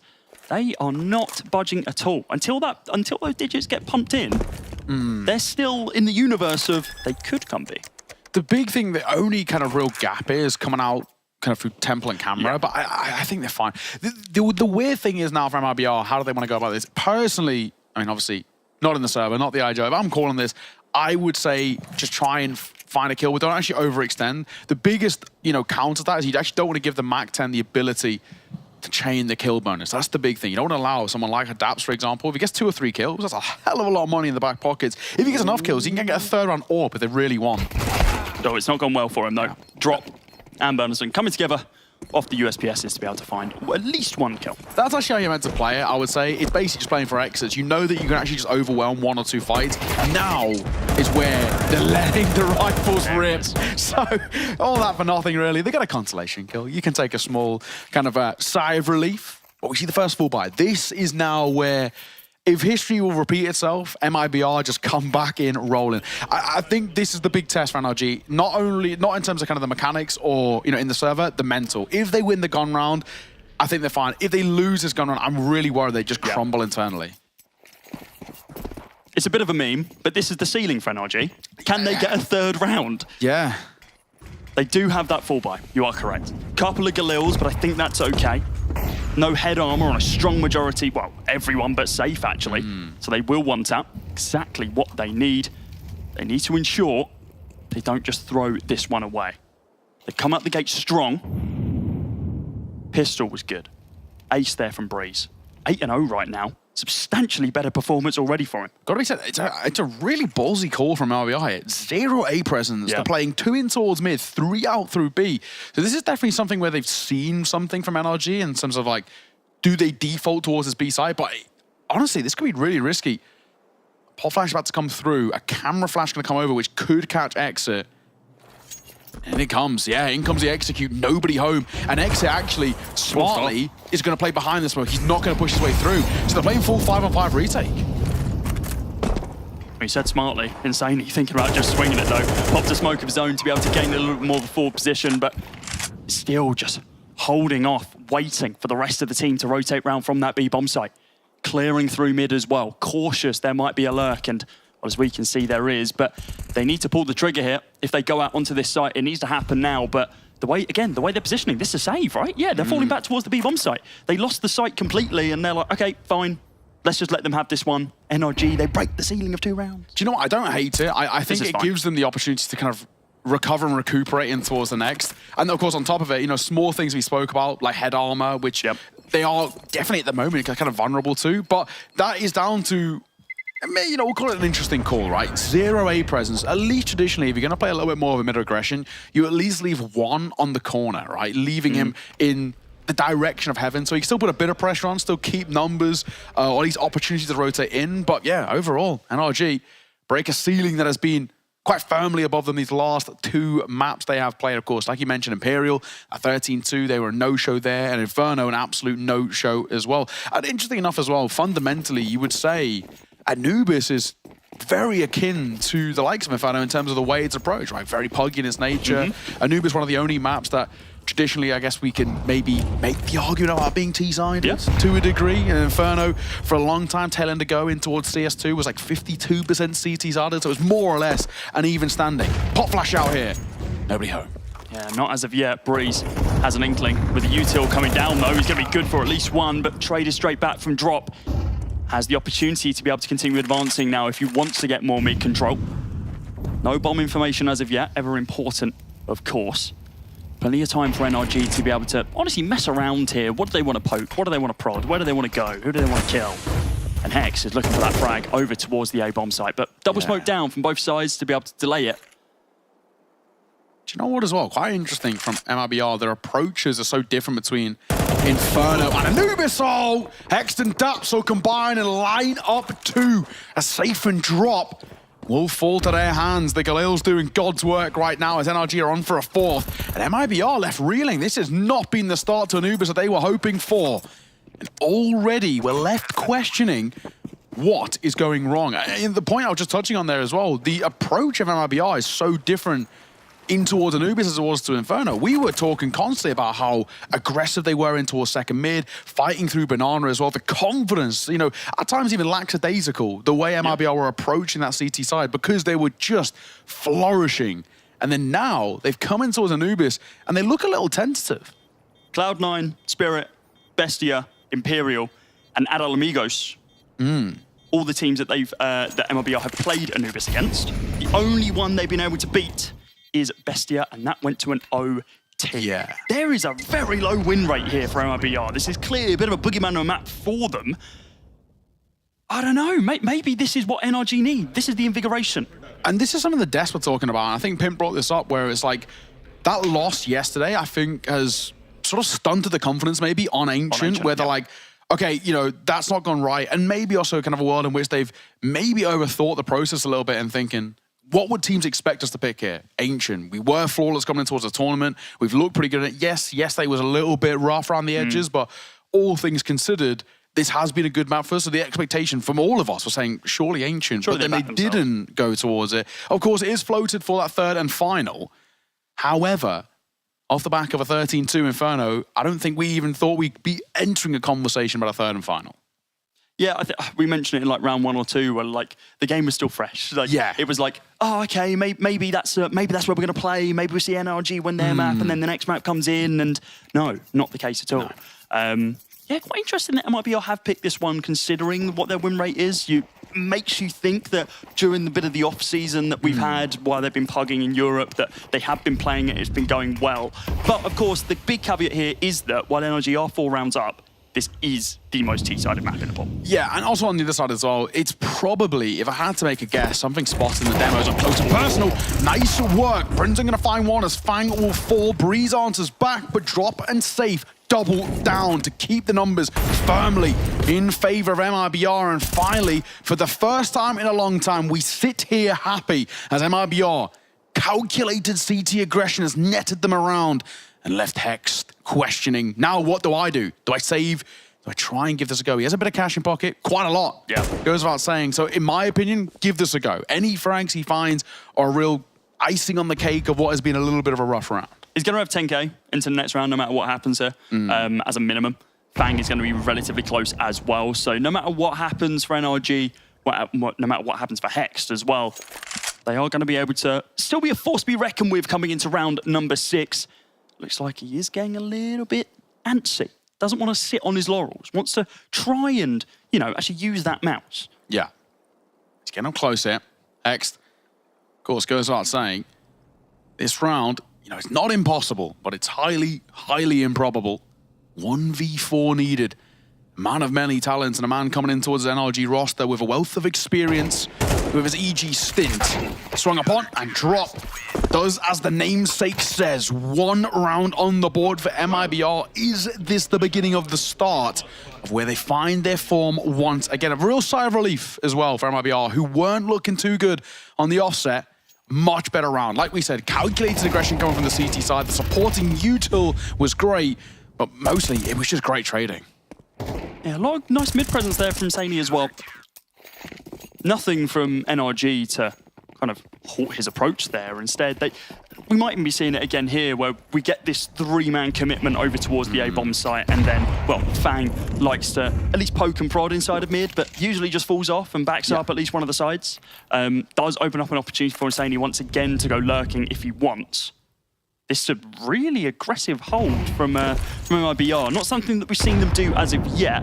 Of course, first 4 round, they were over towards that B-bomb site and then going for the retake on A, this time fully posted up. Or M4, ready for the swing if it comes. Spreads on towards Hex, so that Molotov tick, at the very least, is a bit of information gain from MIBR. We talk about small incremental gains in towards these rounds as we creep towards the minute mark. That will help. Flashing towards A mate, and X are going to realize, well, no one's home. Smoke there as well to keep them at bay, or at least chunk down that clock considerably as they're doubling back towards B. And there is a double stack on the side as well. I've got to come up huge. OC might even be the first person to swing here. Burners on the drop, holding each other's crosses. Got each other's back. 44 seconds remaining on the clock. We need to see the push come out soon. And with the Molotov going down, they're either got to have to push it or hold off the back of it, and that's exactly what we're seeing. The time was perfect because the molly from the T side was due to fall them back also. As it phased, the 7 seconds pass, 30 seconds on the clock, drop goes aggressive. Not going to be able to be good for any of the kills as Dap swings onto the site. Been a little bit quiet, but that's nice to see from him. Safe on the back lines with 20 seconds left. They need to get this bomb planted, and Saini might go for the swing now. Awkward angle for him to be able to fight from. Safe tries to line up 2. Only good for the first one. Dap's on the close though. Needs to continue pushing for this one. In a 1 versus 3. Looking for Fang, looking for the swing, looking for Daps, and just gonna miss it. And Daps coming up clutch in this round. 3 frags, 3 entries. Really nice from him.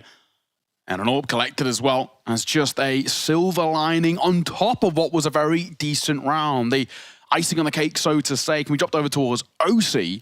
And now back towards their winning ways. NRG looked like a revitalized side, much more in control of this game.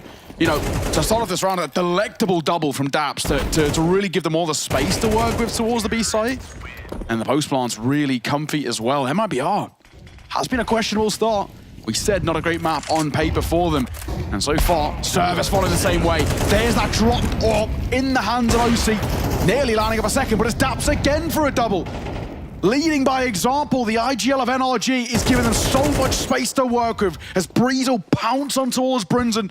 And that leaves one man all alone. Insani is a nutter at times, but it's not to be here. Fang will close him out, and NRG are fighting back in this series. Yeah, this is looking tons better. It almost looked like that first map was a warm-up for them because we didn't see any of this confidence that they're having at all in that first map. Even the 2 rounds that they won, they were laboured at best. And they were honestly kind of off the back of MIBR mistakes. Yes. Whereas now what we're seeing is NRG actively pushing the issue, actively causing disruption, and causing a lot of pain for a MIBR. And you can see Bit getting really vocal there as well. MIBR, a very important timeout for them. They're second as well out of 3 called.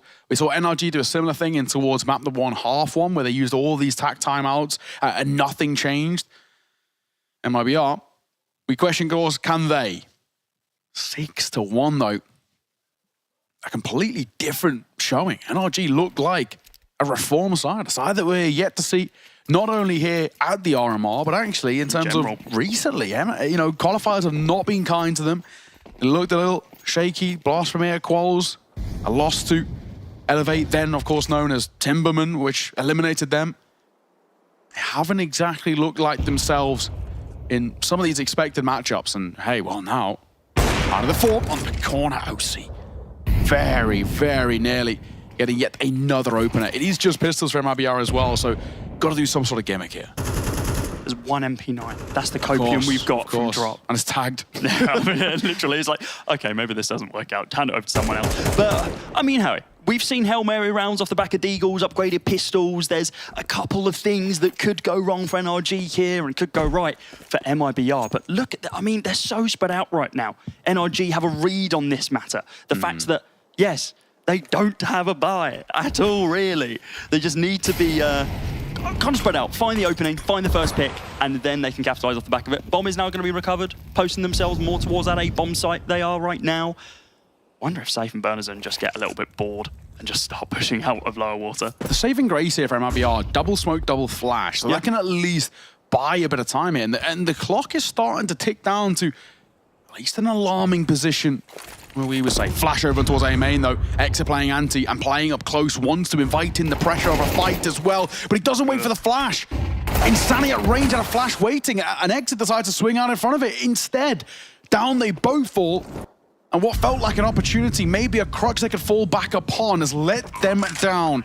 A site vulnerable, open, bomb goes with it, and that will be the round. I really feel like Exa should have waited for the flash. Insani had it ready to go, but he swung out instead. Yeah, surely got to be a bit of a miscom there. We saw a similar sort of thing from NRG in that previous game as well, where the timing wasn't in their favour and the comms just not on point.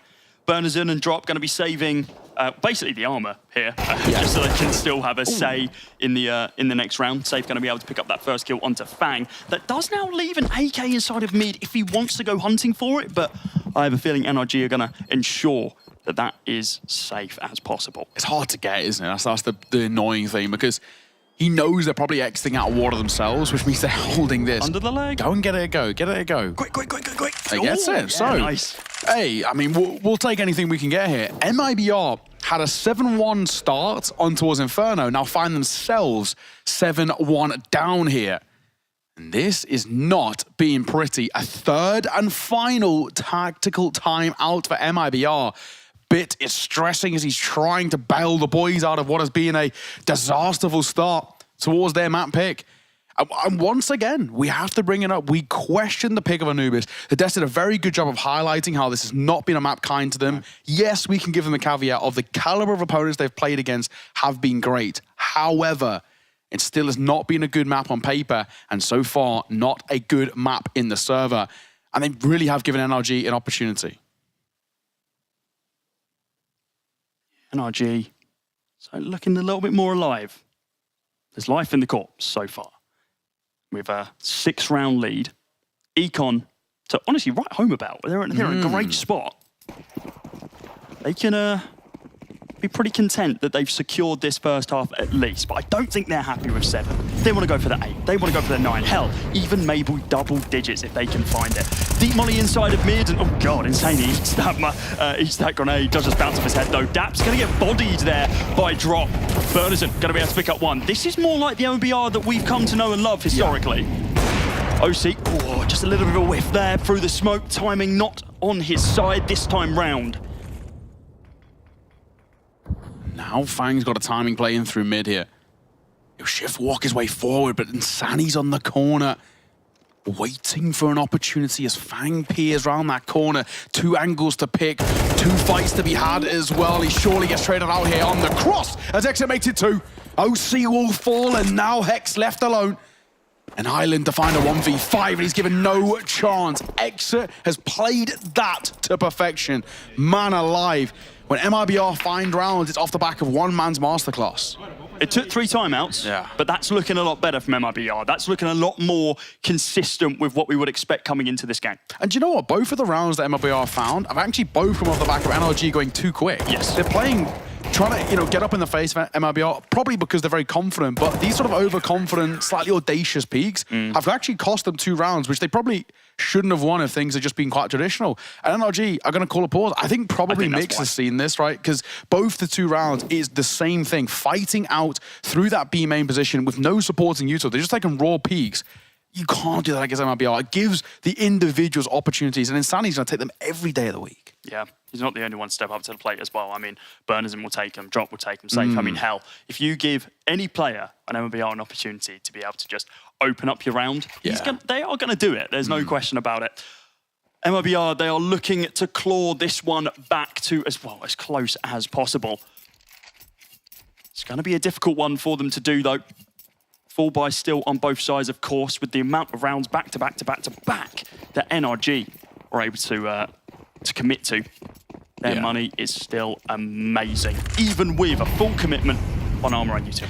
I think with how things started, if I'm MIBR here, I'd take 4. I think that would actually be better than maybe the expectation. That 7-1 scoreline. I mean, honestly, at that point, you take anything. But now with 2 on the board, 2 out of the next 3, then we can have a conversation. If it gets, in my opinion, anywhere in the direction of 9-3 or worse, I don't think there's a world, and I think we have to start talking about Ancient. MIBR not backing themselves as much as they would have liked on that final map of Ancient due to the deficit of yesterday. Yeah. Maybe it will come back to bite them, the fact that they didn't commit to it on that second map. I'm going to say, though, if you think about it, Boss have done really well on that map. Yeah, no, Boss even today, they look pretty amazing. good. Boss did absolutely amazing. So, let's not take anything away from them there. I've got to give them a lot of credit. I mean, definitely an upset on paper, but my God, even theirs against Complexity today looked good. In the sight, in the smoke, look at that nade could do damage, and it will. OC gets caught, blown out of the round, and down he falls. Opening 2, go the way of MIBR as time starts to tick as well. NRG are left to 3. Daps has been really good from entries in this position. Let's see if he can do it again. First shot that he killed last time was over by Hyro. He's going to be looking to do the exact same thing. Molotov goes down. It does miss, but it does connect one onto the side. Going to swing on through. Not going to be able to hit the shot this time round, though. But there's backup here from Hex, who's in a 1 versus 5. He's picked up 1. He's looking for 4 more. He gets absolutely destroyed by Bernazin. He just swings on through the smoke and says, no. We will get a 3rd round. And MIBR start to get loud, start to get vocal, and back in the server. Just quite interesting, actually. A few days ago, I think it's about a week ago now, they did one of the updates where they just had a few random changes. And one of them, I saw this being highlighted on Twitter. I can't actually remember exactly who it was, so apologies to whoever it was, but they highlighted that Molly is now no longer consistent. It used to be a pretty standard lineup. They changed There's a pixel, yeah, but it wasn't in the patch notes, which is kind of weird. So it is something that has now started to miss. Yeah, I want to say it was Austin. I'm not 100% sure. I know he's very good with the updates and has been doing kind of cool little tidbit videos. Nice shot from Safe. OC gets caught just above that smoke. So he's got a nice little angle there as well. And they don't really want to test him because they don't actually know where he's posted. On the flip side as well, over towards this A-bomb site. Good flash. Insaney, yeah, fantastic flash. I'm actually waiting for it this time, but they were both playing anti, as a matter of fact. Insaney going to be able to pick up the pieces after he takes down Hex. After that trade. 4 versus 2, though. NRG, I think the damage has been done to them inside of mid. Positions not given away as of yet, but after hearing that util was a safe assumption. Molly goes down, top of camera. Can Fang and Breeze make anything of this, though? A minute remaining on the clock, plenty of time to be able to play around with. They might even go lurking through CT. Time ticking. Penultimate round. of the half, and so crucial to MIBR to confirm this and collect it cleanly. But Breeze, other ideas as Fang will find one. He sinks his in towards Brunson to bring it level 2 versus 2 as time starts to tick, but an aptly timed Molotov will keep them at bay. Flash, too deep, drop, unaffected, and they're doubling back in towards the AWP, and Safe never missing those. Drop will clean things out. A sigh of relief for MIBR, but my oh my, it should never have got that close. Yeah, way too close there. Finding a couple of those frags just completely opens the opportunity for the squad. It looked like it was almost all said and done. Yeah. Off the back of these 3 frags. We saw the AWP kill on OC. Exit getting taken down as well, but Trade is straight back, and well, Fang and Breeze both trying to make an impact, but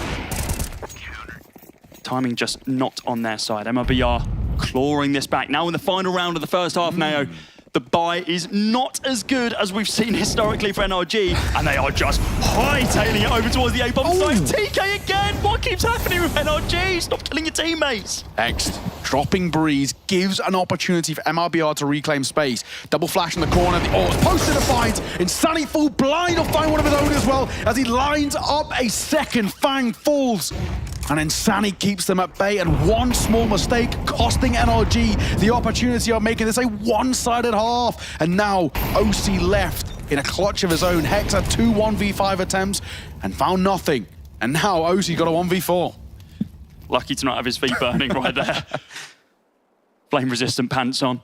Absolutely bodied there by Safe. Nice angle being held. This was a 7-1 half now. Yeah. 7-5. The comeback here from MIBR could be galactic. They looked lost, dejected, ruined at the very beginning of this one. Now they've started to flip the script a bit. If they get pistol here, chain together 1 or 2 rounds, the mentality of NRG, it starts just falling once again. Yeah, what a recovery. And I think I want to give a lot of credit towards Brunson. Of the last 3 rounds, he found 2 opening kills, and he actually has given them a lot of support to work with. It started off with basically only Drop finding a lot of the space, but Brunson stepped in a big way. Safe, of course, found that one of the other of the 3 rounds above that smoke with the AWP onto OC. And NRG mentally could be a little dejected after letting that one slip. Like we said, a 7-1 scoreline in NRG's favor. And now all it takes is a pistol round from MIBR. Game on, 7-all. This is where it starts getting difficult as well. T-sided map. Yeah, we said it, right? Like 7-1, it was all well and good, NRG being in the driver's seat, but they weren't able to convert it up further than that. And that's where it starts getting difficult, especially when your opponents have a pretty strong T-side, as a matter of fact. Breeze, inside the dark, struggling to be able to find any kills here. Soon to be overwhelmed by the Glocks. Has to fall back with the P2K. Does get destroyed by Drop. Eventually, Safe. Oh, it's an interesting fight down main. They probably just need to hightail it back into the site as they line themselves up. And here we go, Burners and close angle. There's your taps to take them down and close down that point of aggression. They didn't even expect the second there. When the P250 doubles back in towards the site, that is all she wrote. 1 man, 2 pistols, 5 kills, and no chance in hell as Insani will mop the floor with the last. And like we said, find a pistol round, game on. 7-6. What a recovery. What a response out of MIBR, who looked down and out for the count. 5 rounds in a row now. And yeah, Hexdef's shaking his head, and I don't blame him. NRG, this is not looking pretty. Realistically, MIBR get a freebie of a 7th there. You can't force if you're NRG. You have to just play a low buy and hope you can recover a little bit yourself in the rifles. Yeah, a couple of kills in that previous round might have changed that tone. It might have been, okay, let's force up, let's regain momentum, let's go 8-6, and then we just destroy the T-side economy. Yes, we have to work back off the bonus rounds, but evidently not the case. They got nothing at all. It was just chip damage. A couple of players low on MIBR, but now it's your eco weapons across the board. Maybe even a couple of AKs on the hand of Burners and Drop. They just want to get this round over and done with and bring us level. So going to be a big stack to come out long. Flash in the hands of Daps. Going to plume it behind them. Should be fine here. You would hope. Yeah. I mean, I think in a way as well, MIBR was sort of expecting that. You could see actually Brinson just playing all the way back. And now that they heard that pop flash, while they haven't seen anything, they know that it's just some sort of gamble play, right? It's a gimmick with the pistols. A big, long, old rotate coming through. The Utah's being dropped towards A. Bit by bit, they're getting clearance and coverage and comfort over the site. And now the Mac has opportunity to get a bit of cash in the pocket. Insani, do not give this guy fight, because he will scalp you one by one. Insani drops them down, and he had so much money to his back pocket. You cannot let the Mac 10 spiral like that. It's all 5 for Insani. Yes, it's an eco. Yes, you know, there's no real competition, but that is so much cash in his back pocket. 6.4k he now has to work with. This means if they really felt like it, they could go in towards an AWP. However, you may as well just play the bonus, because confidence is sky high. Yeah, absolutely. I mean, you say it's nothing to write home about. I mean, you're facing down the barrel of 5 pistols. Yeah. I mean, they're professional players after all. They're still going to hit their shots. And yeah, it's great movement from Sandy there, just using the Mac 10 in a masterful way. It's going to be a force up here from NRG, and I say that because we're seeing Hex, who is down on the lowly Famous, and he does get taken down, but Trade almost in the same tick there from Daps. He needs to push on through here, and it's nice from Fang as well, as he manages to, well, completely level the playing field. This bonus round certainly not gone the way of MIBR at all. It's NRG who do clap back. But look at the money from MIBR. They can easily buy into the next. A real questionable decision by MIBR there as well. 2 players swinging through smokes with the flag actually not catching anybody on sight. I'm not sure whether misthrown or misplaced, but man, that was a real weird play. And now, of course, all tied square, and even safe. What do you do here? They don't have time. They don't have any timeouts left as well. Exactly. So something that we've been seeing time after time now is that you're committing all of your timeouts in that first half, and that's fine, because you need to reset the mental, but then you have nothing else. If you start getting 2 in your head and 2 think, yeah, we can just do this, we're just going to push through like we've seen in this round, you can't just reset it. You've got to have this conversation now, and that's almost certainly why Safe are just holding it. Down in 4. Safe, maybe honestly, if you say tucked a little bit longer, you actually could have had the opportunity. The only thing if you're safe here, just die before time. That's the only thing you care about. The big thing we said, plenty of money to go around, and Sani, of course, can drop over an AWP towards Safe. He had so much money in the back pocket. And odds favorite is still to MIBR, which I'd agree with. NRG do have a little lead, but it does feel like at the moment MIBR still have control over the tailwind. It's in their sails. It has been still a very good run of form out of them. NRG do have a lead, something which they can work upon. Gives them a bit of leverage, bit of breathing room. And MIBR, who have been pushing down on the jugular just a tad for the final bit. And of course, remember, ladies and gents, this is an elimination matchup. Loser of this is out. NRG already a map down from their pick, 13-2 they lost. And now they find themselves on MIBR's pick with this game hotly contested. And if MIBR take it, we say goodbye to NRG, the first team eliminated. We say MIBR's pick as well, with almost weird air quotes. Yeah. Because of their history on this map, as we mentioned plenty of times, like the desk have been pointing out. But they're starting to come back into this one. And if they can find this round, break the economy just a little bit, start like putting some more pressure on NRG, bring it to an 8-8, and maybe there's a chance they can run away with this one. That is poor timing from OC. He finds his... he doesn't find his second kill of the game as of yet. He's still only on 1. They trade him back and forth. They're popping out through main as well. Hex in so much trouble. He actually probably has to fall back all the way here. Do not give up anything. Do not give up a fight! And he turns on his side. If he stays tucked just on the edge of that smoke, he's fine. But he just jiggles behind the Molotov, and we all know how difficult it is to see through Molotovs. Down he'll fall. If you're Breeze and Daps, you've got to call for a save here. Yep. And this is now where MIBR starts to bite back. There's not a huge amount of money to work with in the long term for NRG here. You've got Breeze with 3.3k in the pocket, Fang and OC sitting okay on 2k, and then it tails off quite quickly. So Daps and Breeze staying alive here is vitally important. If they fall, force buying's awkward. If they stay alive, though, they can reinvest in, they can work with it just about. The luxury of an AWP, I doubt it. No. But I think they can make something work. MIBR, though, going to tie this game up. And they continue the streak. It shows NRG, you know, one round here was a hiccup from MIBR, basically, but it has still contained all of the confidence of MIBR. I'm worried, man. I'm worried. NRG are letting this one slip. Yeah, this is what we saw in that first map as well. Like, all it took was like one round after a couple picked up. That it was just like, okay, we've snowballed now, and now we are in the driver's seat. Especially, again, T side of Anubis. If anyone's played this game in hell, even above that level, you know that this is a great spot to be in. A level playing field against a CT side who you kind of feel like you've got their number on. they can continue this. Bye-bye NRG. MIBR stay alive. This is a vitally important round for NRG. Yeah, look at They lose this, and they are really not looking good in the long term. They're going to be pretty damn broke. They have squeezed out that AWP, of course. Does leave them a little vulnerable in the sense that Yuto is thin on a few. That's the thing that worries me the most. It makes retakes all the more difficult. X has only got 1 bullet in that gun. Like, I appreciate he doesn't want to give away his position, but he needs to reload here. Okay, there we go, thank God. Just the lowly tap to be like, maybe I get someone. But holding an aggro angle like that, yeah, fair enough, bro. Long swing, soon to come out, this time with rifles and burners. And, oh, okay, he takes his hand off his mouth for a brief moment and gets tapped in the head.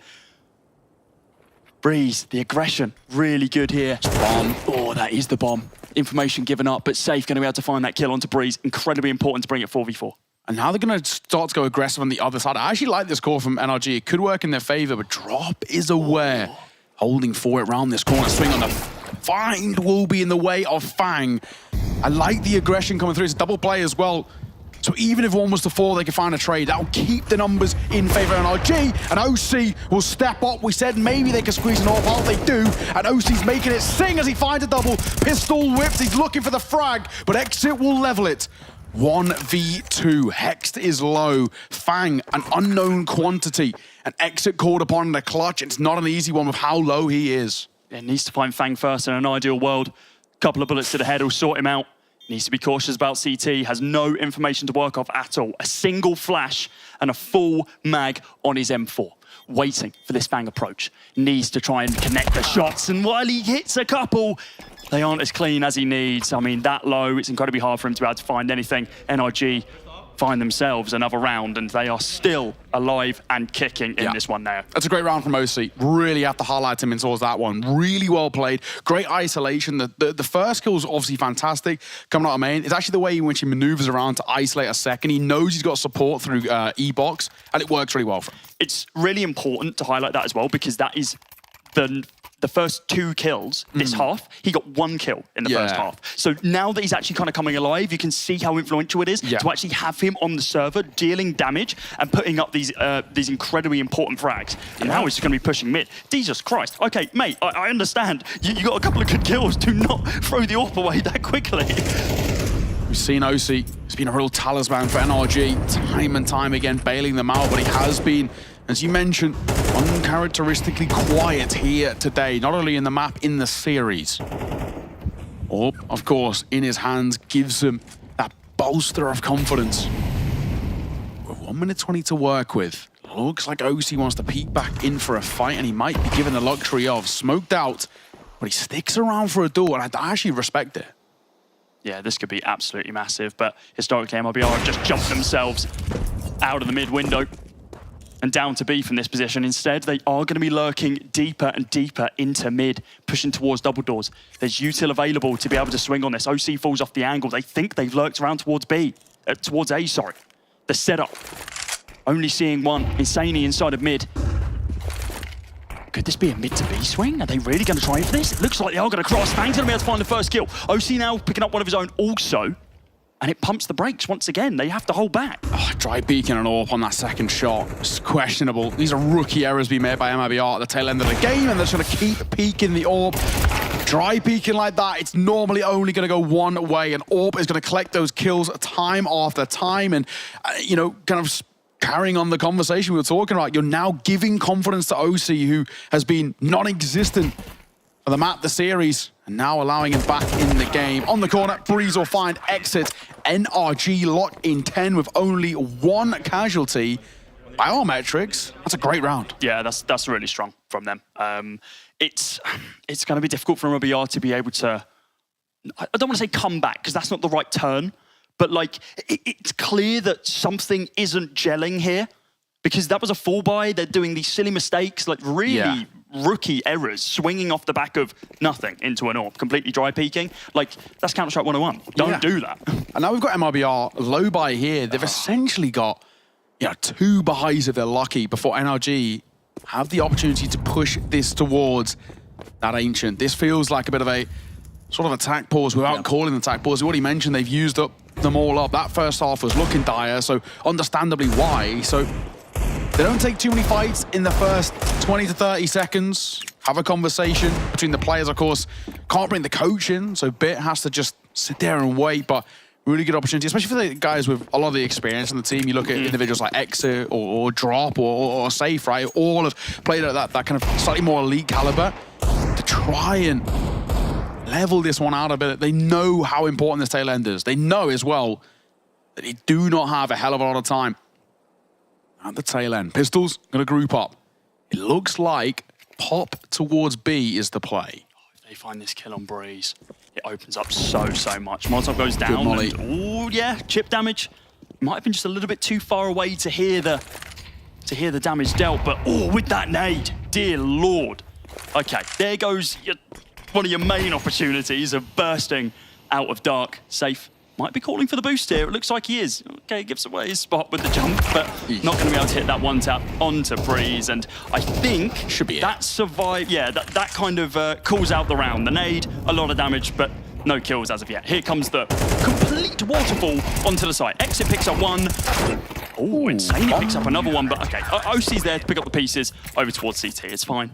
Don't worry about it. Losing 3 there is not great. Yeah, I know, exactly. It's one of the things. I mean, I guess thankfully for NRG, they've got at least some stability built up in terms of the econ. So it's not it was good. The most worrying position, but I think the only real thing that MIBR would have wanted was a bomb plant there. That really would have helped them out in a big way. A couple of nice shots with the Deegs for Brazilian roster, but yeah, all things considered, one-way traffic. NRG 3 rounds ahead of MIBR on their map pick, 2 rounds away from pushing us towards a decider. NRG, who prior to playing Anubis, the most rounds they got on a map so far this entire tournament was 2. And now they're on track to taking a map. Fang will find the first. Insanity plants it back. Both kills through the smoke. Nobody knows anything about each other. I don't like this from NRG. I understand why they're doing it. Just trying to put the final nails in the coffin. I mean, actually finding that kill on Insanely changed my mind completely, because getting this Aggie, getting this aggressive over towards water is, I mean, it's great, but you lose 1, you lose 2, the round's over and done with because you're caught off guard. Instead, they trade what they need, and now they position themselves back towards the bomb sites. Exit, I'm pretty sure, was spotted there by Daps in through E-Box. So that's the bomb. He's showing up on radar. The corner, Breeze, caught, nade in hand. Oh, don't expect a second. But OC can't cock that gun in time. So down he falls. A smoke will come through over towards camera to keep them at bay. And Brunson is that insurance policies. He waits for the flank to come through. As long as he doesn't pull the plug too early here, as long as he doesn't show his cards here, he could be okay for 1. Looks for a double to find it the round, and he will.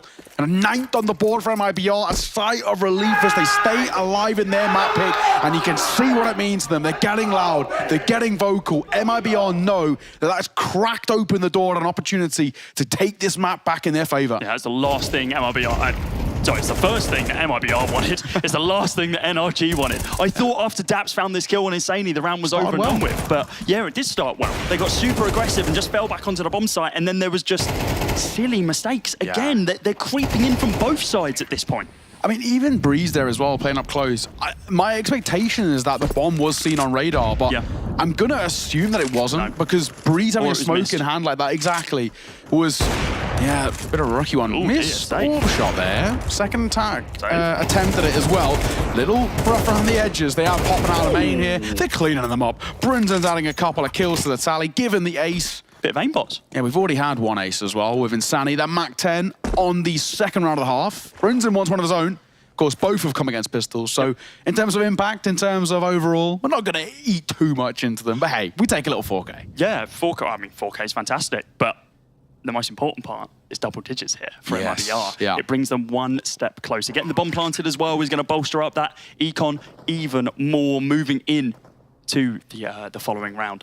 Round number 22. It might be 11-11 now. We are getting very, very close to the end of this. At least we've got a game here, right? I think, you know, we were kind of talking tail end of that map and saying, man, that was a no-show from NRG. We, you know, there was literally nothing to talk about in terms of a conversation. The 2 rounds they found were, you know, few and far between, 0 consistency at all out of NRG. It was just basically, it kind of felt like a pointless map, right? And now, at the very least, we're coming off the back of this, and even if there's a world in which MIBR come back, take the map, is what it is, right? A 13-11 or whatever, we can still at least say we saw what we'd hope out of NRG. Yep. You've got to remember, coming in towards this matchup, MIBR are always the favorites, ranked 20 in the world currently. They're actually a side that many people are touting that they should make it through. Yes, that boss lost yesterday was an upset, but many people still tout MIBR as it should be one of the 5 to make it through, whereas NRG are probably as far from that kind of contention as you can get. What's quite interesting is that a few people who have like done like their big prediction videos and like content online are saying like, oh, MIBR, if they go 3-0,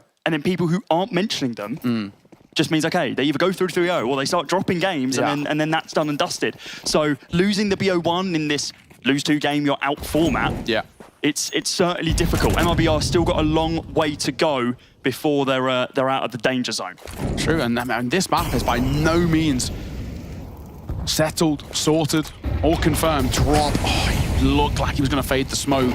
Does he respect it? He looks like he won't, but it doesn't matter. Bryn's in an exit on the other side. Breeze is spinning around like a Beyblade and has no idea where to look. Down he falls, down the site goes. And I think if you're NRG, you have to call for a save. You do not have the facilities in the long term financially to give this retake a go. So you have to let MIBR get 11. And now we're playing for all the rounds in regulation and potentially and some. MIBR, 1 pop through main. Round done. That was an inferno round from MIBR. That was literally what we were seeing consistently over on that first map, where they were just like, cool, we're out on the bomb site, we're getting a couple of frags, and then they find 2, and then NRG just don't have any response whatsoever.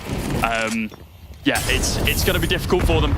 Hex looking for at least 1 frag here, but no, nothing at all. Insane picks up 1. OC is going to want to make sure he saves us all. Fang is under some pressure as well. They're going to continue pushing through. They've got plenty of money for it, but no, he's fine. Back onto the site, 11-11. I love that call to hunt by MIBR as well. They know they have a lot of funds to work with. They know that NRG don't. Any kills they find is really just going to add even more insult to injury. NRG are going to call for their 2nd timeout. They have 1 more left in the back pocket, and a good opportunity as well for Mix to enter into the conversation. He knows he absolutely needs to rally the guys here, you know, and say, we're so close to the finish line. We're so close to pushing this towards an Ancient. But man alive, they are being made to work it. And I guess for a bit, I mean, in this situation, for himself, for Exit, I mean, all they have to say is, lads, just keep doing what we're doing. This run of form so far has been great from us. This second half has been much, much better. You know, tail end of the first, start of the second is exactly what we want to see out here. And 2 more rounds.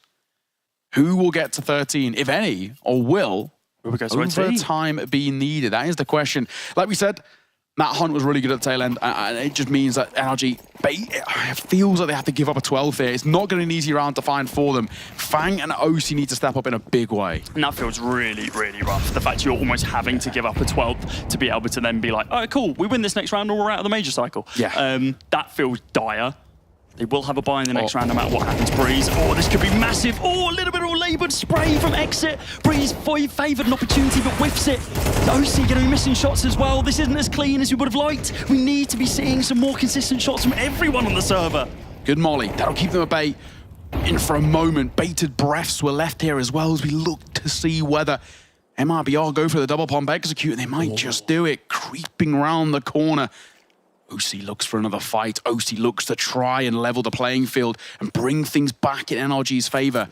He thinks it's clear. Tempted at a deep smoke, opts against it. P250 up close. Big ask, big find. Dynamic from Daps as he finds a kill to at least give NRG a chance. That's the bomb around the corner, but Insani gets the kill nonetheless. Now OC needs to come alive, but he gets cleaned out by Drop. Swing and a fine sight is theirs, and MIBR, surely the 12th now under lock and key. Fang's still in the round. Definitely the player on NRG that you still want alive and kicking in these clutch situations. Hex on the backlines needs to come alive quickly. Needs to rotate over. Clears the smoke. Nobody found. Fang, destroyed through the smoke. And now Hex, simply with a P250, got to find 4. It's not going to happen. A 12th round on the board for MIBR and NRG's tournament life on the line. Playing for overtime now, NRG. It has not been the tail end of the map that they were hoping for from a 7-1 start. They have, you know, fundamentally, we have to say it, they've choked. And Hexed cannot do anything with that PT-50. Not that we expected them to against the AKs. MIBR know how close they are to the finish, how close they are to staying alive in this tournament, eliminating. Oh, look at them. They look so dejected. Yeah. They were so far ahead. They know that they need to win this round. And we call upon Daps. It has to be Daps. We have to see him, you know, the man with the most experience in the server in terms of his longevity within Counter-Strike.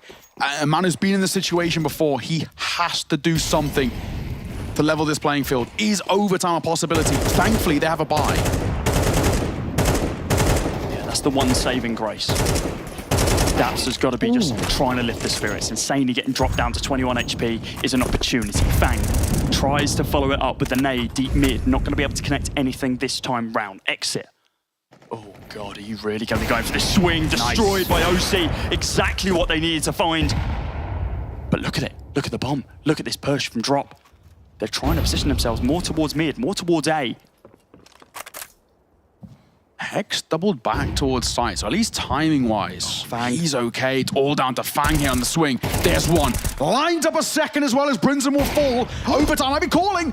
A Fang with a weird jump out. Does get caught in the clipping of the door, but the orb sticks around. The rifle picked up by Safe as he looks to line up two. He falls to the flames as it tickles the toes, and it leaves one man alone. Drop. Needed. Necessary, but unavailable. 12 all and more rounds needed. Regulation, not enough. NRG, a sigh of relief as they stay alive, but for how long, we ask? A sigh of relief, and you just saw all of them the second the kill came in, just like their spines decompressed. It's like, oh, okay, and we can breathe for a brief second. They're still not off the hook, though, now. No. They need to be consistent here, and that's not what we've been seeing from their CT side at all. Incredibly inconsistent, only securing, 5 rounds over the half? It's hard. 4 rounds over the half. Yeah, and this thing, you know, that's the first round we see NRG find in, 5 played? It has not been great at all. Consistency on the CT side has been lackluster, to say the least. Tag will come through, Fang taking a little bit of nade damage. Not really a problem by most metrics, but the main thing is, of course, information. HEs, that's the big, I guess, change with HEs in towards. And a CS2 flash in the corner here. Could be good. Breeze been playing up close, and Breeze will get an opportunity, which he finds. Quick trade from Drop, who continues to answer to the call of Brazilians who want this team to continue to stay alive. Thought the pace was going to increase. It actually slows down. OC lucky to escape with his life here. Burnington, a Molotov though, needs to jump out of that one as quick as possible. Safe finds Daps. Smoked off is OC. Gets late through the smoke as well. Slowing it down, OC, falling to the fire in the flames. Fang, unknown quantity right now, can spot the leg of Daps. Might be dropped, might be able to take him down as he does, but the bomb does get planted. Shadow spotted, leg spotted, missed shot. And now all Safe has to do is just keep Hex at bay, keep ticking away that clock bit by bit, 3 versus 2. He knows they have innately the advantage, and he's going to double it down. 1 man is all that's left, and it's Fanging through Temple, praying to the gods that he can find this round, but Safe will miss an uncharacteristic shot there, giving Fang the opportunity to swing for 1, and Fang nearly makes it an opportunity. My God, the finest of margins. 2 big misses from MIBR, but all that matters is a round in their back pocket. Too close. Too close, MIBR. No. None of those. No more of those, please. We saw some interesting positions there. OC just getting absolutely abused by Molotovs across that entire round. Wasn't good for any of the frags, unfortunately. Safe doing a good job to be able to shut down any hold. Yeah, look at this. The second molly that comes in, you're already tagged down low. It's over and done for you. Fang, almost enough. Almost, yeah. He keeps giving them opportunity, doesn't he? You got to give him credit. It's always Fang. Yeah, man. He really has stepped up. There was, you know, so many question marks around Fang, tailing the complexity, you know, in towards his tenure as a free agent. And we all kind of thought, what would the bounce back be like? He actually has looked really good in the series. The only positive player so far overall towards that of NRG, and they're grouping up close behind the smoke. There's only 1 man there to meet them. It's Hex round that corner, and OC now comes in for support. He nearly lines up 2. We'll get 1 on towards exit, but a quick trade from Brinson, who doubles it down. That will give them the A site. The flank coming through, which does find form as Fang levels the playing field. Yeah, I don't think 1 from OC there is enough at all. I think they need to be grabbing more with Yorp. Smoke goes down inside of camera, and here comes the crunch. 2 in from mid, 1 in from CT. Smoke's soon to beginning to fade. Oh, actually, Fang does not want to wait for the timing at all. Another one gets chucked down along with the flash as well, but a great spray there from Bernazon to be able to take down one. Traded straight back from Fang. Now in a 1 versus 2. Safe and drop. Left alive. Unfortunately, not going to be able to find anything from him there. It was a 14th round from MIBR. A big thing as well, at the tail end there, you looked at NRG on that retake 3v3. Yeah. 1 smoke, 1 flash, 1 nade, that's all they had. They burned so much of their util so early into that round that they basically had nothing to work with. Of course, one of the additions of overtime is you do get an extra attack pause in the pocket, and NRG are going to use it immediately. Mix needs to try and do something here. But MIBR, good start. 2 back-to-back rounds on their T side, making this look much more comfortable than what we saw out of the first. But hey, man, I think right now it goes without saying, NRG, if they don't pick, if this is a flawless T side from MIBR, I think this feels like the beginning of the end, because we saw how good MIBR looked at the tail end of the CT side. They finally actually looked like themselves. Yeah, you're right. People at home might be thinking, but wait, NRG did really well on that T side. I think it's been too long. Yeah, exactly. You saw the adaptations there from MIBR, and as you correctly mentioned, towards the end of their CT side. They're going to be a little bit more fresh like that. They're also coming off of a very strong T side themselves. The momentum's behind them, and NRG need to ensure that they shut this down now. Yeah, no, you're spot on. It does feel like if you want to chance it, at least getting a 13 for NRG, getting 1 out of 3 in the CT side is a necessity. Granted, you know, it's not an impossible situation, but asking NRG to go flawless on a T side with how rough that tail end of the T side looked, you know, we reminded it was a 7-1 start for NRG, which then ended up the half at 7-5. So, not what we'd expect. Smoke and a molly will come through. Breeze does get tagged down a little bit. It's an information play more than most. MIBR not trying to force the issue here as of yet, just trying to gain information. Oh no, Breeze! Oh, that's a double molly! Oh, he is lucky to escape his life, 12 HP! Exit does manage to find Daps as he forces the fight. Really, really strong use of utility there, and as we were saying, like, MIBR weren't trying to face, weren't trying to do much there, we're trying to get information, but I mean, hey, if your information is ticking sounds of a Molotov, they'll take that as well. Is the poison chalice there for Daps, right? Do you try and double back through a double Molotov in towards the site? I don't actually think he would have stayed alive there, or do you try and just Hail Mary a fight and hope you can get one? So, honestly, those 2 Molotovs have given so much leeway towards MIBR. They basically borderline kill Breeze at this point, he's so low. And they did get 1 on towards Daps. Hot flash in the corner is great. Hex, the labored spray with the MP9 is not exactly nice to see. And of course, this is overtime and you are given decent amount of money to work with, but they burn it so early in those first 2 rounds that they're wielding the MP9, the FAMAS, the pistol here. And it is Breeze who's going to pick it up. They're going to give OC the FAMAS with the armor to work with, the health to work with. As they say, post, missed shot from Safe. Breeze going to find 1, looking to double it down as well as Insani will make it 2, but Hexal aren't back. They've still got so many places to clear, so many fights to find that MIBR, 1 by 1, knocked them down. Map and series point. There is a chance, there is a possibility. The question now, of course, do NRG have anything left in the locker? Those almost perfect first 4 rounds that we saw from NRG when they were on their T side, we need to see that NRG. Yeah. We cannot see the NRG that was falling to the wayside at the end of that first half where MIBR were really coming alive. But I have a weird feeling now they're too warm at this point. MIBR, they're feeling it. They're feeling that they're still going to be inside of this RMR.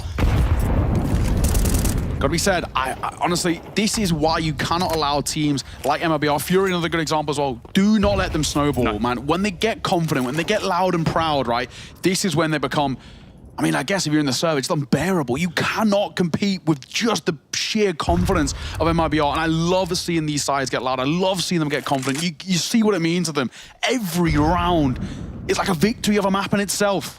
MIBR, I think now they've snowballed and spiraled in such a positive way. I don't know if NRG, who look so dejected and detested in terms of what's been at the tail end of this map, if they have the confidence themselves to do it. Yeah, we're not seeing them, and even when they went to OT, we weren't seeing them celebrating. It was more like, oh, thank God. Yeah. Like, it wasn't like, yes, we did it. Like we've been seeing from LBR, as you mentioned, every single round. It's almost like every round is a step closer to them not being eliminated. Oh, wait, it is. It's 15-12 right now, and MIBR need 1. Oh man, this is not feeling good. We creep inside of that minute mark. Just shy of 40 seconds on the clock to work with as NRG poking and prodding every corner that comes their way. This is looking so sheepish. Gonna pop the flash in the corner. Won't catch safe, goes way too deep. Does get an opportunity, but gets so many and takes neither.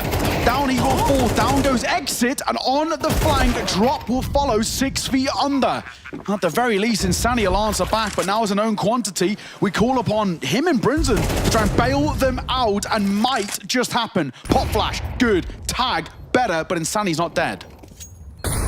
Burners is a mile away as well. I just call it. Yeah, I think they're going to have to. They don't want to fall fatal to what NRG did in their CT side, where they just ran completely dry of funds. I mean, Burners on 2.8k already. Yeah. Like, it's pretty weak because you got to buy your armor, you got to buy your util, and hell, if you're buying an AWP, then Jesus, you're taking out a loan already. Yeah. It's incredibly hard to be able to continue building that CT side economy, even if you are gifted 10 grand.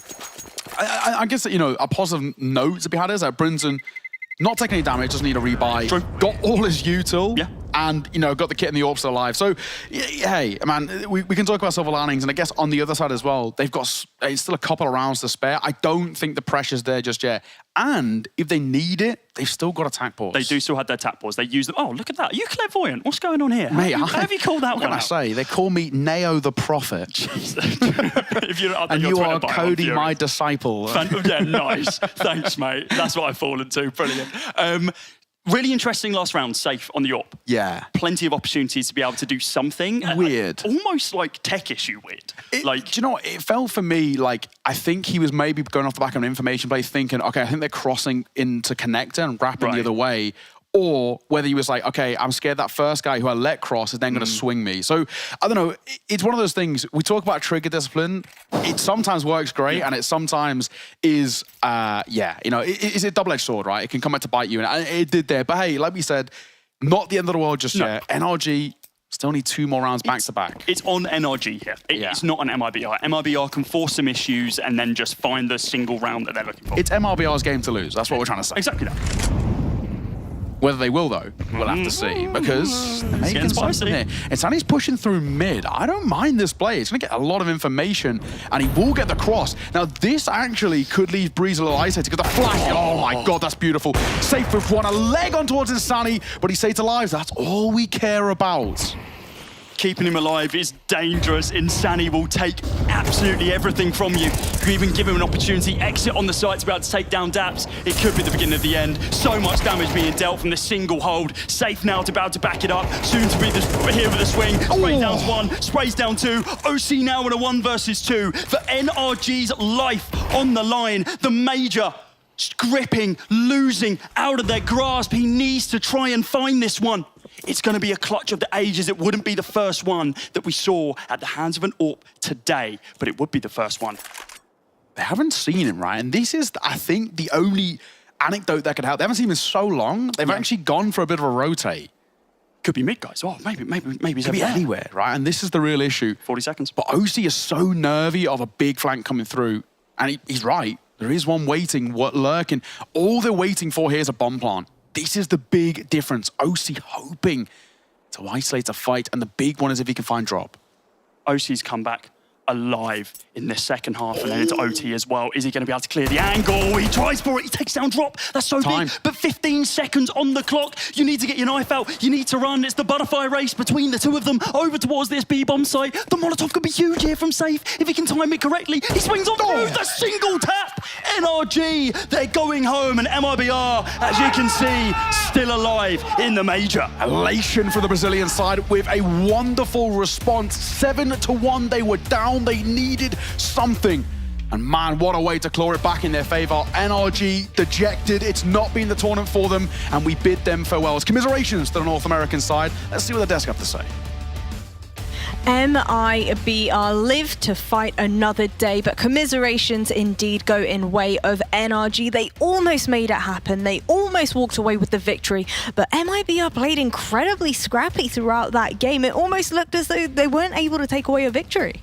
Yeah, I mean, here's the thing. The way the game that starts out is NRG kind of righting some of the wrongs that we saw on their T-side Inferno, which is where they had initially good setups on Inferno, but they couldn't really capitalize on them. Here, on Anubis, you saw them a lot more polished. Their spacing was a lot better. Their trading efficiency was a lot higher. Yep. They were able to get some good map control and actually build something off of it rather than crumble, and they were able to get a 7-1 lead off of the back of that. But the problem is the wheels kind of started to fall off at the end of that first half, and it made Brazil get back into the game. It gave them a route back to, perhaps still 2-0ing the series. And then when it switches sides, you see them implement a very strong Anubis T-side, which they're very well known for. Energy did just enough to force us into overtime, but in the end, it was, pretty dominant overtime for Made in Brazil. Yeah, much better showing for Energy, no doubt about that. Unfortunately, as you said, it did kind of feel like the wheels fell off at some point in that game. It felt like the game plan was good. Plan A was working. Once we got into plan B, once they were forced into playing plan C, maybe they didn't have it, We also spoke in the green room, you and me, Jasmine, about the pick of Anubis. I still think it was a bit of a mistake for MIBR. I would have liked them to go with Ancient, and I think we saw right here that NRG, when, as you said, when the spacing is proper, when the team play and the synergy is not necessarily perfect, but just is somewhat decent, they can definitely contest against teams like MIBR. Unfortunately for NRG, this was the only map throughout the tournament where they played decent Counter-Strike, and even when they did play decent Counter-Strike, they still couldn't win the map. So I'm not kind of sure what to take away from that performance in regards to NRG. What I will say, though, that is MIBR playing like this against a better opponent, then they will do. So I don't really feel like there's a big winner right here, apart from obviously MIBR staying alive. Yeah, I mean, it just adds to the long list of failures that NRG has hit since they put this roster together. When we talked about before the series started, unable to qualify for Blast, unable to qualify for Challengers Melbourne, unable to qualify for Dallas. They didn't technically qualify for this event either. Now they come to this event, they don't win a single map. Yes, this was a bit of a better effort than what we saw on map 1, but unfortunately closest only counts in a couple situations, and this is not one of them. So it leaves me in a spot where I don't know what you do if you're NRG at this point. I mean, you've missed your window on the major. You're going to be sitting out now for a while until that major goes through, and I think there's gonna have to be a lot of soul searching on what the squad wants to do going forward, because it seems like its current configuration is not getting them any results. I do feel like, I can't help but feel like Breeze was very much the carry for the team for the majority of this matchup. It just felt like his team just took a little bit too long to warm into this. If only they had been able to do so a little bit sooner, they might have been able to take us over into Ancient. But what do you think? Do you think the rest of the team, had they kind of come together, contributed a little bit more, MIBR just weren't looking as strong as we anticipated they might have? Yeah, I think that's fair to say. Breeze had a decent showing. OC stepped up as well. He coming into the game, I think he had 7 or 8 kills in the span of 30 rounds together with Daps, so that wasn't too impressive. But you're not wrong in saying that when you look at the players and the potential of Breeze, OC, etc., there's enough firepower for NRG to remain competitive against a team like MIBR, against a player like BRN or whatever the hell he's called in that regard. Just turn it into BRN. We'll just go BRN. Yeah, well, okay, BRN. I was trying to be local. Anyhow, I do think NRG have the player material. They just don't have the right configuration in terms of how the players are being utilized. I don't think, with all the respect, if you ask me, and I guess no one did, but Daps as an in-game leader, as a playing in-game leader, I would rather see him be a coach. I would rather see someone else, move into that role. But I'm not the judge on that regard. All I can do is look at the results and conclude that it's not working right now for NRG, and something has to change. Yeah, I think that sentiment definitely rings true. For MIBR, though, continuing to progress throughout the rest of the RMRs, any key takeaways for either of you two gents as they continue? Yeah, I mean, here's the thing. I think that we all were shocked by their loss to Boss yesterday. It snapped a 10-game winning streak that they had on Ancient. They certainly came in to this tournament as, honestly, one of the teams I thought that could make it all the way through to the major. They weren't necessarily one of my top 5 favorites, but I thought they were certainly kind of sitting in one of those dark horse positions. They definitely do have some very talented players. I think Exit's a nice, strong, fragging in-game leader. I think Insani and BRN have come up through that academy system and look like the next generation of riflers for Brazil, and they look really good at it. And this is another opportunity for Safe to kind of bounce back after, having some struggles at the end of his tenure with FURIA, and seems to have his moments as well. So I do think this is a talented team. I think that they still certainly have a shot at making it to Copenhagen. Yeah, I would agree with that. I think a lot of the teams who are going to be 1-1 doesn't necessarily want to face MIBR in that game. Apart from Team Liquid, I don't see a stronger contender in that layer as of right now, at the very least. But we'll have to wait and see. I think, you know, the middle pack of the teams right at this tournament are all so close, especially in a best-of-3 scenario when the pressure's on. It can go either way. I do think MIBR today didn't play the best brand of Counter-Strike, and if they want to make the major, they have to take a step up. Well, Pimp, sadly, after the break, you're going to be leaving us. So I want your thoughts on this Nouns and Legacy matchup. It's going to be another elimination match. Well, you say sadly. I think there's a lot of people out there who are very happy about that. No, we don't want you will to be go. too when you're sleeping. I while will still be working. too, So I mean, you know. Twitch chat and me are always aligned in that regard. I think Nouns on paper is the stronger team. I think Legacy, again, you look at the roster, you look at the potential of players like Dumao, Lado, Coldzera. There's enough experience in there to make that a tough game. I do think Nouns have played some decent Counter-Strike. What I've seen online as well, I've been trying to follow the results. They should be the small favorite in that one. I could see a 3-mapper though, so I think it's going to be a long night for the two of you. All right, wonderful stuff. I appreciate that. That's what we love to hear from you, Pimp. Thank you so much. Well, you heard it there. You heard it there firsthand. Sorry, I feel like I need to cough. You heard it there first, folks, from Pimp himself. This could be a full 3-mapper. Only time will tell whether or not that will be the case. It's going to be Nouns versus Legacy. Level up your gaming space with metal posters from Displays. Hang your displays in seconds. Swap them whenever you like. Get official art from your favorite games on a uniquely designed metal canvas and choose from thousands of posters. Join over 3 million collectors now. Your wall upgrade is here. Shop now at display.com. Players are changing. Countries are changing. The game has changed. Times it to perfection and simple.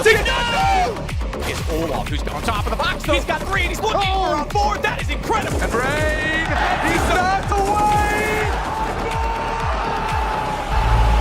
The best tournament, the best bookmaker at the scene.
NRG have just been eliminated from the PGL Americas RMR, but one more team we will be saying goodbye to here on the desk, fellas, and that's going to be between Nouns and Legacy in another best of 3. Yeah. Mac, my mate, my boy, my home slice. Yeah. Talk to me. How do you think this one's going to go between Nouns and Legacy? You had a couple of coffees between that break, did you? I did. You're all picked up. It's getting late here. Now, look, this one's going to be an interesting one, right? We saw NRG, who fell flat yesterday, managed to finally find some signs of life there just before, but just fell flat, unfortunately. Couldn't make it happen in OT. And I don't know if Legacy are going to be the same thing, right? Nouns doing a decent job to start their foray at the Americas RMR yesterday, but I feel like from what we've seen from them, they looked much better than what we saw from Legacy. And again, we didn't get to see too much from Legacy, so I'm keen to see what they have for us here, because they should, at least in terms of the veto, find something that feels more familiar. Yeah, I mean, look, the core 3 of this Nouns team, CJ, Mark, and Carson, have been together since about the middle of 2023, and they really were kind of establishing themselves as one of the better teams in the North American American region. I mean, they were one of the teams that qualified for Jönköping, and they were close to qualifying some other events as well. It's really just kind of like M80 and complexity that would kind of keep them down, you know, the top 10 to the region before this Liquid lineup got put together. Yeah. And since then, though, they brought in George, they brought in juniors, so some nice, you know, hefty firepower. They've had some solid runs in a couple of qualifiers, but didn't quite make it through to Dallas or to the Blast Premier. But they did qualify for this RMR with their only losses being to Liquid and M80, the two top teams in the region right now, aside from complexity. So they position themselves really nicely kind of in that middle of the pack area, and I think that puts them in a good position to have a good battle against Legacy. Well, I love the fact that you've mentioned Junior there. How about coldzera in comparison when we put these two players head to head in terms of their roles and their overall performances? Yeah, it's really interesting because these are the two primary oppers that are going to be on the server today, but they have very different paths of how they got there, right? Junior's always been a primary opper. He kind of rose up through the tier 2 scene in North America, caught some attention, actually had an opportunity to play for FURIA, kind of one of the only times I've ever seen a North American player join a different country's team. It's quite rare. Didn't go so hot. It seemed like a not great environment, but so he kind of got knocked back down a peg, worked his way back up into some opportunities with complexity and evil geniuses, and now he finds himself here. coldzera, in the meanwhile, he built his legacy upon being that mid to late round rifler, secondary opera on CT sides, maybe secondary caller, obviously has plenty of majors under his belt, plenty of MVPs under his belt, a top 20 player multiple times, but this is a new role for him to be a primary op, and so far so good, but I do wonder if it's the most optimal role for him. Yeah, I need to say as well quickly, at the moment, 3 out of the bottom 4 players in this tournament so far have been from Legacy, one of which is coldzera, who is rocking a 0.53 rating. So even though the stats there head-to-head for the last couple of months looked like him as well as Junior were pretty much tied up in a knot, it's not the same so far. Junior under 1 rating right now after a pretty solid performance yesterday, but unfortunately they had that slow start, so he couldn't really get going. They really had to rely on George to get a lot of that damage done up against the likes of FURIA, and I feel like being able to push FURIA so far, at least on a map that FURIA is comfortable on, it gives me a lot of confidence for Nouns in today's matchup, because Legacy do not look like they are anywhere near FURIA at the moment. Yeah, I mean, here's the thing. Like, what I will say about Legacy is that they have impressed me within kind of that Brazil LATAM region. Like, they're not that far removed from winning that CBCS Season 3 tournament against teams like Bestia and Pain and some of the other squads that we see at this tournament.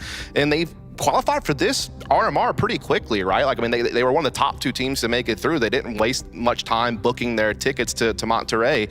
It's just yesterday they looked shockingly bad. Like, they just did not look themselves at all. And so you wonder if this break period between then and now has allowed them to kind of reform, because they really should be doing better than what we saw yesterday. They definitely have a lot of talent on this roster. Well, Mac, I'd love for you to pick apart 2 more players for me. We've got Dumao and CJ. What can you tell me about them two? Well, at the moment, CJ Da King, don't forget to say his full name. he did okay yesterday. Obviously not performing as you'd expect, so if he can lift, if he can find some form moving into today's games, surely he can, you know, do a little bit of carrying. But at the same time, Dumao, he's a name that's been around for a very long time, a very long time in the Brazilian scene, and one that I remember fondly being a good player. Yesterday we didn't get that, and he also is one of the players for Legacy. I think he carried yesterday, and unfortunately it still wasn't enough. So hopefully we can see more out of the Legacy individuals, Dumao in particular. Well, it was an incredibly painful loss for the side of Legacy, facing off against Pain Gaming yesterday on Overpass 13-2. Dust, I would love for you to help me pick apart, explain, make sense of where on earth they started to falter. Yeah, I really don't know. I mean, Overpass had historically been a pretty nice map, and they actually had won their last 4 games in a row before their big loss to Pain yesterday. They just did not look themselves. You know, typically, you know, we were talking about players like Dumao, for instance, as being kind of a star rifle. I mean, this is a guy who kind of plays a lot of solo roles on T sides where he's kind of by himself, but once the team kind of comes together for an execute, he's one of those big trade fraggers, and just wasn't himself yesterday. But now we have the pick ban going on. Expected ban Anubis from Nouns. I expect a Vertigo ban here from Legacy. Actually, they decided to ban Mirage, funnily enough. Let me have a go. I thought it was going to be Mirage, Overpass, and Ancient, and that's before I saw Mirage was banned, so I'm wrong too. Let's be wrong together and see where we're going. Punish pick from Nouns right away. Like, oh, you left Vertigo on the board, have you? Okay, I'll be having that. Legacy, I could see them maybe still go with Overpass despite the loss yesterday, but Ancient's also a map they're pretty comfortable on, so I can see them go their way. Yep, okay, they go Overpass. I got 1 out of 2 so far, so I'm pretty happy with that. And same. I'm feeling like it should be Ancient left over, but we've already had a couple of surprises, so let's see. All right, no more Ancient. Thank you for that one. Inferno going to be the 3rd, which, you know, Brazilian scene is pretty strong on that map, and we already saw Nouns play on it yesterday. So if we go to 3, it should be a fun affair. I don't know, though. I don't know. I feel like it's... Like, on paper, it should be going to 3, looking at the stats quickly between Vertigo and Overpass. And, of course, the teams that picked them. Nouns pretty solid so far on their Vertigo, and Legacy doesn't have a huge amount of reps in the last 3 months. They've only played 1 game. They've only played 1 game of Vertigo at this roster, and it was a win, to be fair, but it was the only game they played. This is normally a permaban for them. Every now and then they'll ban Anubis, but, you know, Vertigo is mostly the map you took them to remove. So Nouns licking their chops, I think, at that opportunity. They're 4-1 their last 5 games on Vertigo.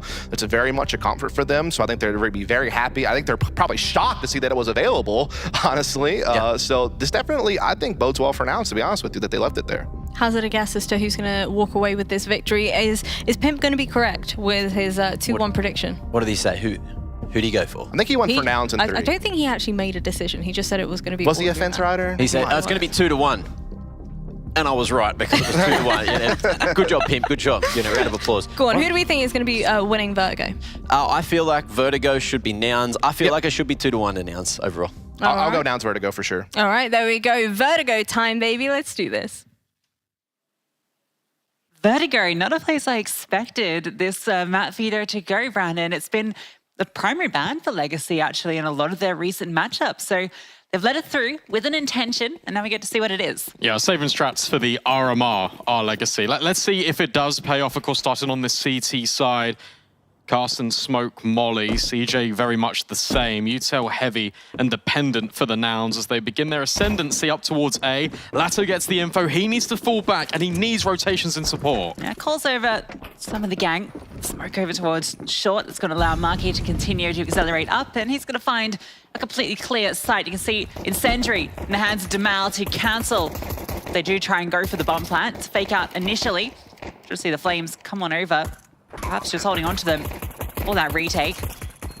Oscar went the way of Nouns through the smoke. They're staying aggressive. Marquis sitting very close to the smoke, and that one in towards elevator is isolating the fights, but it doesn't matter to coldzera. 2 from the elevated angle. And now the rest of the support can start to come on through. Barton and Demal both hit theirs. And Carson in towards the ramp is getting swarmed by the CTs. Yeah, really nice from Legacy there in that retake, because for Nouns, it's really important just to note the timing of their utility and where they want to hold. And basically what's happened there is you've been countered by a single incendiary, and that really forces the application of Carson's utility. As soon as that bomb gets denied immediately and you don't feel comfortable in towards that bomb site, that's when Carson goes, okay, I have to deploy my utility now. You need to then redeploy the incendiary over towards headshot box, and that wastes it. You can't then hold it for that after plant. Legacy play it really well. They have one flash over the top, but more importantly, they're all together to guarantee the trades. I did like the idea of the elevated smoke there, right, to isolate these positions, but they just weren't ready for cold up on that elevated spot there. It had been boosted up, and that he gets a double there is phenomenal way to start things for Legacy.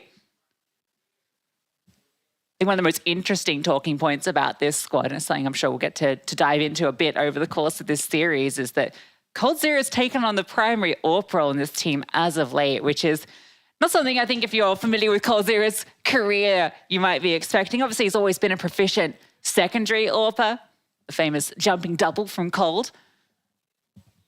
But primary, a new role in the team. Yeah, it feels like to a certain extent you kind of got a mismatch of roles there for Cold. Obviously, he's been doing it for quite a while now, and of course, you've got the sort of the IGL era of coldzera in Legacy, which, again, it felt like they were stuck in their times just a little bit. It often felt like coldzera was calling some of these rounds and it wasn't really going sort of the way the meta was really defining it. So you've now got Nekis on this role, and there's also just some murmurs in the scene that Nekis should be a player that should also be focusing on his crosshair. So we'll have to see how it really plays out. Most importantly, though, Legacy do grab the pistol. Vartan's getting in the face of Nouns and immediately has found Marquis on the opener. Good space being taken over by B stairs as well. Nouns force by doesn't get off to the greatest of starts. Yeah, it's a bold choice. Just go for that forward spot and just to drop on down, knowing that you're going to be up against the Galils. coldzera just on the information gathering in towards mid, was moving forward, and the second kill doesn't go his way. FAMAS betrays him on the spray. CJ King becomes very low. Demal tucked on through, did stick around, and he's not cleared. One will be his. Already found a double in the round. Sport can come on over. This round really rests on what Junior can accomplish with CJ King's low health. Yeah, it's a bit rocky. You've got no sort of essence of control now if you're Nouns. You had the fight in towards mid that didn't really go your way. The only kill you've had was over towards B. Bartan holding for that boost up. CJ dropped. And now all is on towards Junior. Good collection on towards Nekiz. 1 versus 2 is still incredibly doable. You know that Bartan was over towards B, so you assume there might be another rotation. He's Scarpers, wants to relocate towards A. Definitely a doable way to kick things off. Actually going to root up through mid. All right. I don't mind this, because you can still take this either direction. If Lato gives you a fight, which you see his position, he isn't. So it's up to Junior to figure out, potentially there's a gap in towards elevator. If he goes up the construction, that's where it gets a little bit difficult, but no, he is still committing to this way. Time is ticking, Junior. 10 seconds, has to go around the corner. Didn't get spotted, and the bomb can just about go down. Yeah, they're fast after him, though. You can see how quickly Lato is in pursuit. The bomb does go down. Junior able to get to a better angle. And he has 2 players running straight at him. Gets the first, but great spacing from Barton. Defuse will come through, but another bomb plant for Nouns. And almost a clutch for Junior. Yeah, nearly, but not quite. It's interesting actually taking a look at Legacy and the way that they've set up themselves in this round in particular, because they appear to be incredibly confident. They're happy to hang around in a lot of the spaces you wouldn't really kind of associate with Legacy hanging about in for all that long. Normally they take the space and then give it up instantly. By just hanging around the extra couple of seconds, you are catching Nouns off guard, but also you're presenting opportunities to allow Nouns to be able to trade. And that's what happens initially. That's what forces this into a 1 versus 1 in the first place. But right at the tail end, the retakes have been incredibly solid. And again, though, the bomb plan and the fact that you brought it down to the 1v1 means that Nouns feeling very emboldened to continue the forced investments. Now with the flashbang set up for a peek for Barton. Sendry just to clear out the close angle. Hunting for sound cues more than anything with that piece of utility. Now the flash over, he only has to clear the left side. Cole going to be tested with the FAMAS again in mid this time. CJ still gets the best of him. That's going to make things troublesome now for Legacy. They have to fight in towards mid. Not ready for Dumal to be that closest George. And Dumal just keeps on swinging. He wants to fight. He knows that CJ is low. Mid cleared out. Only one way in for Nouns up B. Yeah, great response though from Nouns. They're very fast onto the side. Marking up close and a good swing. The flashbang blinds Junior, but it doesn't matter. He just sprays them both down as they line up. And that's going to make this retake feel very difficult. They're just going to disengage. Demal's health doesn't allow this to go forward. Yeah, two things there. It's also Legacy can't go for this because of the low HP, but where the rounds have got so close, it's come right down to the wire, especially in the previous or the back of the Nouns force buy. You want to preserve your cash. You know it's not worth it despite there being confirmed damage. Junior's just in the perfect position there. And this Nouns also giving Legacy a taste of their own medicine. As soon as utility comes through, it doesn't matter. They swing together, they guarantee trades. Putting yourself in good positions favors Junior, and he benefits of it. Ultimate prize for Nouns. They finally convert a round. Has taken them 3 chances to do it. You don't feel too bad, though. You know that Legacy are now rocky on the CT side, and it's such a difficult economy for the defense. So being able to get a reset in early will mean a lot, and Legacy will most likely feel that they want to invest into this. So they are going to buy around these 2 saved rifles. It's not the prettiest, and that flashbang is perfect. Marky sets up George. B has been really where Nouns have been putting a lot of their pressure early. And they're finding the success.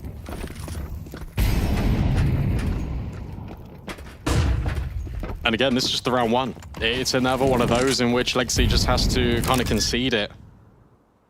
Lato might be in for an AK, although Junior's already on the hunt, just wants to deny any sort of weaponry that can be brought forward. Timing, it's just horrible. the neck is, but also Cold Zero up close. Should be the trade, and it just about is. So that's an AK at the very least. That's not too bad. You're right, though. The B bomb site, pressure being applied early, and Nouns are waiting a lot to the mid-round before engaging in some of those fights. Legacy has shown that they're quick to rotate and they're quick to respond, which is something that can be conditioned for Nouns as well. Carson can get in the mid-round and just say, okay, well, we know they're rotating a little bit eagerly. This is something we can condition. This is something that we can punish. Not sure how necessary that peek from Cold Zero was in towards shot. Loses his AK, which had been recovered. Now Nouns have gotten what they've been working towards. That hard reset of Legacy's economy. Saved FAMAS, the prize jewel of their investment into this next round.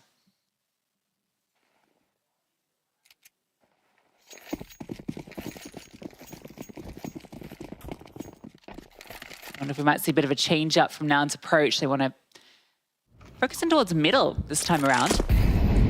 Carson's going to be selling some presents towards A. Very curious to see at what point Nouns start to put more attention there early. We do often see it as the focal point for Vertigo, but it's not really been their game plan thus far. This is nice. This is just a very simple round coming out of Nouns. You're grouping together, you're trying to take these long-range engagements, but at the same time you can lead with the MAC-10 to farm up money. Junior can be the second person on the crime scene, just killing all of these players in towards mid. Marky gets a collection of cash for his hard work. And Nouns, they take the lead, and to be honest, it's been incredibly deserved. Best case scenario, MAC-10 gets a couple of kills, upgrades to the AK off his fallen comrade. Their coffers aligned with gold.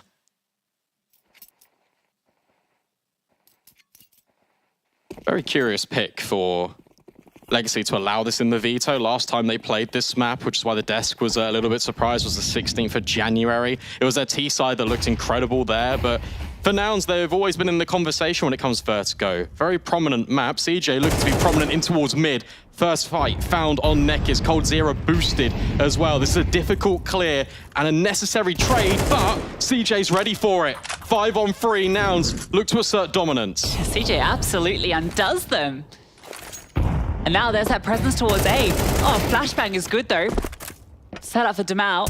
Latto quick on the trigger to Marky. Oh, Latto locks them out.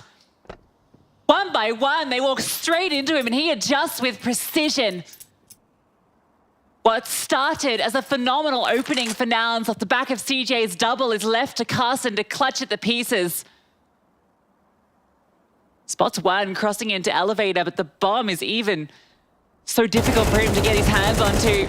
Sprays wild and Demal capitalizes. Yeah, Latto or Lotto. He's got to be thanking his lucky stars. Honestly, that's such an easy way to get Legacy back into that round. Nouns feel like they've got a lot of space. Think about what Legacy have been doing in a number of these rounds in the first half after being eviscerated in towards middle. What's their response? It is always a flash play. That guarantees 2 players over towards that side of the map. Nouns think they've got the space, but no, they don't clear the angle. They are not prepared, and Latto mows them down and equalizes the scoreline for Legacy. Yeah, trade spacing was actually quite good from Nouns there as well. It was just Latto's adjustment was so clean. You could just see those insta headshots off the first bullet.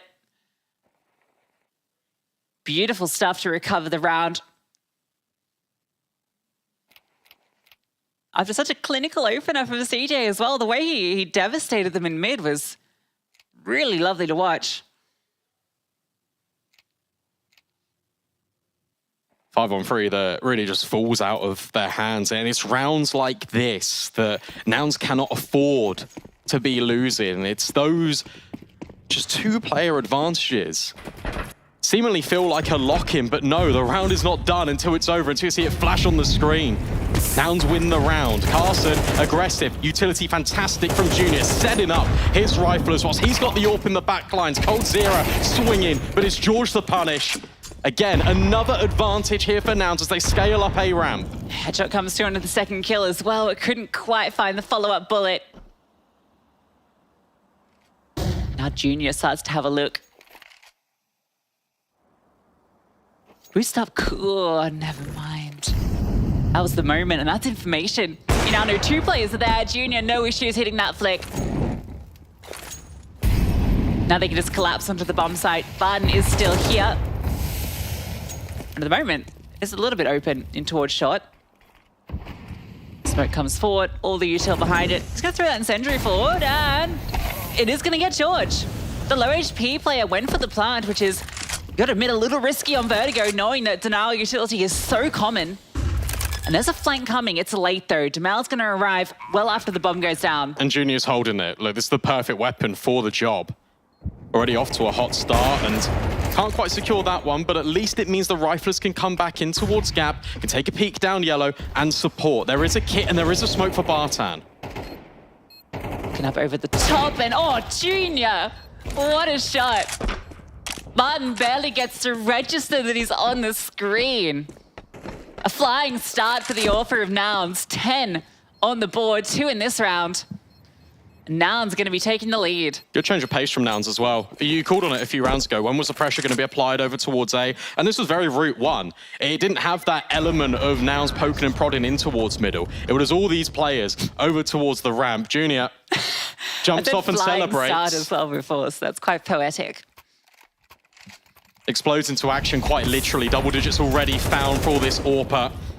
And that's a big conversation piece. Obviously, we talk about coldzera AWPing. We've got to talk about this head-to-head between him and Junior and the stylistic plays in which we're going to see. Junior more than happy to go for these opening kills, incredibly flashy in the way that he fires off these shots with the sniper. From his POV, that is nasty. But coldzera, very much the opposite. You're not going to get that out of coldzera. You're going to get a much more systems-based AWPer. He's going to be more of a turret. Trying to be reliable and holding down an angle. This time it's Dumal trying his best, but Marky overwhelms him.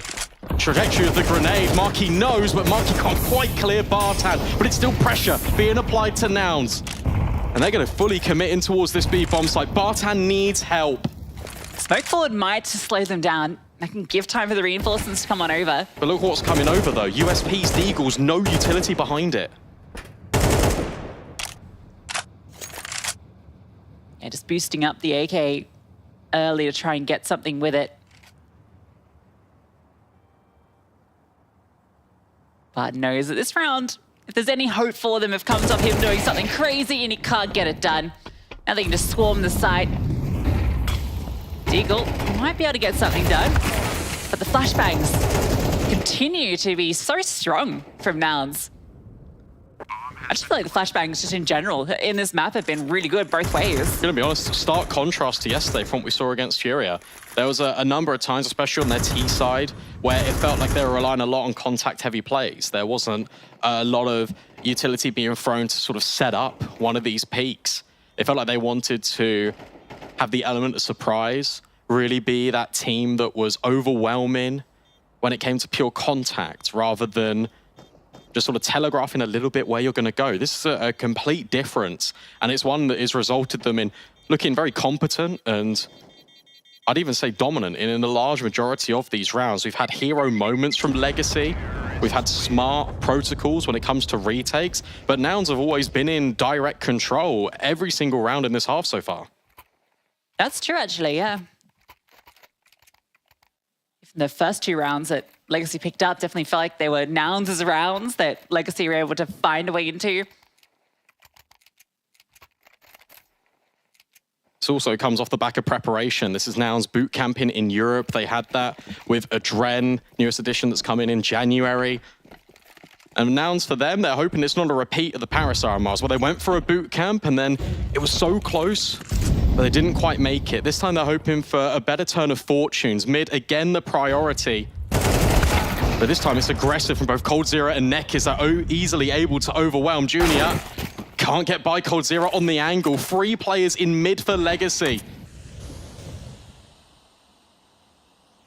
Great follow-up kill from coldzera. I feel like Junior should have got that one right. I think just the angle gave Cold a slight advantage on the fight. See what Nouns can pull back, but yeah, I was very curious as to whether coldzera would be picking this up. Figured he would. I'm excited to kind of see how he plays it on Vertigo in particular.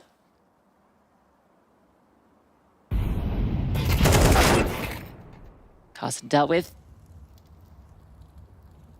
Marquee will be accounted for. See the positions being held from Guardian. Because you want to keep this one clean. Nouns already off to a very strong T side.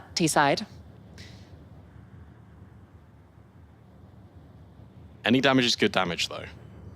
Even in a 1 versus 5, but he's going to not clear. Bartan elevated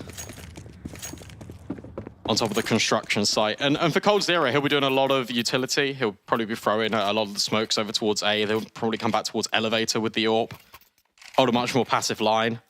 And it relies a lot more on the riflers of Legacy. I like this pause as well, right? You've just completely changed up your showing in towards mid with 3 players. Now you've got this AWP. It completely changes the dynamic again for Legacy. 30 seconds to really discuss how you want to set things up and also how to gather these rounds on a consistent basis, because the more back and forth it goes, ultimately towards the tail end of this half, the more it's going to favor Nouns. Yeah, we've seen that already. Kind of prior rounds. I do like that Legacy are kind of prioritizing a bit of action in towards middle. I think that they've read that Nouns aren't putting a lot of early focus towards ramp outside that one round that we saw them kind of pop quickly, but it has been a lot more to the other side of the map. So Legacy's response has been try some different variations to the mid setup, because these have been very proactive positions from the T side through that part of the map. Buzzer with the spawn. Actually going to take a peek instead down towards ramp. No one here apart from Carson. He's just dropped a lurk smoke, but coldzera is just ahead of it. He sees down the left-hand side, blows his incendiary, but as that information's being gathered, yet again, it's Nouns resetting in towards mid. 4 players here this time. They're trying to overwhelm Dumao. Flashbang is perfect. Dumao can't do anything, and because there's so many bodies here, they can respond quickly. Cold's under pressure. 2 players above him, and he can't hit the no-scope. Button does deal with the player towards the stairs, so he's got some freedom of movement, and he's able to get another. Pro CTs in towards their spawn. Neckers catches Carson as he comes back because Junior needed help. Alone with the bomb. A smoke forward gives him a passage, but misses his no-scope as well. And Legacy will tie things up. Good rotations there from Legacy. The fact that coldzera immediately disengages after he gets the early intel in towards A ramp, resets over towards Guardian, and that just means that Bartan can remain over towards the B stairs. And he can focus his attention completely over towards that one area of the map. He doesn't need to anticipate that split because he's still got the early warning system of coldzera. Nice idea from Nouns as well, getting the pick in towards mid and then accelerating off the back of it. They were just not ready for that sniper to be there. Legacy hold on, equalize things up. And now we spoke about economy for the CT side, but it's the Ts that take a little bit of a tumble. AK's in play for 2 of them. Utility belt only equipped on Junior. And Bartan ready to defend again. Spam, fantastic. Flashbang in and support is here, but it doesn't even need it. Bartan and coldzera combining. George coming around the corner towards default, but again, more players at Legacy funnel into this site until Carson steps up. Equalizing it 2-on-2. Bomb needs to be recovered from back towards quad. Gonna be planting it forward. HE off the mark. Does a bit of damage on the Carson.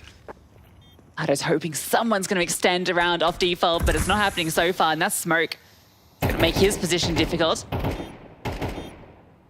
Kits on both players, Flash and Smoke. Flash is going to come on forward to set up the swing, and it gives them some space to come on forward. Nekez knows where Carson is, just took down Lado, playing behind the double box, and such low HP. Just looking for the headshot, and Carson collects. What a round from him. Yeah, leading by example is Carson. And those are the positions you want to find him in. Really prevalent when he goes in first as this in-game leader. When he takes the fights into his hands, he can set up his team for the late round. But this time, he is the late round. He is inevitable in all stages of this B site take. Really rough for Legacy because they come into this 2 versus 2. There's 1 flash, there's 1 smoke, and they swing on opposite angles. And what we've praised them for all half long is how good their trade spacing has been. But they weren't on the same page there, and it allowed Carson the opportunity. Triple boost up A. coldzera looking over, but not finding a thing. But you have to be patient, because everyone from Nouns is scaling up towards the ramp, and there's the bomb. Information that 3 players are in towards short. But now it's committed. They have no space elsewhere. Marky, great shot. A follow-up as well. Flashbangs doing their work, and Jamal still half blind, dealt with. It's Marky's turn. Lado will get one back. Buttons working with a 5-7.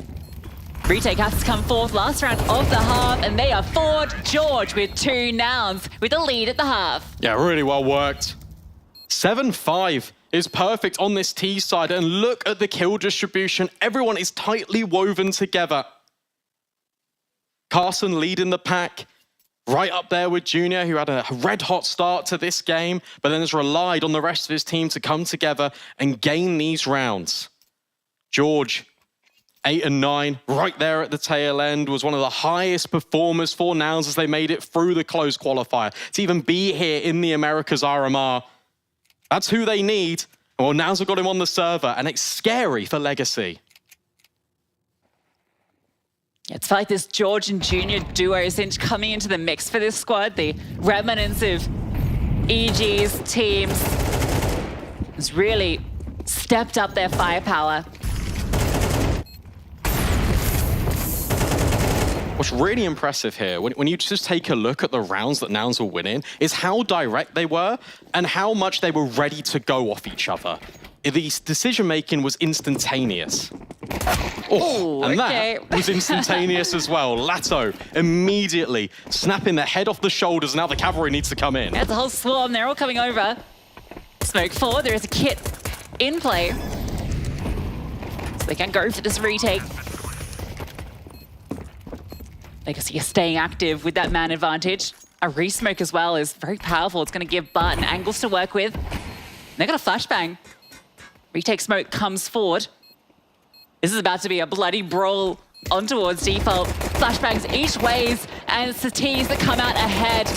Barton with 2 to close it, and Legacy with a pistol. That's a really nice from Legacy. Look at the way that they play that. They've got 2 players on default, but the way they're looking, it's towards the floor. So it serves 2 purposes here. It's so they don't get completely affected by the flashbangs, but also it's so they can see the feet as they come through the smoke. Then you've got the players at long range that take the initial contact, and it's a nasty surprise all over the bomb site for Nouns.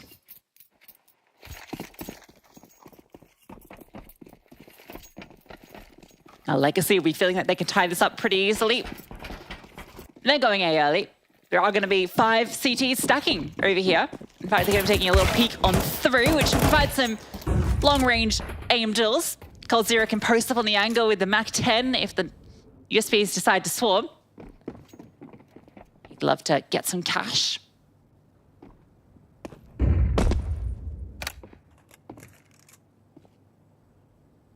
Cash would be a wonderful thing to have, especially on Cold Zero. That sniper becoming more and more forthcoming. Only George left. 1v5. Look, Legacy, they've immediately responded. Cold Zero with the quad.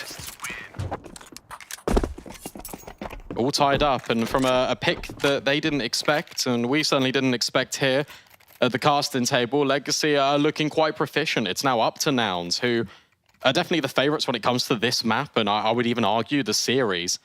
They don't want to get undone by the underdog pressure. A reminder, this is an elimination game. Whichever team loses, they are out. They can't qualify to the first CS2 major. Legacy's T-side's going to be very interesting because Nouns took a bit of a different approach to theirs than we often see. I think Legacy are probably going to play it a bit more standard. I imagine we will see a lot more A presence. Nouns doubling up in mid. Even Carson's close by, and George finds that opener onto Jamal. It's going to be aggressive out of Legacy. They're going to be taking a lot of steps very fast into securing control. Missed shot out of Cold, but at least he gets the intel. That means the Bartan can go back in, but it's still a one-on-one. George on the corner now feels the pressure. He's thinking, okay, well, there's a rifler over here. I know there's an AWP. They're trapped in spawn. This is fine. I can just live. This isn't the bomb site. The T's are trying to take back T spawn. George is in the back lines. That's not ideal. That's an overextension from CJ. You don't need to find the information at the moment. However, I'm a big fan of this. Marky Jr., at least they're grouping up together, but it's Cold Zero on the angle. in such a narrow margins. He jumps, but he doesn't get it. Junior's been given the opportunity, and Junior mows them all down. The triple threat over at B, but it's Junior that's the ultimate. Yeah, the jump is an interesting choice from Cold. I wonder if maybe the comms are slightly off with the timings there. He's expecting that swing from T-Spawn to come quicker. He was the distraction to enable the fast trade, but wasn't quite quick enough. Felt like Legacy had done enough to bring their way back into that after dealing with the threat of George in the back lines. They are still going to have a buy into this one. You've gifted Junior and all.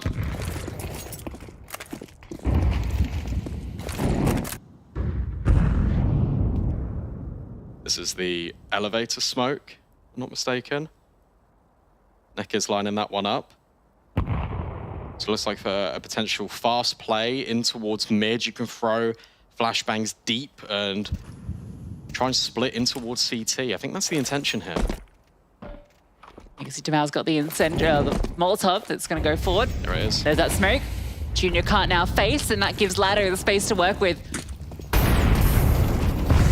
Good counter incendiary and a blow on the smoke, but not able to fight it. Flashbang was strong, good defensive smoke. Now Legacy are in CT's spawn.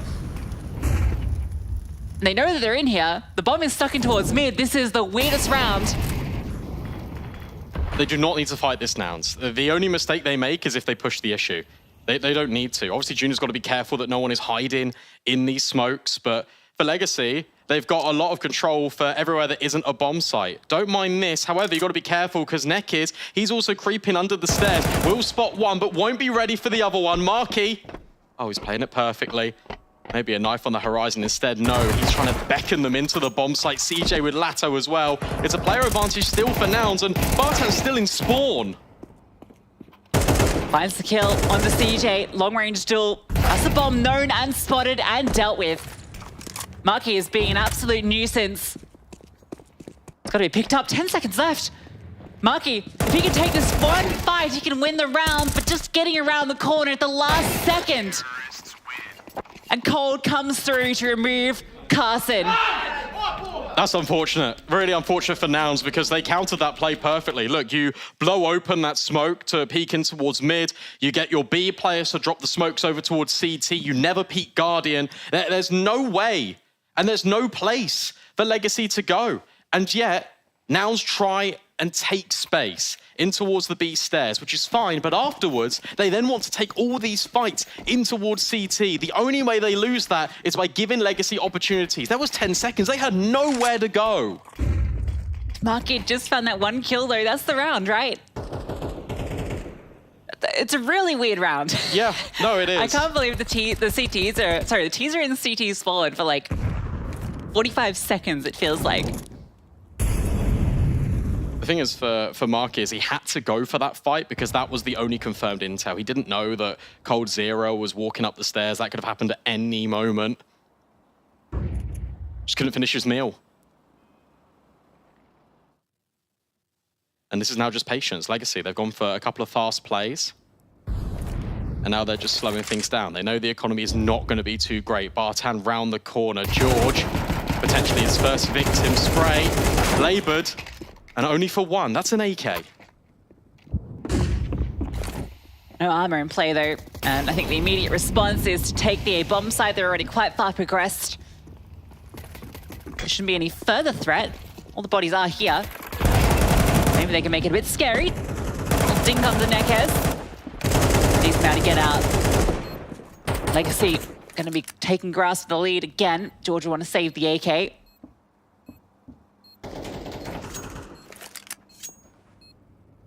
And this is now the worry.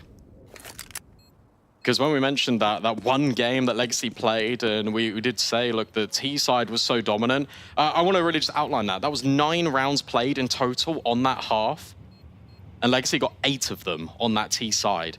And sure, that could be an outlier. Sure, that could be the only time that they played this map. But at the same time, when you've got a lot of experience, a lot of tail of the tape here for Nouns, you've got to be feeling incredibly confident. You don't expect it to come through on the veto.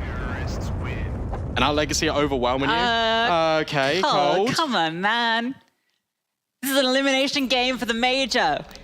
Don't need to backstab your friends. At least they're laughing about it. And they've got money. But that's still not ideal. Hey, let's see how that happened. Oh, no. Wait. Houdini. Well, mystery magic. And no AWP for Junior. In fact, no AWP for Cold. All the rifles here in round 18. It was Junior was getting a lot of the heavy lifting done. Look at the space being taken over at A. This is fast. Lado is pushing on forward. Junior on the other side. Lado quick. He's going to slink away through the smokes. Barton taking a duel over to B. Does give one back, putting it even. Legacy are pushing in towards middle. This is where a double up is. They're being active on every portion of the map, it feels. Trying to see if they can catch maybe some rotations from Nouns. The rotations are here. The players are in the right place. Flash forward is great. Code had to read. The utility was better from Nouns. You just got to stay alive. Sure, Dumal can try and make his way over, but you can't give him that opportunity. CJ will punish. Sure, bomb site belongs to Legacy. That's fine. It's a 4-on-2 for Nouns they can retake. And Lado's got no health. They've got no flashbangs or anything to set any of these players up, and goes over the top. Patience from Nouns should be enough. Nekez, this would be something special, and he gets two at the very least. Keeps it costly. But Nouns keep things even. Good response in the mid-round from Nouns. Because, again, you've got a decision to make. When you retake middle, are you going to do it together? Are you going to go for a 3-2-1? Or are you going to set yourself up with a flashbang? They do the latter. They get Marky on the angle. That's the last player you're really expecting to fight there. After 5 seconds ago, he was deep pushed in towards B. He finds that kill on towards Bartan. And then you're setting him up for a play in towards mid. Lexi not expecting it. And Lado not expecting that from Cold Zero. I hate to victim blame, but I do think Lado is maybe at fault there.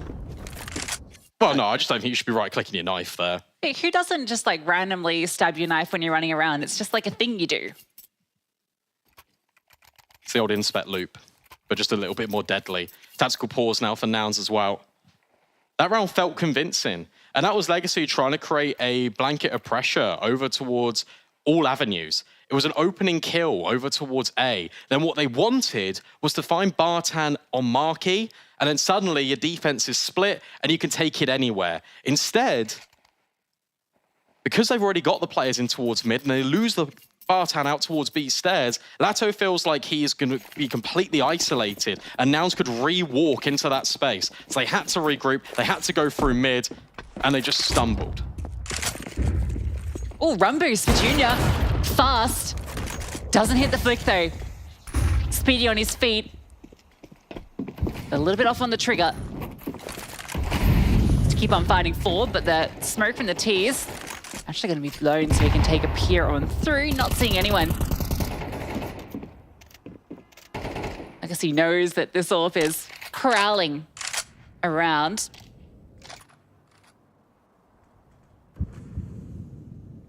Looking at the utility for Legacy as well, there's 2 flashbangs to get them into this bomb site. Nade being used to try and blow coverage on towards the smoke. Dumal lining up a molly to scale over towards Gap, but it's a good counter smoke. Really well timed from Nouns as well as soon as they hear that utility. And now Legacy are worried, and you can hear so many audio cues of the amount of guns that are rattling off. Meanwhile, they're taking mid, they push deep. Nouns know that this has to end A. They get a brick buddies back. A flashbang over as well for Marky to peek in towards B stairs. Sees nothing. There's going to be 4 players ready to respond to this hit. And you don't even need to push on A. You've got double incendiaries to deny. There's so much utility available to the CTs. Junior just gets the fight. Lado's ahead of the smoke. It's actually not one on the left side. They're wanting to take fights. And it meets the AWP. Forward goes Nekez. Cold Zero does get the trade, and he needs more. Damal's helped out with one as well. And Barton, he's on a flank. Marky's heard it. Marky's got this for sure, so it's going to keep things even. Bomb down, and Junior deletes Cold Zero after he gets off the plant. Damal with barely a slither of health tucks in towards the sandbags. There's no kit. Unless there's one on the site, there's no kits. There's a smoke though. That can come forward. You can stick Junior on the bomb. Damal, will he believe in the fake? Oh, swings out, finds Junior. Kit recovered, and that's something. Tamao playing around the sandbags, wasting time, desperately fighting, but Marky will find his mark, and he has time for the DVs. Oh, breathe. Take a sigh of relief. If you're Nouns, honestly, take a tactical pause, because that gets really too close for comfort. And that's another example of letting Legacy back into these rounds when it feels like it should be a lock-in. Previously mentioned the amount of utility that they had. But Junior even gets the opening kill when it comes to that execute initially. And yet they want to fight forward. Yet they want to be proactive. And that is ultimately going to cost them in the end. That is terrifyingly close. Got to praise Marky in that round as well for staying at B, not over-rotating as the site's being taken. He is patient. He hears the sound cue of that player. And we get more fun. Barton goes around quickly, but it is spotted. Doesn't quite land on the stairs.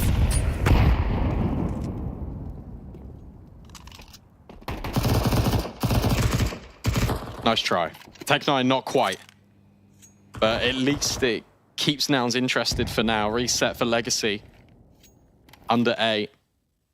Bomb plant would be best case scenario. For Nouns, it's just about converting cleanly. Because in the last couple, these rounds have ended very close.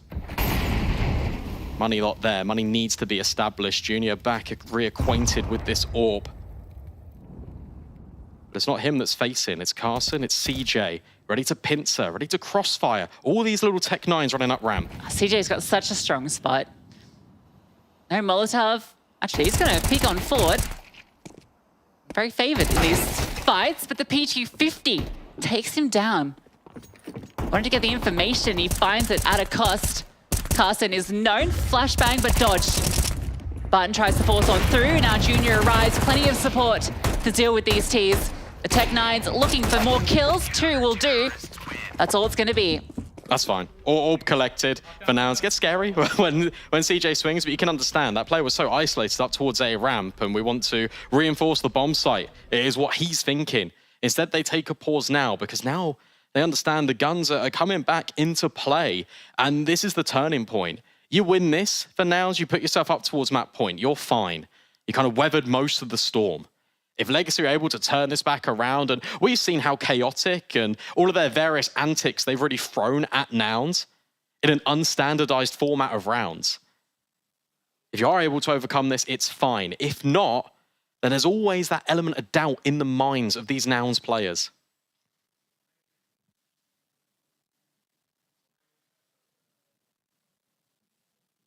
The journey to the major has always been a little bit tricky for this organization. Heartbreak in Paris. And reinforced with new additions. Junior, the only one that knows what it feels like to be on the biggest stage of them all. Hoping to get Nouns alongside with him as he peeks and he spots, but it's Marky with the killing blow onto Cold Zero, who's a Legacy player in himself. This is the highest performer for the squad on this map. Removed. 2 players spotted for Neckers. Looking for the headshot and he finds it onto George. Knows the Marky's position is over to the left, but jumps into a position where he had no way to really fight forward. Jamal just walks out in towards mid and is felled by Carson. And this feels almost desperate now for Legacy.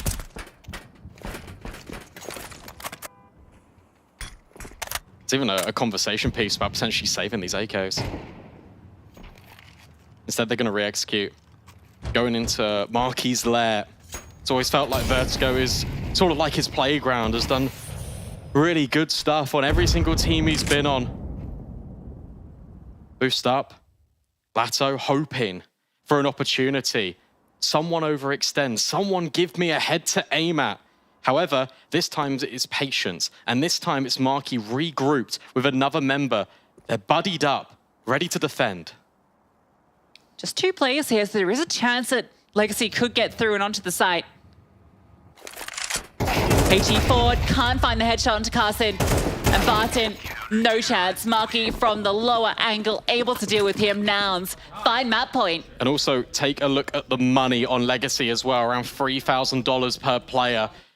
Maybe an AK here or there can be purchased, but the end result, Mac 10s, Galils, or even Tech 9s to accommodate some of this utility. This is Nouns' best chance of closing this map. Gonna be a lot of questions as to why Legacy allowed this map through in the most important series that they will play probably in the next 6 to 9 months. Map that they've been first banning so consistently as of late. Haven't played it since early January. What a nade. That's thrown by the B player, so the mid guys have still got all of their U2. It means their crosshairs can remain focused on players coming around the corner. Nouns know that attack is going to come on this side of the map. They've got information on ramp. George goes for an investigation, finds his kill into Jamal, who's been struggling in towards middle. And a last barrel in towards B. Incendiary goes forward, the flashbang is fantastic. Marky collects both, locking them out. Ready to take Vertigo all by himself, it feels like coldzera. But the Tech9 over the top can't do a single thing. 4 for Marky, and Nouns take Vertigo. Yeah, honestly, dominant. Scoreline doesn't really do it justice. A number of rounds were given to Legacy. Nouns looking incredibly strong. Jasmine, what do you make of Vertigo? I'm absolutely loving this for the boys on the side of Nouns.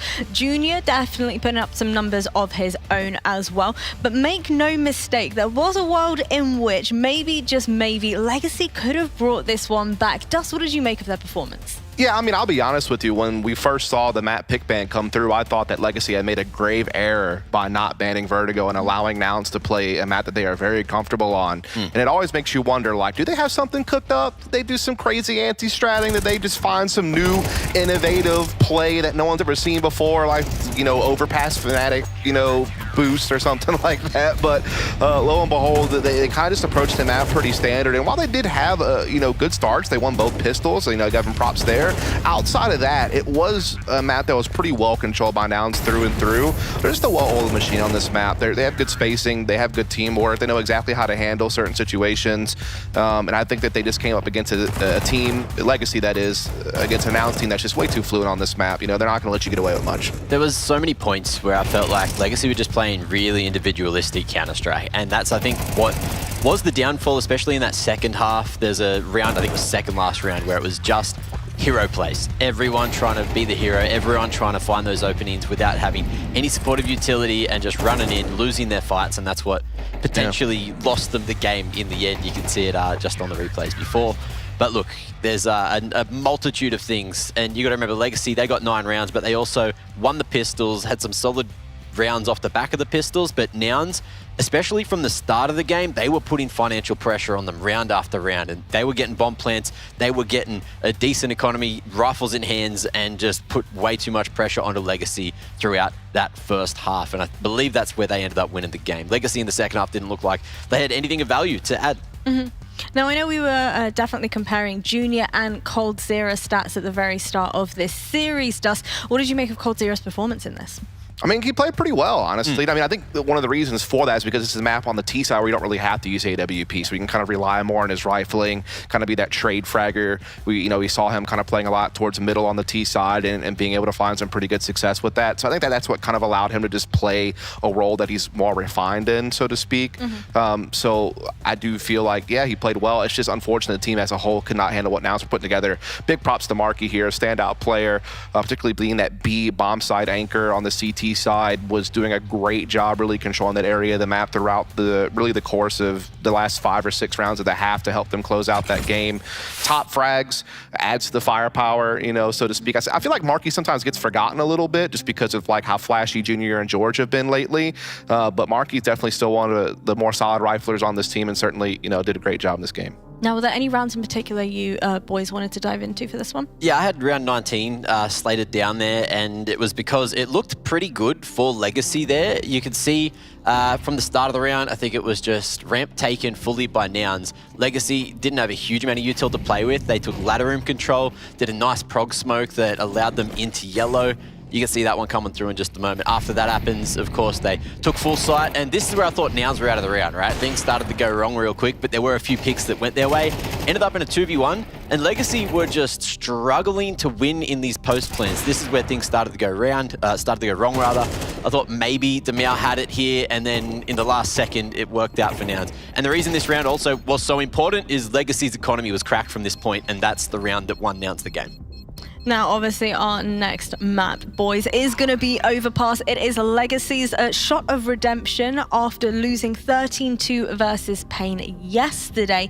What do we think after the performance that we've seen from them on Vertigo? What do they need to really work on heading into this? Well, I mean, look, I think one of the big things going to Overpass is we can't forget how strong they had been prior to their loss history against Pain. That was kind of a shocker, right? And it was a best-of-1 first game of the tournament, maybe some jitters, you know, getting into the LAN environment. Obviously, Cole has a lot of experience. Some of the other guys maybe not quite as much. So I do think that they are still, in theory, the more tenured Overpass team. But I will say now, even though they haven't played the map a lot, and even though their record's not the best, all their losses have been very close, and they're very good at playing the map. Just like on Vertigo, they're very coordinated. They have really well-defined roles. They can play a lot of different styles of CS all at once and kind of mix and match their pacing. They kind of keep you guessing on what to expect. And they're in good individual form right now. So I don't see any reason why they couldn't put up a good fight against Legacy. But I do think Legacy stands a better chance on a map that they're certainly going to feel more comfortable on. They have a lot more reps on it. What are you thinking? I'm thinking it's probably a Nouns game, even though it is, of course, going to go into Overpass. Nouns on their CT side looked really structured, really solid, and that's where they're going to be starting here on Overpass. So we all know how it goes unless a team comes in with a very structured T side with a full game plan. That is how you win Overpass on the T side, and we haven't been seeing any of that so far at the Americas. So I'm hoping that Legacy can prove me wrong with that statement, but I don't know if it's going to be happening today because, as I said, it's just all individuals. I know yesterday Legacy had an incredibly poor T-side showing, so I'm hoping maybe we get a little bit more aggression, a better showing from them as well. And I'm also hoping I get a better showing from the two of you, as I've got another bit of fun trivia. Don't you just... Well, let's get a good question that we actually might have a chance at. All right, I want everybody to cast your minds back to the wonderful time that was CSGO, okay? All right. AWP. What is the reload time on the CSGO AWP? 3 seconds? No. Go on. 4 point something, probably. I can reveal. Correct answer is 3.7 seconds. It's close. As shown off by both kind of right. There you fabulous go. display. Displays are metal magnet mounted posters. If you want to go ahead and grab your very own, visit display.com/PGL and make sure you use the code PGL at the checkout as well. Did you see our FAMAS one earlier? I'm not allowed to touch them after yesterday. Oh, yeah, actually. Yeah, keep it away from me. That was definitely part of the addendum to his contract. Yeah. It was all about like quality, quality assurance, right? That was what I was brought in for. And we could try to put a knee through it and know that it won't happen, but maybe that's going to be saved for another time. You just want any excuse to show off your muscles. That's what this is all about. Well, our next map is going to be... Throw hands at me if you want, and then we'll see who wins, right? No. Go on. You're not allowed to touch that. You're more fragile than this, all right? I am in charge of this. I'm in charge of this now. Next map is going to be Overpass Legacy's map pick. Really quick, boys, who do we think is going to take this one? Is it going to be the full distance? Will we be making it to Inferno? 2-zip. Let's do it. I think we're going to Inferno. Oh, okay. There's split decisions here. I want to hear from everybody in the chat as well. Let us know who's going to win over on our next map, and we'll see you soon. Level up your gaming space with metal posters from Displays. Hang your displays in seconds. Swap them whenever you like. Get official art from your favorite games on a uniquely designed metal canvas and choose from thousands of posters. Join over 3 million collectors now. Your wall upgrade is here. Shop now at display.com. Players are changing. Countries are changing. The game has changed. Times it to perfection and simple. It's Olaf who's been on top of the box. He's got 3 and he's looking for a 4. That is incredible. And Brain, he starts away. The best tournament, the best bookmaker are the same.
Nouns convert their map pick. It's a close affair on Vertigo, but now we go to overpass the domain of Legacy. Now, what are you expecting to see from them on this map? Yeah, well, look, it was a rough day in the office for Legacy yesterday.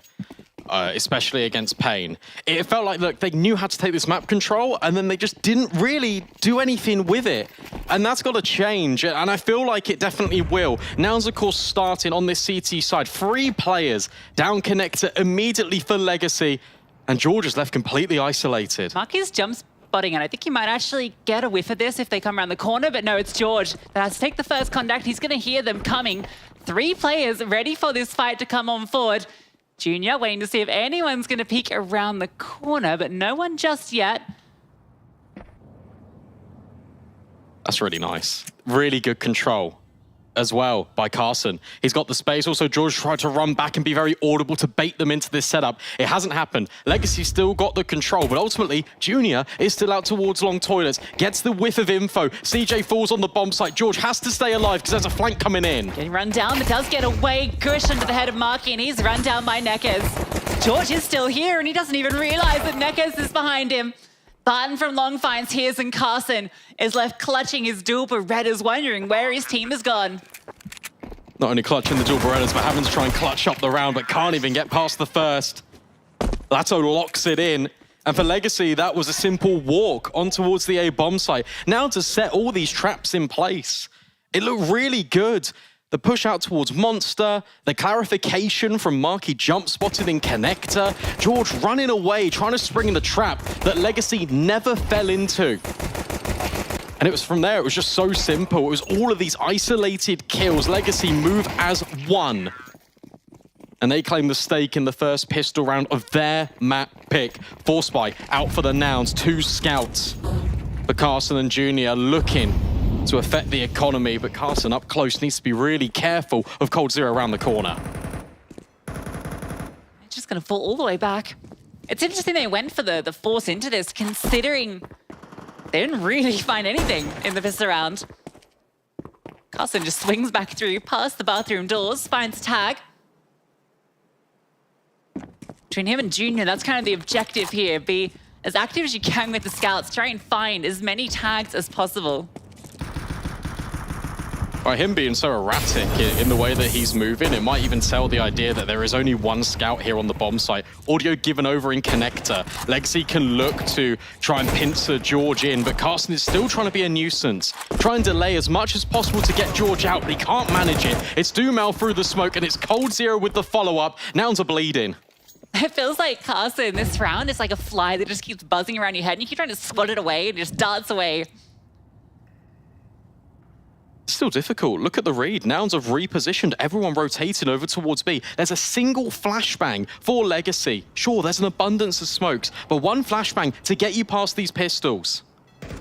CJ's up close. Well, maybe he might want to get set up by that flashbang he has. He's just going to swing wide, and he finds his kill, make it 2-0. CJ, the king. Marky gets one of them, but they're devastated with this force by Ladder trying to fight something back from Monster. Cold is low, so can't even get involved, and there's no time at all. And Nouns don't even leave it to chance. They just double swing. The 5-7's going close, and you've got the scouts at the back lines that can try and pick off these players as they come in battered and bruised for the bomb plant. In fact, they don't even need it. It's CJ the King asserting his authority on the server. Nouns respond immediately, and there's no bomb plant here for Legacy. Their money immediately shattered. Their hopes dashed a little bit more. And for Nouns, they can now mix and blend in these A1Ss, these AKs that have been scavenged. The buy looks a lot better compared to what it did before.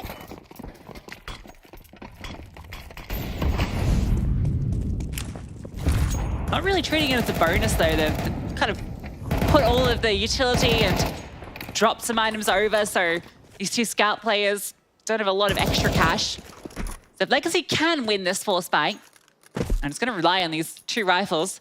Mal's got dual Berettas, which is a crazy piece of weaponry to be bringing in to this round. Rinse and repeat from what we saw yesterday. Bouncing control established. And now for Legacy, it's a chance to kind of spread their roots. Fan out. Take the space. Just a slalom right now towards the toilets. They're trying to be very quiet. They don't want to alert Nouns of their presence, of the potential of the whole squad being here.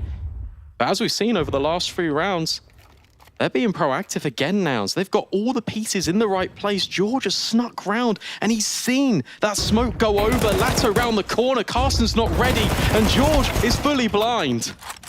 Doesn't see a thing. You thought George's position was a knockout punch. Junior's tag does something. Flames will force Lato forward perhaps, but maybe not even going to spread Cold Zero. Junior gets deleted. CJ and Marky needed to save these 2 rifles. Marky's actually hanging around a moment. This could get concerning if he does get spotted. Given that if you keep these 2 rifles alive, you can keep the force buy going. That's painful. And again, that's Nouns losing to themselves, it feels like, in this round. And it's all about the management of the macro in rounds like this that really determine who's going to be the victor so early on in these maps. The fact that Nouns decide to go aggressive, sure, if you want to do that to gain some information, you've got George posted with the MP9, doesn't necessarily need the support of everyone else. Immediate pause being called, 30 seconds for Semphis to get on the microphone and just calm these players down. Almost felt like that one was given over to Legacy, the opportunity to have these engagements in the first place. All that was necessary for Nouns is just to kind of sit back a little bit. You've got the superior weaponry, you've got the advantages when it comes to the manpower, the burden of pressure for Legacies to get onto one of these sites and plant. The utility, it just wasn't even there. It was pure contact, but it was facilitated by Nouns overextending. Of course, it's going to be the spy-in again. I remember the Legacy's first outing was it against Pain in the best of 1, and they only got 2 rounds on Overpass, the map they're picked into here. I guess when you get thrashed that much in your opening best of 1, that's plenty of things that you can work on.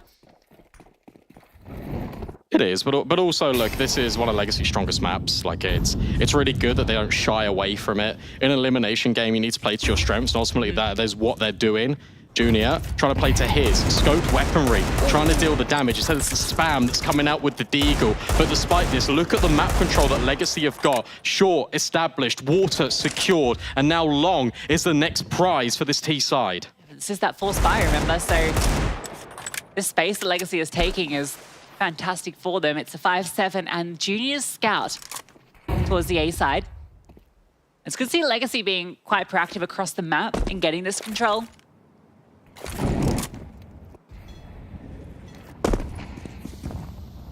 Definitely felt like they were struggling to do that in that opening game.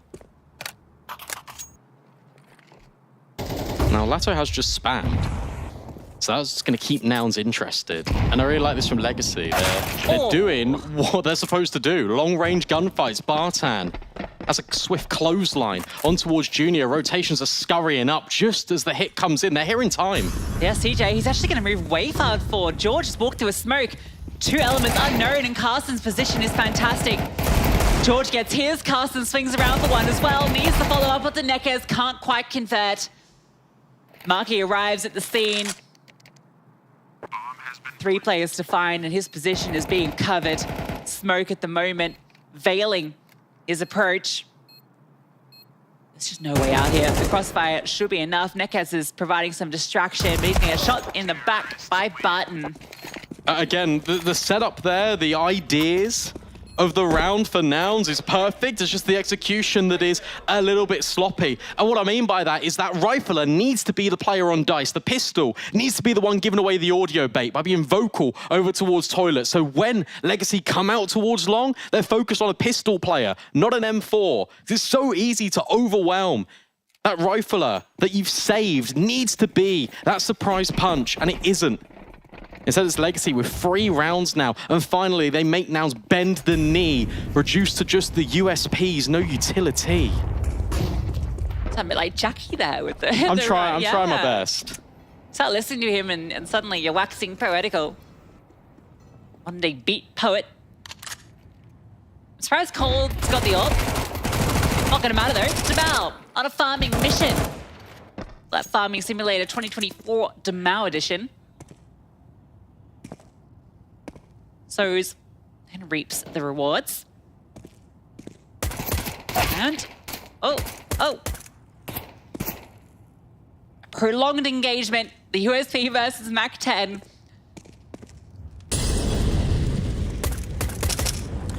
Just put him out of his misery. Someone, anyone. There it is. Barton finds the kill. High prioritization on the AWP as well for Cold Zero, right? It's the fact that even though they know it's against an eco, it doesn't matter. He's still going to bring that out. And now we can start to discuss what they're going to be doing with this AWP. And it's going to be static from Cold. He's going to take the angle on towards party. He's going to wait. He's going to be patient. Then what's he going to do? He's going to go towards long. He's going to wait. He's going to be patient. But what they're doing, Legacy, is they're cordoning off these zones of the map, and then Nouns are going to be forcing to respond. This is how Legacy were gaining these rounds on Vertigo as well. They were making Nouns funnel into their support network, making the mistakes, and ultimately punishing. George caught off. Utility perfect from Cold. He sets up the riflers to find the opening kills. Ahead of that aggressive smoke, and you just know that the CTs are going to be close on by, and he was the only player over here. Nekaz is in the A bomb site within 30 seconds of the round starting, and that might just be the round ending.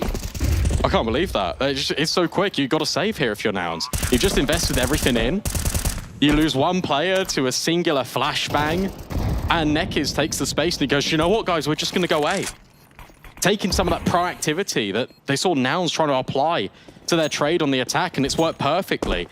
How quickly did they scale? And it was almost like it was rehearsed. It's almost like they've had a look at what Nouns like to provide, and they've gone, okay, if George is in this position, we're just going to completely extend because we know the rotations are going to be on a long journey. Yeah, 1 minute 35 on the clock, and Nekaz is in CT spawn at truck.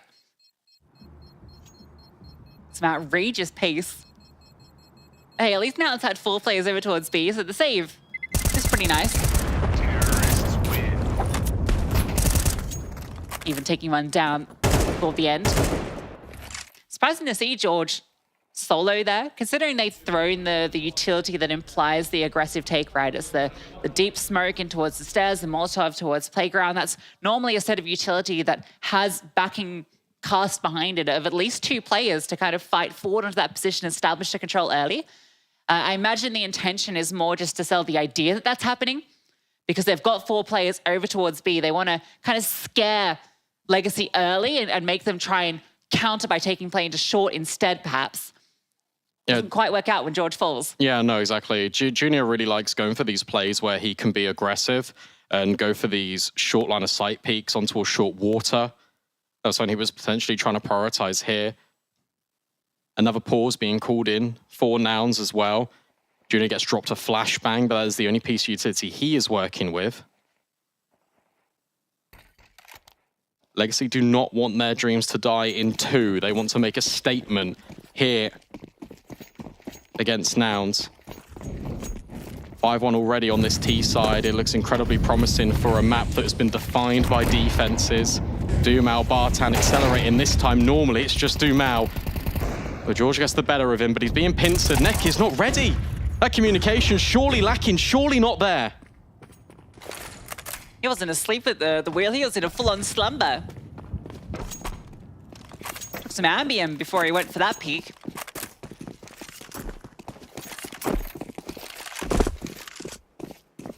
Remaining Legacy players are going to group up towards long. Only space they've been able to establish now, and yeah, there might be some thought in Nouns' heads that, given they've found 2 players so close, that might send them elsewhere.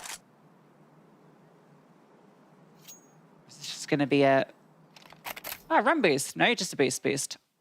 Oh, an attempt. Let's give that one another go. Might be able to catch the player that's jump peeking. Nice attempt. Now his position is known. George is investigating. Junior can get caught off here. He's very fast on a flick, but he's completely isolated. Yeah, he is really on his own here, and he's trapped in a world of hurt. Look as he goes around this corner. Well, in fact, didn't get spotted. Flashbang, not good enough. Junior will at least find one. And now it's up to the riflers to survive because George is on this flank. Tucked in behind the truck is Carson. Bartan starts to go. Oh, and he does deliver spectacularly. Nade through, doesn't blow open the smoke. But Marky staying alive buys all the time in the world. The fake plan undoes everything. And Nouns will grab the second. Legacy without a plan. Surprising they go for a fake plant with 10 seconds left. Nice shot from Cold. I mean, I think even if it had been committed to, the flank was there fast enough that it probably wouldn't have mattered, but still, gives you a better chance to commit. I think it's just a case of where Bartan's done so much damage. He's got the first kill. He knows he's done subsequential significant damage on towards that second player, towards Dumpster. And the nade went a little bit deep where it doesn't blow open the smoke. He's worried just in case they're going to run through. Right here, that was the moment. But you're right, the flank was always going to lock things in anyway. So second round achieved for Nouns. Bartan running and has got the support. In fact, it's Lato that finds Marky just through this smoke. Spamming on in, and now a boost comes up. May have been heard.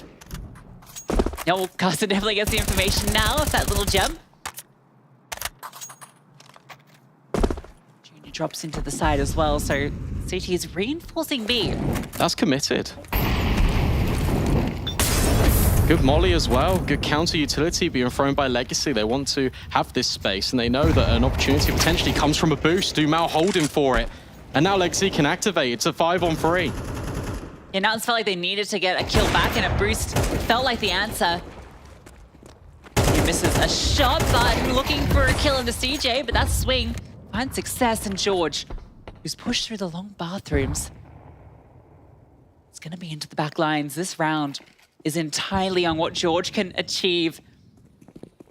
Unknown, Cold starts to run with the bomb on his back. George, it's just going to come through the ground that they have cleared. They check out towards long, see nothing. And he's going to have 2 kills on a platter, gets the first, flicks over to Cold Zero. This is his jungle. Bomb being planted over towards the truck, and George flanked eventually. Nak is able to find him, and even doubling up. Junior quick on the shot.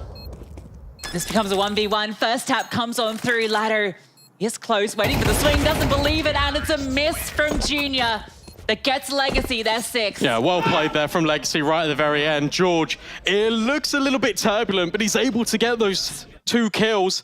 Deny the bomb plant at the first instance. And from there, as he's turning, he sees the player over towards Connector, but then gets caught in 2 mines. By that point, the bomb's already been collected. It's already been replanted.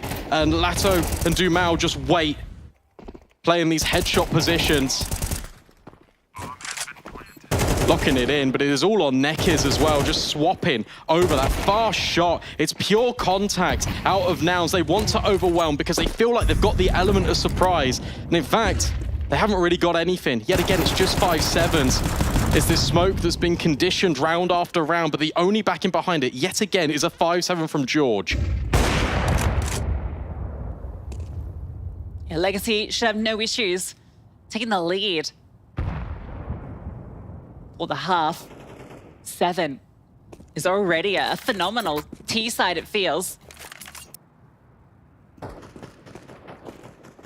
Definitely looking a different beast than they were yesterday. That's for certain. Slow starts from both squads, really. Nouns had that 10-2 half against FURIA. They just got 2 rounds in their T-side. Almost brought it back on Inferno, which would have been a phenomenal result. Today, they have to bring everything their A-game required just to avoid elimination.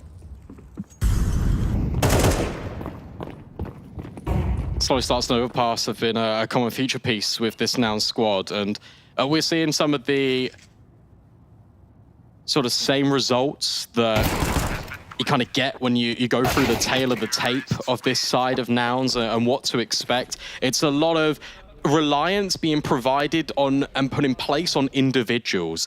And we've seen that. We've really seen it reflected here in this T-side so far. It is solo pushing in all areas of the map. It's George on a flank trying to double up, get these triple kills. And do you know what is the harrowing thing that I'm seeing? There's a real difference between Vertigo and Overpass. Is Junior not taking any initiation on this AWP? And stylistically, that's what we highlighted. And that's what the desk has been saying. coldzera, Junior not going for anything. Legacy going for a fast pop. Utility, they're just going to run straight through it and disrespect it. Full blind. Dumao doesn't care. He burns Marquis alive. Yeah, great utility. Carson spotted and domed by Nekir. CJ gets one back, but they are all over the site. Junior has no chance in this round to even get involved. A great change up from Legacy after such slow default heavy Counter-Strike. They just throw it out the window after they've broken the backs of Nouns straight in towards B. Also the timing of it as well. They've just invested again. They've just brought the AWP out. And as we're talking about Junior going for these opening picks, that is the moment he decides to go towards Party. More often than not, has been starting on B. Legacy have been prioritizing taking long. So all of this mental warfare is adding up. Nekis is calling a perfect game. George just survives 1 HP. A little bit too close to the explosion on the A-bomb site, but at least he'll live to fight another day. Armor might be a little bit worse for wear. What a T-side, 8-2. Nouns will invest around the AWP and the M4. They need the rounds at this stage. Yeah, I think that kind of reflects how this map's going. All Nouns need to do is keep up the map control. They've been doing a great job of doing that, but you don't need to spread out. Once you gather the space, you can make a decision. You can retreat, or you can group up, just leave a player in there and then just rotate over heavily. But believe in your crossfires, believe in your setups that you've got on the bomb sites, because that is not what we're seeing at the moment, and Legacy are just picking you apart. Feeling emboldened just to go for fights. Lato poking and prodding from short, but going to fall off. His presence a threat enough, and the smoke fades. He's aware that George has shown some prevalence to being present in towards the connector. Now we'll start to come on forward. Nekir's over the top. Oh, George, not a nice position. Still able to get one before he goes. More than you expect from that spot. At least a bit of spam damage back as well to Dumao. Yeah, fair play for George. The fact he goes 1-for-1 there is big because it keeps the rifle in hopes at least even. Look at the bomb. coldzera just taking long on his own. He's got the package on his back without a care in the world. Nouns, where this audio is being so significant by Lato, they're keeping 2 players over. It's an even split, but it relies on Junior hitting this shot over towards top connector on Dumao. I really don't like Cole being alone with the bomb. Junior hits the shot. Better. Smoke deployed. Lato will be on him. The hit coming through from long going to be distracting. 20 seconds, time is going to be an issue. Junior behind default has some space to work with. Flash forward Molotov, and he finds his mark under coldzera. Junior finally arriving on overpass. Lato's going to fight one back. They're sticking the bomb. They're finding the space. CJ, I think he denied it. Finds the second as well. And Nouns get their third. Yeah, that's really what Nouns needed. Junior hitting the shot, falling back, just not worried about the utility. There was one flashbang that was thrown over towards long. The truck player doesn't get affected by it. Sure, gets neutralized by the rifles at the very end, but there's too many players in such close proximity to the point where Legacy can't put the bomb down, can't establish afterplants. They've suffocated themselves out of that round. And Nouns are given a lifeline, a way back in. 4 would be ideal. Anything less, it's a struggle. And you already look ahead to that third map. If you just waited a second longer, peak would have been there. Junior skirts back up to long, jumps up onto Flowers. Now, it was a gap in the previous round. Bringing over some extra support towards A. Carson comes to reinforce George's position. This is a good setup, and it's also been heard as well. They can hear Legacy just running all the way through connector. It's a bait and switch. However, Nekiz goes through the left-hand side of the smoke, so this setup is now completely redundant. At least for a moment. Legacy are going to walk back into it, but when do you disengage? Carson spots the shadow, and he is able to get the headshot, and now George will walk forward. Starts to peer on in. Oh, dear. Barton jumps over his bullets. The dink, at least, makes it difficult for Barton into this round, but it is a 4-on-4. Could have been a 5-on-3. Now it's just Junior over here. Carson is in towards heaven, so can rotate up quickly in time. Again, Legacy are letting the clock tick on down. Would be an issue. Junior looking to disrupt, peering on through. Cole misses his shot, just a leg. Barton at least is there for the trade. Time. 10 seconds. You got to get in. Carson just holding the door and potentially trying to slam it shut. Utility over. Denies Lato the bomb. And that's the round done and dusted. Nouns at least find 4. No time to plant this bomb. Legacy, they're the mistakes that they're making. They're the creators of their own downfall. Nouns, just about by the skin of their teeth, able to hold the line. But it's been given to them. And now these players need to stand up, brush themselves off, and go again. Because this is a chance that doesn't come around too often. 4 doesn't feel like enough on the T side, but a strong start can definitely get them back into this map, and a chance to 2-0 Legacy. Keep their major dreams alive.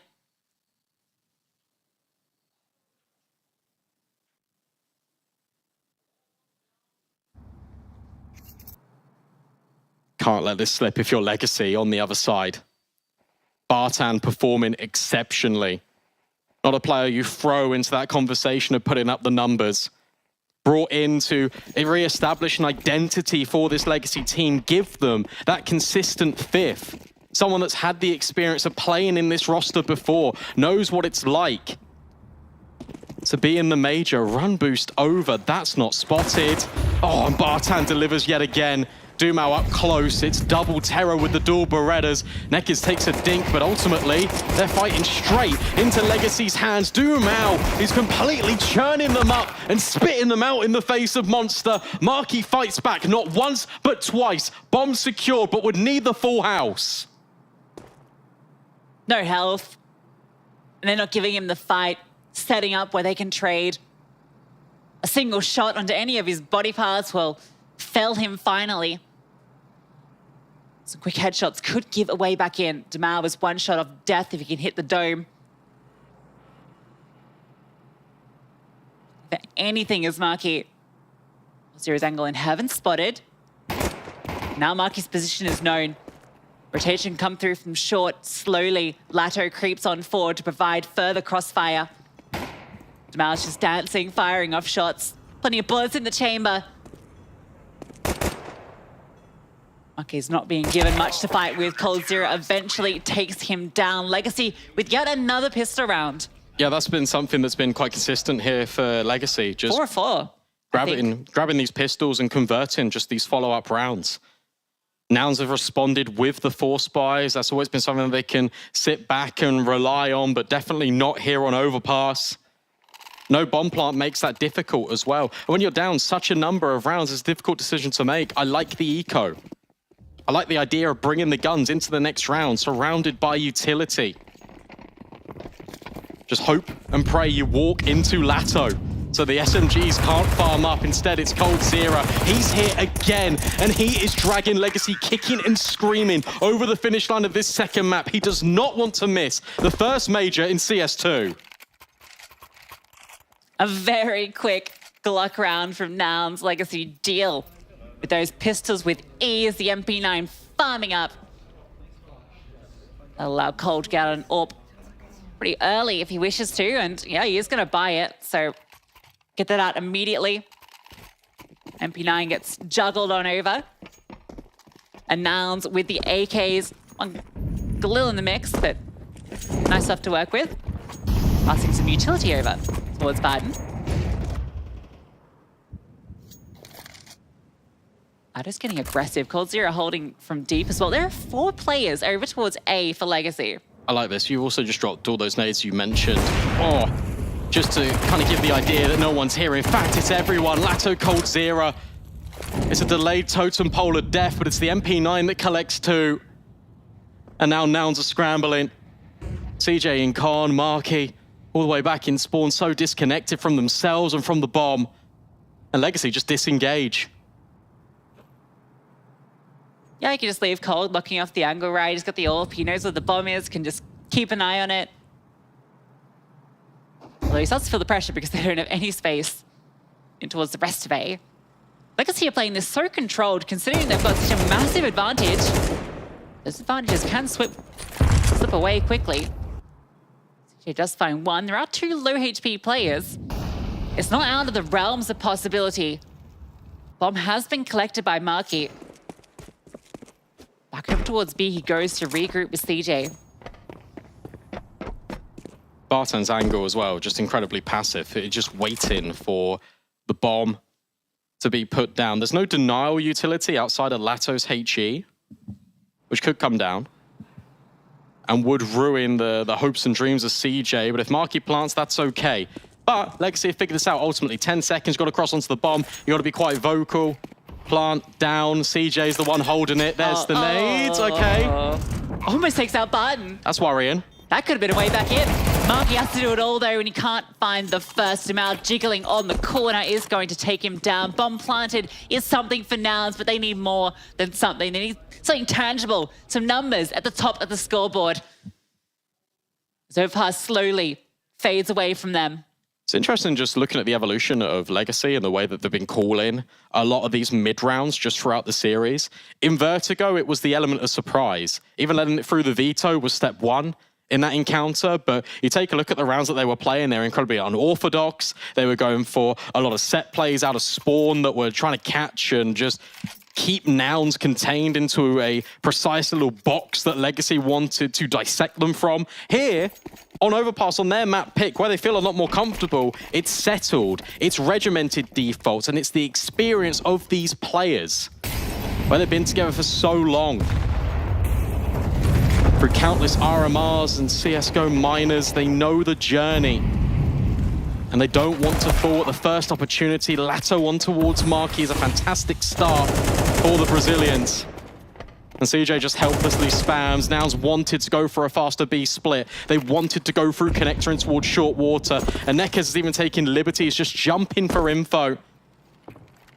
But the only gap is towards Monster. Flashbang thrown over. That's secured as well by Bartan. They can be locked in here potentially, Nouns. Bartan has to be careful. Flashbang on over, Carson. I feel like he had a good timing there to find something. But the counter utility from the CTs, and now Barton's position knows CJ did not clear him. Eventually wins that fight out. Junior with the bomb is stuck in towards jail. And a known entity might be able to get out, in fact. With George coming through, group back up. Still a difficult 2v4. They've got a single Molotov between them. And everyone comes down to reinforce. They've got this sole player holding, if they come back up connector, so they can have 3 players on B. A smoke collected. It's going to smoke off heaven, but no one was there anyway. It's a double up in towards water. George needs to fight forward, needs to find these kills. The first is his, but a great trade. And Latto is there for the final kill. Legacy finding map point. Yeah, well done there. Because again, in these positions, it can quickly fall out of favor. We've seen a lot of 2 versus 4s that have really come down right down to the wire already in Vertigo. Here in Overpass, though, Legacy are just denying it. And they're doing the simple stuff correctly. And that's ultimately carrying them over the finish line. They've not really been tested here on this T side. It's felt comfortable. No matter which way you want to take the direction of the riflers, no matter which way coldzera wants to set up with his AWP, respect's being given over by Nouns. And Legacy, they're gathering every single little piece of intel and using it against them. Big nade, but doesn't get him off the angle. coldzera still holding on for one more opportunity. Mal also wants to get involved. A HE ready to be thrown over to blow the smoke. That's pretty neat, but no, actually went a bit deeper. DJ going to be tucking into the corner. And Nouns doing a good job at taking to the space. Cold is holding a very wide angle. Junior's going to peek into it. He is able to dance back. A swing not immediate. Parson now posting on the angle, looking to see if he can catch them, but Cold Zero, a master of jumping, able to elude, now picking onto the angle, getting a few opportunities. Lado eventually take it into his own hands to find that opening kill. Continuing to be supported by these flashbangs. It's like every 2 seconds, one just blows up in the server. Oh. That's the bomb.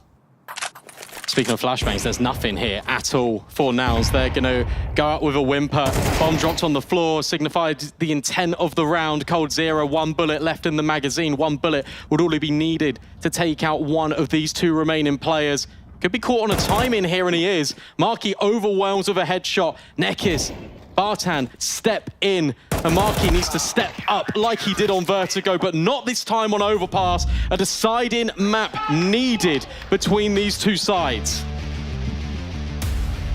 13-4 going in way of Legacy. Congrats to them. Of course, we still have one more map to go. That is going to be the final map of Overpass. But before we dive into that, boys, I need you to break down for me what on earth was going on for the side of Nouns, because man oh man, it just looked like they were playing on autopilot. So many silly mistakes being made. It was weird in that first half. They were just playing some like odd positions, and when they were going for some decent setups like down on that B site, it looked strong, but then they were getting ruined by like single flashbangs. It's like Legacy were just throwing some basic utility, like really, really basic utility, and just catching some good timings. Also, coordination-wise rather, they looked much better this map than the previous, so it felt like they were definitely expecting to be going into this one. Maybe not so much the Vertigo, and that could be the difference maker. We were slightly caught off by that Vertigo pick in the first map of the series, and this one it looks like Legacy were much more prepared for. So yeah, that's essentially what it is. It felt like Nouns just weren't ready.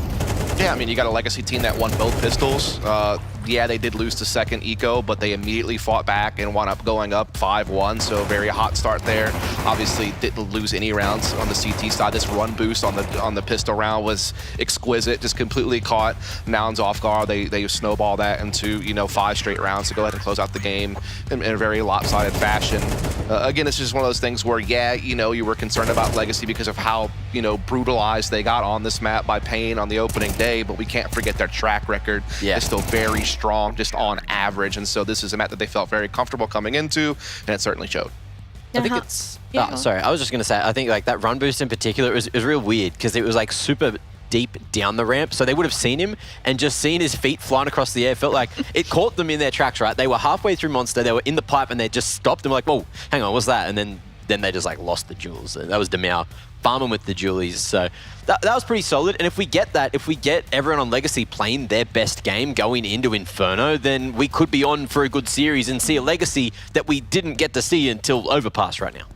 Now for the side of Nouns, I need you to help me break down, pick apart where on earth they went wrong, because I know there were multiple rounds throughout that matchup where Legacy's pacing was absolutely incredible and really, really overwhelming for them. Yeah, I mean, I think the thing about Legacy is they're very capable of playing this map to a T, just playing like their default positions. Lado being their B-lurk, Dumau, being very active in that solo role and connector, popping out, helping at bathrooms. You got Barton and Nekis. They're kind of like your, entry duo, so to speak, while Cold Zero just kind of plays a passive opping role. He doesn't really go for too much. He's not trying to be super explosive or a big playmaker. He just holds lines and then lets his riflers kind of take the rest of the space so they can play a very standard overpass, I guess is what I'm getting at. But then they can just flip the switch. And that's what makes them so hard to read. You don't know when that's going to happen. And when that pacing change comes into play, it can really catch you off guard. Yeah, I know round 6 in particular was definitely one that we wanted to dive into, and Nekis' incredible performance with that as well. Talk me through it.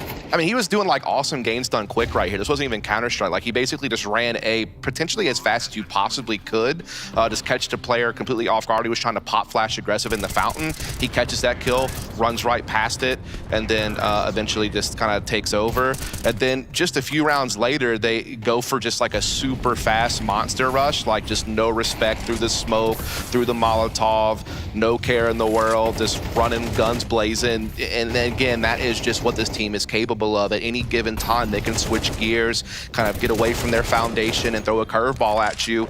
And when it hits, it hits. And we definitely saw them, you know, looking very efficient on some of those fast-paced plays. Yeah, there was that one as well where like Neckers not only got that first entry onto Junior, I think it was Junior, might have been George. One of them just out in the open trying to like look at Fountain, but you could see that he didn't really want to commit to the angle, and because of that he got caught right out in the open. That one flash allowed him through, and then he never hit the brakes. I think that he cleared held. When they rotated up, they were rotating up before the smokes had bloomed at jump up and at bank, and old mate Neckers was like up on the truck, like getting that at second entry as well. And then the bomb was planted on A, like 30 seconds into the round as well. So that was. He also had like a real volley he threw on the run onto Chut to make sure that there was no way anyone could be there. So it gave him even more confidence just to press the site. And again, that's what I'm talking about. Like when these guys are in the zone, like they feel like they can do no wrong and they can just overwhelm you. Well, Dust, you were certainly correct when you said that we were going to go the full distance. It is 1-1. Next map is going to be Inferno. Talk to me about how Legacy are going to look to approach this one. I don't know, man. I mean, their Inferno's been pretty shaky lately, if I'm honest. Like, their overall record's not great. Like, they're 1-4 in their last 5 games. I think Inferno's a very hard map to master because pretty much everyone knows how to play it. Like, everyone understands how to take map control, how to play standard. It comes down to those very critical mid-round decision-making moments. Like, a millisecond of timing difference can mean the world. You know, it can mean the round or a loss. So I think it's just going to come down to them making sure they kind of take this momentum, kind of keep that team play up, keep those comms up, and just managing those mid-round situations are going to be critical. I think for me, it was that Nouns just looked like they had no semblance of comfort at all. Like no way that they wanted to play overpass, but we know that they can be comfortable on Inferno, and maybe that comfortability is exactly what they need to sort of pick up their game, because their backs are against the wall. It's back to best of 1 territory, and you know what that means. It's anyone's game. I mean, Nouns needs to worry about that same type of explosive gameplay, by the way. Like, yeah, again, this is a map that we kind of know how it's played out, but at any given moment on the T side, you could see this Legacy team just rush 4 players up lane or rush 5 players out apartments on a gun round, and you're just like, what? Like, what's going on here? So Nouns need to be very careful because they did not show an ability to adjust to the aggression here on Overpass. Defensively, they need to figure that out in Inferno. Now, based off the performance that we've seen so far from Nouns, in regards to that mid-round decision-making, do you think they have it in them given the performance we've just seen? Yeah, I do. I mean, just watching their film kind of leading up to this tournament, they do have really good fundamentals. I mean, I think it's part of this fact that they have a very good leadership structure. Like, Carson's a pretty experienced IGL by this point. Sivis and Adren is kind of an neat like coaching combo that can probably bring a lot of ideas to the table. But I think it's about figuring out how to filter through that all and make a correct decision and stick with that decision. I think sometimes maybe there's too many cooks in the kitchen, maybe. But yes, they're very capable of playing fundamentals. You know, it's just about doing it at the right time. And now is it, like, do or die for both these teams. Well, you said it best. It is now or never, do or die. Is it going to be Legacy or is it going to be Nouns? One of these 2 teams will be going home. We'll be back soon. Level up your gaming space with metal posters from Displates. Hang your displates in seconds. Swap them whenever you like. Get official art from your favorite games on a uniquely designed metal canvas and choose from thousands of posters. Join over 3 million collectors now. Your wall upgrade is here. Shop now at Displate.com. Players are changing. Countries are changing. The game has changed. Times it to perfection and simple. It's Olaf who's on top of the box. He's got 3 and he's looking for a 4. That is incredible. And Rain, he starts away. The best tournament, the best bookmaker, Odyssey.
Inferno will decide the major fates of Nouns and Legacy, a map that used to be a very common decider, less so these days, but also one that Legacy haven't really been playing a great deal lately. Yeah, no, for sure. And look, Nouns, they really like picking into this map. I feel like when you take a look at the Vita overall, the fact that Vertigo made it through in the first place is a big positive for Nouns. Overpass always felt likely, but Inferno, a map that Nouns can definitely punish on. Legacy would have looked at this yesterday and thought, we can definitely see opportunity here. There's something in the water to try and capitalize upon, but Nouns brought their way back into that game. Sure, it started off very flat, but, you know, they built their way back in. It was so close. There was only a few rounds in it where they had the potential to not even be in this position.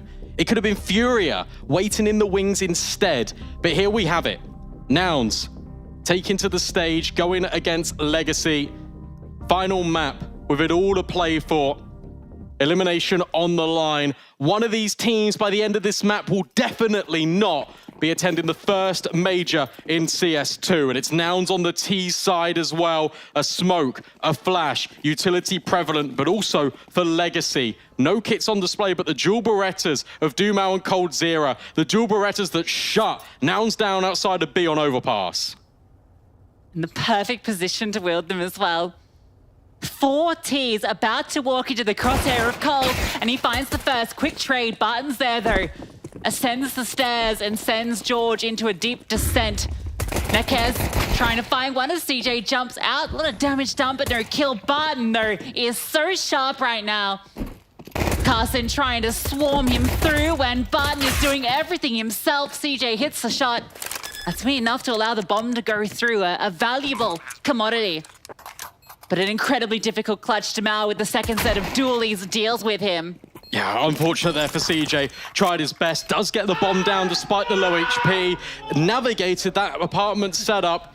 And Bartan, you feel like he's going to close it, but no. Nouns at least given the bomb plant, but yet again, it's another pistol given to Legacy, something that they can build upon. And Nouns now faced with another decision. Do we throw it all in? Do we invest everything and make the game scrappy? Or do we want to prioritize our utility on a map so fundamentally dependent on it as Inferno? Feels like the force will certainly come through, right? It comes down to a 1-on-2. You know, if you can win the force buy back, it'll completely reset the CT economy. Indeed, Nouns will invest into this. We have 3 rifles out, which isn't really that bad.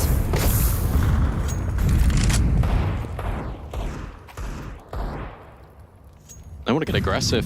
So too do Legacy. Take a look at top banana. 2 players flashed through, commanding the spaces doom out. As George trace places in towards the apartments. Nouns a quick hit over towards top brackets would be great, but they're smoked off at the entrance. Carson may be getting sent up to pop through.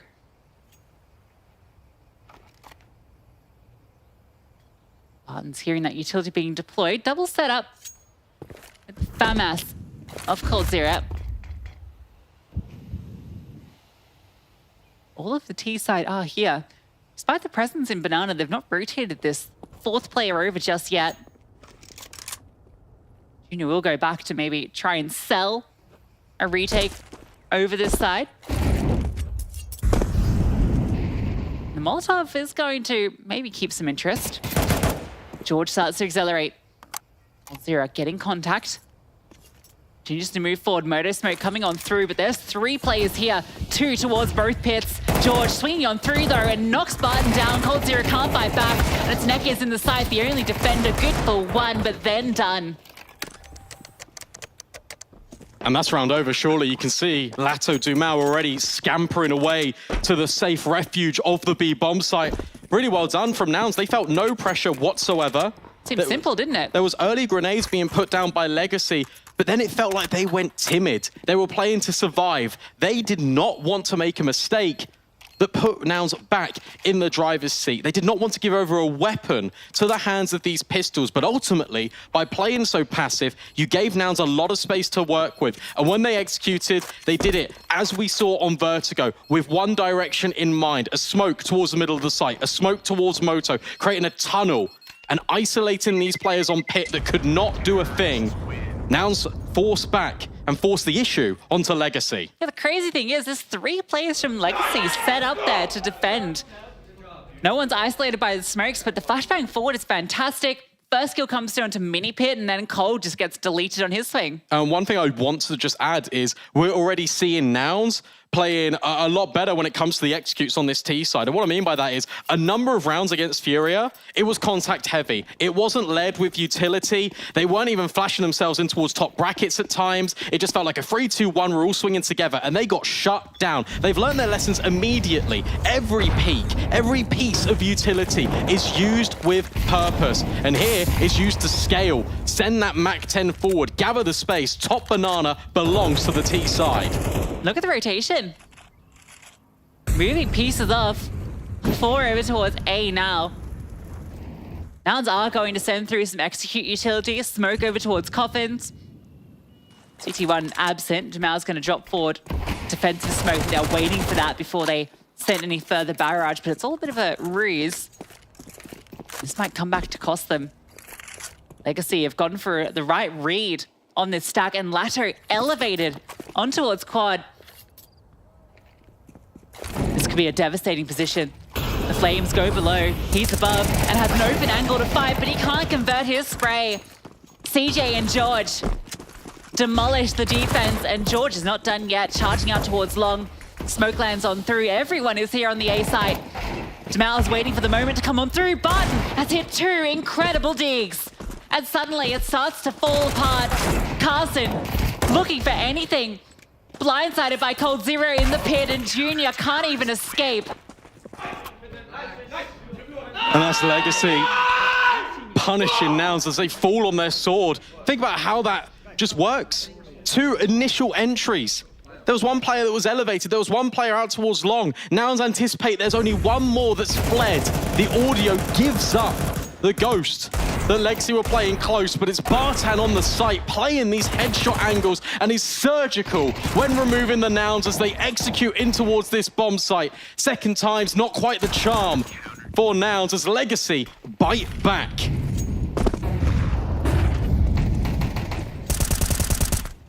What a round from the Deagles. And what a call from Legacy to stack over towards A as well. Nouns aren't going to make it easier though. Still managed to get out 4 rifles. Plenty of potency into this round. Nickets gets a whiff, drops the incendiary. We're going for an apps pop. Barton on the position. Cold Zero falling into the pit. Needs to clear the angles. They just line up for Bartan. It's all too simple for him. And Cold Zero just gets baited in absolutely perfectly. Junior, last man standing in the previous, last man standing in the present. Bomb completely isolated from his grasp, surrounded by enemies. That is even flashing Doom out through long. This one feels improbable. 50 seconds left. AK, the only solitude for Junior as he tries to clear every single nook and cranny on the bomb site, but it's such a difficult task. First objective, Lato clears him, but doesn't secure the kill. Legacy find a third, finally breaking that economy. Feels like Legacy in each of these rounds had the perfect read with their CT setup, right? We saw it the round, all the last 3 rounds, right? There was the stack on towards A when they had the pistols, they had the boost up, they got eliminated. It was the right read though. And then this round, they have Barton on towards balcony. It's the perfect counter to that play out through the apartments. Gonna see that one back there. Focus on the mini pit, and he's more than happy to take liberties. That's nice from Cold as well, just because normally it's the balcony player that's trying to set up the pit player as the bait. Instead, it's Cold Zero who is still peeking towards short, trying to expose as less of himself as possible. But ultimately, he's still that big target. He's put it on top of his head. And now's become tunnel visioned. Bartan has had an exceptional series. Didn't really see too much of him on Vertigo, but Overpass, he was present. And Inferno, it feels like he's everywhere. In the right place at the right time. And for Legacy, it's these strong starts, it's these quick starts that have been rolling Nouns over. Fourth almost feels like a certainty unless the pistols can create some spark, some magic.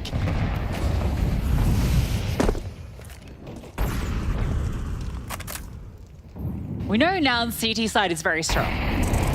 That's something we're certain of by how well they were able to claw their way back into that game versus FURIA. So I wouldn't lose any faith yet. I know a lot of North Americans have put a lot of faith into Nouns as kind of one of these disruptor teams. Personally, I'm very pro Nouns in the bio and all. So hoping to see a good display from them here. They're wasting a lot of utility early, which is a little costly, because you don't have a massive bank built up.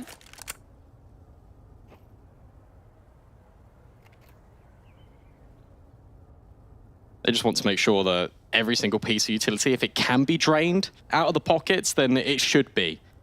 Because these rounds have gone back and forth, because they've been quite close. Now it's Nouns that reset bottom banana, they're hoping, but this setup feels incredibly dangerous. Dumal can hear the footsteps, sure, gets overwhelmed, but Lato's angle feels like it should be superior, but the jump gives it away. At least Nekiz can step in towards top middle. Nouns are confined to the B bomb site. You don't smoke, so they can't. Okay, they can cross. They can just run on through ladder. Okay, does deal with them. Bomb was lost anyway. So it's just the one that falls. Doesn't get too costly. Bomb plant would have been nice, but it's not going to hurt too badly for Nouns. It was Nouns that had the journey through the last RMR in Paris, where they went 0-1 down, then they won the next 2 best of 3s. They took a map off Liquid. It was a grueling best of 3, and ultimately they fell a little bit short in the closed qualifiers at the RMRs to make it here in Monterrey. It was a 3-2 fashion. It was running it close against Liquid again. They'd loved the opportunity to finally strike and to finally redeem some of that faith and belief instilled in them by the community. But this one not working out as expected. Good find by Carson ahead of all of the mollies. But it's a nade that ultimately will finish him off. Lato screams for support, and he'll get it in the form of Nekiz. Utility comes here at the right time. Nouns pause a little bit on their attack. It's given Lato time to call in that reinforcement. Nekiz starts to scale in too, and Lato crosses. Nekiz finds the kill. And now you're not going to be ready for this reposition. He snuck all the way around. Between him and Nekiz, they have slowed this down completely. Despite the fantastic opener from Carson, it sadly amounts to nothing. That's a shame. That's a real shame in this round, especially for Nouns, because what happens there is Carson gets the opening kill. They then want to go and inject the same level of pace that they did on their T-sides on Vertigo. They just wanted to execute immediately, but they weren't in the right positions. Carson was a little bit too spread out, but also that Molotov that he was ahead of just completely pinned Nouns back. There was also a missed piece of utility that allowed Nekiz to swap without his toes being singed, without any audio being given over. And without these bomb plants, it's a constant yo-yo of 1 AK buy, 1 Tech 9, and now you're just being thrown straight into the gauntlet. They're ready, waiting at the door, and they're slamming it shut in your face. That is a fast round of CS2 from Legacy. Yeah, Lato gets up to 10 kills with that little quad. 2 rounds now that Nouns have started to move over to B. I was wondering, when they were going to start to test that side of the map, because it has been very A-heavy early on. And honestly, that gun round could have actually found success. This one was always going to be a long shot. The Tech 9 rushed B. Not quite able to get it done thanks to the util and nothing to disrupt the spray. Legacy have been varying a lot about how they play Banana. Normally with the 2 players, they play quite passive, and it could be punishable with Nouns dropping grenades behind the early utility that's put down by Legacy. However, they've been really keen and show Nouns, hey, we're going to push this at any opportunity. Blanket of flames, go over Banana, flashbang in towards Boiler. Marky can't profit. Not quite able to swing quick enough to find the kill, but the Molotov does plenty of damage. Barton's not feeling comfortable, and that HE was beautiful. What a combination. Barton doesn't get to see an opponent, and Marky finds another. Force forward, and oh, it doesn't matter. Marky is on one. The A bomb site is his. Lato might be able to catch timing on the CJ, and he does so. Dumal has rotated over. Bomb site is thoroughly secured. This is weirdly still on. If Legacy wants to give this a go, they've got smokes, they've got flashes, and you know that George and Marky are incredibly low, but they're going to back off. Look, the damage is a little bit unconfirmed. They're still hanging around. They want to play for exits.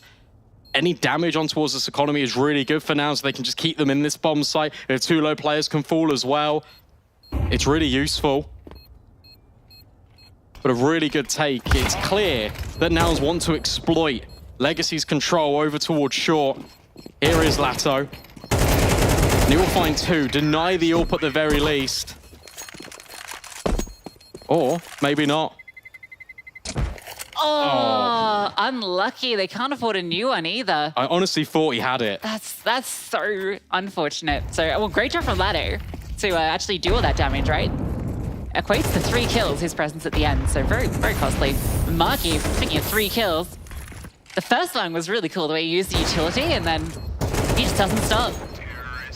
There needs to be someone here for Nouns. They need to really step up, be that voice, grab the game by the scruff of the neck. We saw it on Vertigo, it was Marky. And now he's trying to be the driving force for his team. Here is that utility. A boost over the top, Nekiz doesn't get punished by Carson, and the molly didn't spread towards the back, so Dumao is there the entire time. Shut out from Banana once more. Nouns have to reset back into the solace of apartments. Yeah, Legacy have been prioritizing these last few rounds, having 3 start there. I think after Carson found that opening pick, they're feeling like maybe they want to start a few more players over there. Net success, Cold actually holding a slither angle. It's a little bit less exposed, but certainly good for one. Bartan's positioning as well is just so close. Like, it feels like even if you knock Cold off this angle, you're going to have to move your crosshair back and forth so dynamically to try and overwhelm this crossfire. And then you've got the player at long that can also support with flashbangs. Marky trying to hit this timing. Cold Zero currently looking at short. Oh, he is going to find the timing. Button is holding it. Okay, so there is something, but no, that's so free for Marky. It's just as Button went to throw a flash as well. Falls off the line and it's exploited. Nekiz has rotated in, but he's getting blinded. Barton needed to step up, couldn't get it done. Nekiz runs out of bullets. Now George is on 1 HP. Picks up the AWP from Cold's body. Still warm on the ground. And you know this retake's coming on through. George is a known entity to be low, surely. That is going to flank around, but that AWP holding the angle is going to be difficult to dislodge. Has to swing it. No, just going to be walking up through the apartment. So flanking on in. Time. Well, he's being loud. Oh, the Molotov. That's going to kill George. Doesn't even really get the fire. Lato's bullets, in fact, get it done. But Junior can still clutch it up. Tucked in towards the back of the site. Lato swings and sadly denied. Yeah, that's unfortunate there for Nouns. Again, in the 2 versus 2. But it's the experience of Legacy that is getting them through. They're not going to go towards long. They know that there was an AWP. The only angle he could really be holding is over towards short. And you know that George was low. That's confirmed information. You reset both of your players. You put one up over towards apartments. You go through together. You've got different angles of elevation for that retake. Great attempt from Nouns, so considering what this was a 3-on-5. They find clean entries in thanks to Marky catching off Cold Zero. And the post plant felt like it should have been good enough, but unfortunately, the fact that George is on 1 HP just makes it so much more difficult. But what was good, though, is that he was being proactive. It wasn't like he was sitting back, holding an angle that was really passive, waiting for Legacy to walk in. Because he can't do that, because then he'll just be blown away by the utility. He wouldn't have any information to give over towards Junior in the first place. By him peeking actively in towards short, he can at least say, Junior, 1 killed me in apartments, 1 was over towards short. It's a case of just being so close for Nouns, but not being able to convert the round. How many times have they been able to breach the bomb site? Just about sticking the landing. Something which Legacy have been able to flip in their favor more often than not. Aggressive on both sides. Cold peeks down, doesn't spot anything, but Barton is walking on through. Marky's so aware. So aware. Barton tries to peek around the angle, but he was a known entity and he's dealt with. I like the idea, though, from Legacy, because you're peeking in both angles, you're being aggressive. That's something we've not yet seen. Out of this CT side, being proactive to try and find the opening kill. It feels demoralizing if he gets shut down in that manner. Cold Zero left completely alone here on A. Will pass the first testing. Carson drops the incendiary and falls back. And now we've got this fight in towards top middle. Legacy want info. and Marky might just punish them in the back. Yeah, he's going to walk out through apartments and he's going to catch a perfect timing. But Lado finds George and a second as well. Neckers supporting with the flashbang and the bullets. Marky's lurk felt like it was perfect. CJ swung on from 2 elevated angles. And Legacy are doing what Furia did before them and running over Nouns in this CT side. It was just that moment of hesitation from Marky. You can see the plan formulating in every single one of these players' heads on the T side. He walks through the apartments, he hits that timing. As soon as the contact is taken by that short player, Marky should be swinging. Marky should be trading at the very least to allow the space for Nouns to progress. Instead, he waits, he looks back at long, he then goes to look back at short, and by that point, Neckers, he's already in. And Marky's flank, it's all undone, it's made redundant.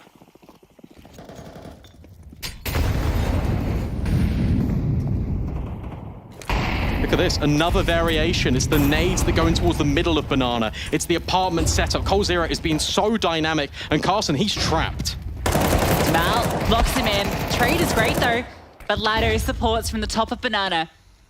Has to fall off. Neckers is called over to support because he's so low. Legacy, how long can they hold this apartment setup? At some point, perhaps when that smoke timing in mid comes through, that's when they're going to dismantle it. Or you let Bartan just engage. Let him search. Also, audio been heard potentially. That nade just sounds off at the bottom of George's feet. Bartan clearing the bedroom, doesn't see anything. Boost up for Lato, the smoke doesn't go onto his position. Not the meta smoke that covers everything, so he's given a fine line to fight onto Marky. And swings on through, he's not done. Lato absolutely destroys Nouns. It's just Legacy and flow state. It's the amount of variation they are bringing to this CT side. Nouns unable to comprehend it. And that means you can get away with being a little bit disrespectful or push straight through the smoke. Why can he do that? Well, firstly, Nouns aren't expecting it. Secondly, there are people already rotating through. You got Bartan that can come for a quick flank. They're being bulldozed here. And Lato is leading the charge, 21 for 3. Run round 12. It's almost 2 kills per round. coldzera finally finds the opener that he's been looking for with that AWP for, it feels like, every single round.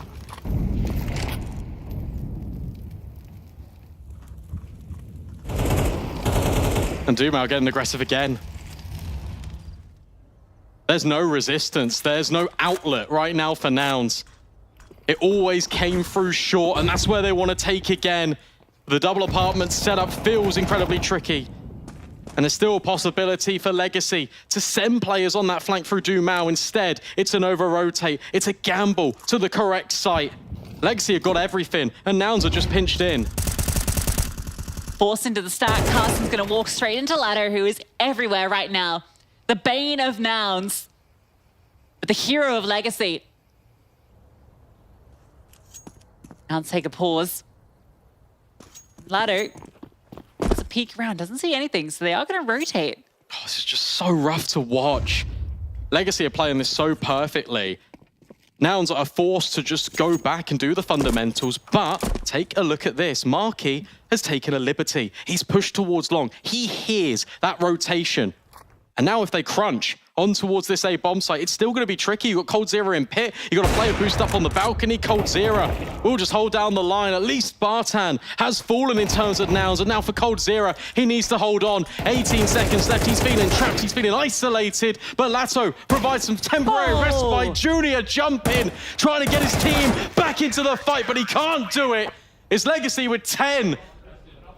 It's deja vu on the server. Another South American team putting up the defense, putting up the resistance against Nouns, and yet it falls back into another comeback. Nouns have got to do it again, but they've got to do it against a Legacy team, what they couldn't do against Furia. Mount this comeback and win. And it feels like such a difficult task. Any mistake now could be your plane ticket home, your major dreams ended. That's an insane shot from Junior. Jumping single from Junior onto Cold. They need this pistol, and that's not been the story so far. It's been Legacy. Every pistol round, it feels. I think it actually has been every pistol round. All 5. Every single one. And if you're Legacy, you just say, Lato, where do you want to go? Which way do you want to show face? Whoa, aggression. This is fun. Down towards mid. It's been heard. Oh, Marky spotted, dealt with, and the flashbang cold sets them up. And he might have just done the killing blow, but no, there's a hope. For a moment, CJ gets one. And what can George do? Legacy's pistols have devastated Nouns time and time again. A glaring hole in what started it as such a strong series for them with Vertigo, the punish pick against Legacy. Looking controlled by Nouns. Here they're playing Legacy's game, and Legacy are having no issues. So impressed by just the calling of Neckers. It's just the awareness of this team as well. And they're getting loud, they can sense it. There's blood in the water on Inferno. And Nouns have to force in. You can't play from overtime in this position. That flashbang from Cole does absolutely everything. Oh, the drive-by. That's just salt in the wound. 5-7s enter the server. Despair begins to creep across the players of Nouns, but Junior is trying to be that outlet. Good start, but Nouns need more. Nouns under pressure. Trying to escape, and he has managed to get away. Wild spray brings Carson low. But Nouns have found an opening kill and a bit of control.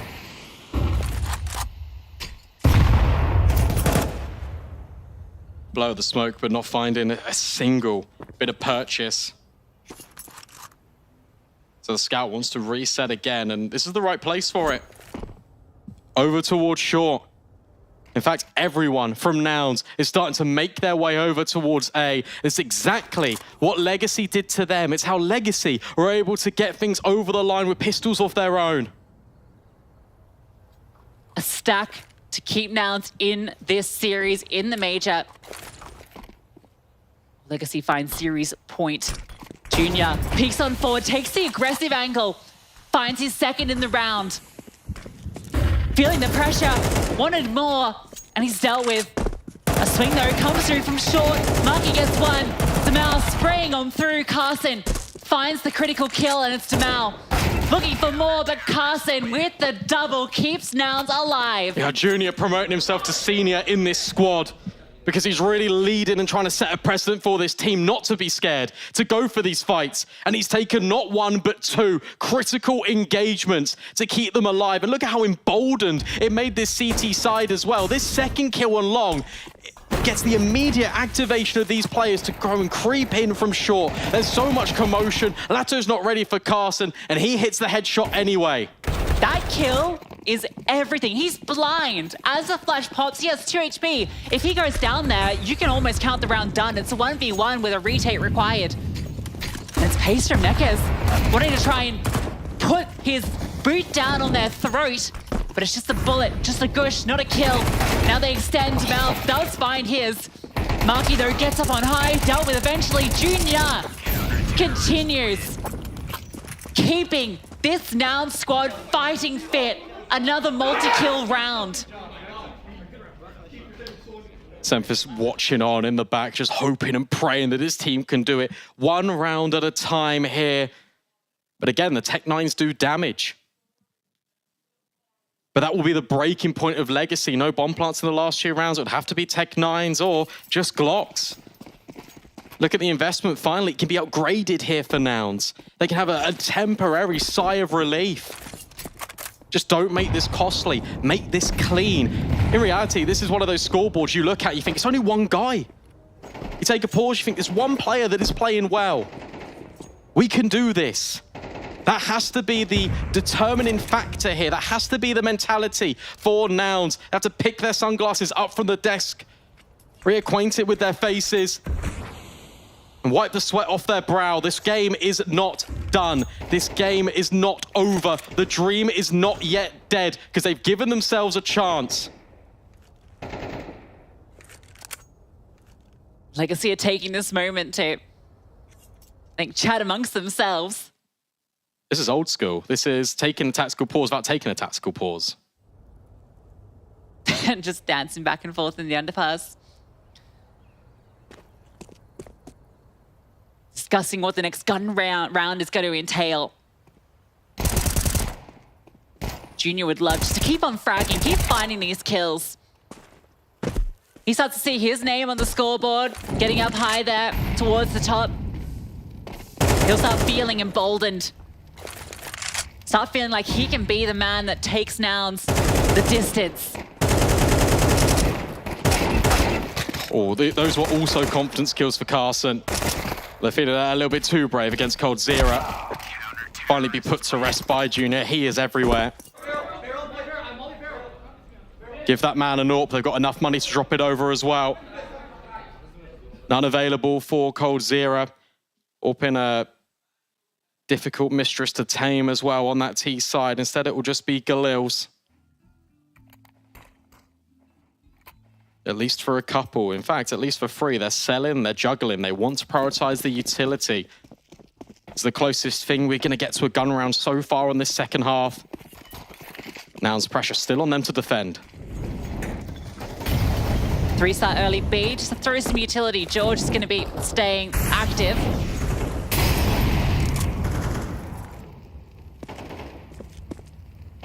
Carson comes back over after collecting a second set. Legacy approaching this one. Very defaulty, taking up banana control early. A couple of players lurking over towards apartments, getting a feel for what Nouns are bringing to the table. A boost over. George is definitely fully aware of it. Nice HE. Pressure on A. You force them all the way back. You know this A hit is now about to come in. Instead for Legacy, they want to retake areas of banana first. They want to ensure that when they go for these plays, they're at least keeping Nouns divided, in which Legacy potentially can conquer. Drop over towards CT, goes that smoke, 45 seconds. George, forced, feels threatened enough to drop his. Another piece of utility enters the fray. Another piece of utility that can't retake or defend this incoming hit. CJ starts to move over. This is a hit on towards A. Junior with that AWP needs to come up good. First kill is his. Falls back onto the line. He is looking for more. They have not been able to break through. Marky's got apartments locked on. Brought down low though. And so Junior has to continue. Eventually put down, and it's Latto. Of course it's Latto who breaks back in. Bomb to be planted. And a retake required. Difficult, but still achievable. Incendiary kits available. Both of these players immediately rotated in quite quickly. Powerful setup though with this crossfire. Nouns have to breach it. Latto is so incredibly low. Incendiary is going to at least deny info in one position, but Latto, he just can't be tamed. Ducks on down, allows coldzera to swing in Legacy. They find series point. Really smart there from coldzera. He doesn't reveal his position. He waits. He lets Latto play, even though he's low HP. Still manages to find one kill, and it means that coldzera can reposition on that bomb site, and Nouns have got no idea, despite the hard work shown by Junior. It's still not enough. Latto feels inevitable. Legacy looking to continue their journey here at the Americas RMR. And for Nouns, their heartbeat starts to fade. It starts to slow down that little bit more. 7 perfect rounds in a row here on their defense. Feels like Junior's done it all there with that 3K. That Latto Marky fight is everything. I don't know what Latto saw, whether it was just a spray through there or when Marky started firing first. Something triggered him to find that kill. Junior gets the opener though. Smokes, calls the reinforcements. He knows how pivotal he is in this map. Gonna be going over towards A, keeping active, and Legacy, they're doing the same. They're charging. They're not slowing down, but the Flames will keep them at bay for now. Oh, Marky just extends. Latto dealt with. That's the big target that you want to remove. Prime bounty achieved on towards Legacy's heads. 5 on 3, Junior. Right place, right time. Barton next to drop. And Nouns, it looks like they will stay alive for, at the bare minimum, one more. But it could be more than that. Economy not in the best place. coldzera not in the best place as well. Shadow spotted. Marky can't capitalize upon it. Legacy are going to save. They're going to hold on to their weapons. Marky doesn't want to overextend either. They have such a long battle ahead of them that they can't afford to hunt. So Nouns get a moment of respite. Another round. They can continue fighting. It's always been that conversation piece around Junior. When he got that big move to FURIA, when he showed up in those big games, when he was on that server, how was he going to perform? It was a tale of inconsistency. As soon as the pressure was applied, it felt like he was never really that guy to step up when it was needed. But he is the driving force on this Nouns squad. Sat in the middle of the desk, providing fist bumps and opportunities left, right, and center. Each round becomes a moment, becomes a memory for the Nouns to try and forge and carve out their own legacy here on the pathway of the CS2 Americas RMR. But for Legacy, they're not worried just yet. They know that they've got 6 more chances to close. They only need 1 more round. And they're going to try and do the economic damage here. Junior feels like he's hitting absolutely everything. coldzera wants to level him, but he's just pushed back by the utility. Continuing to be hampered. Junior definitely having the impact.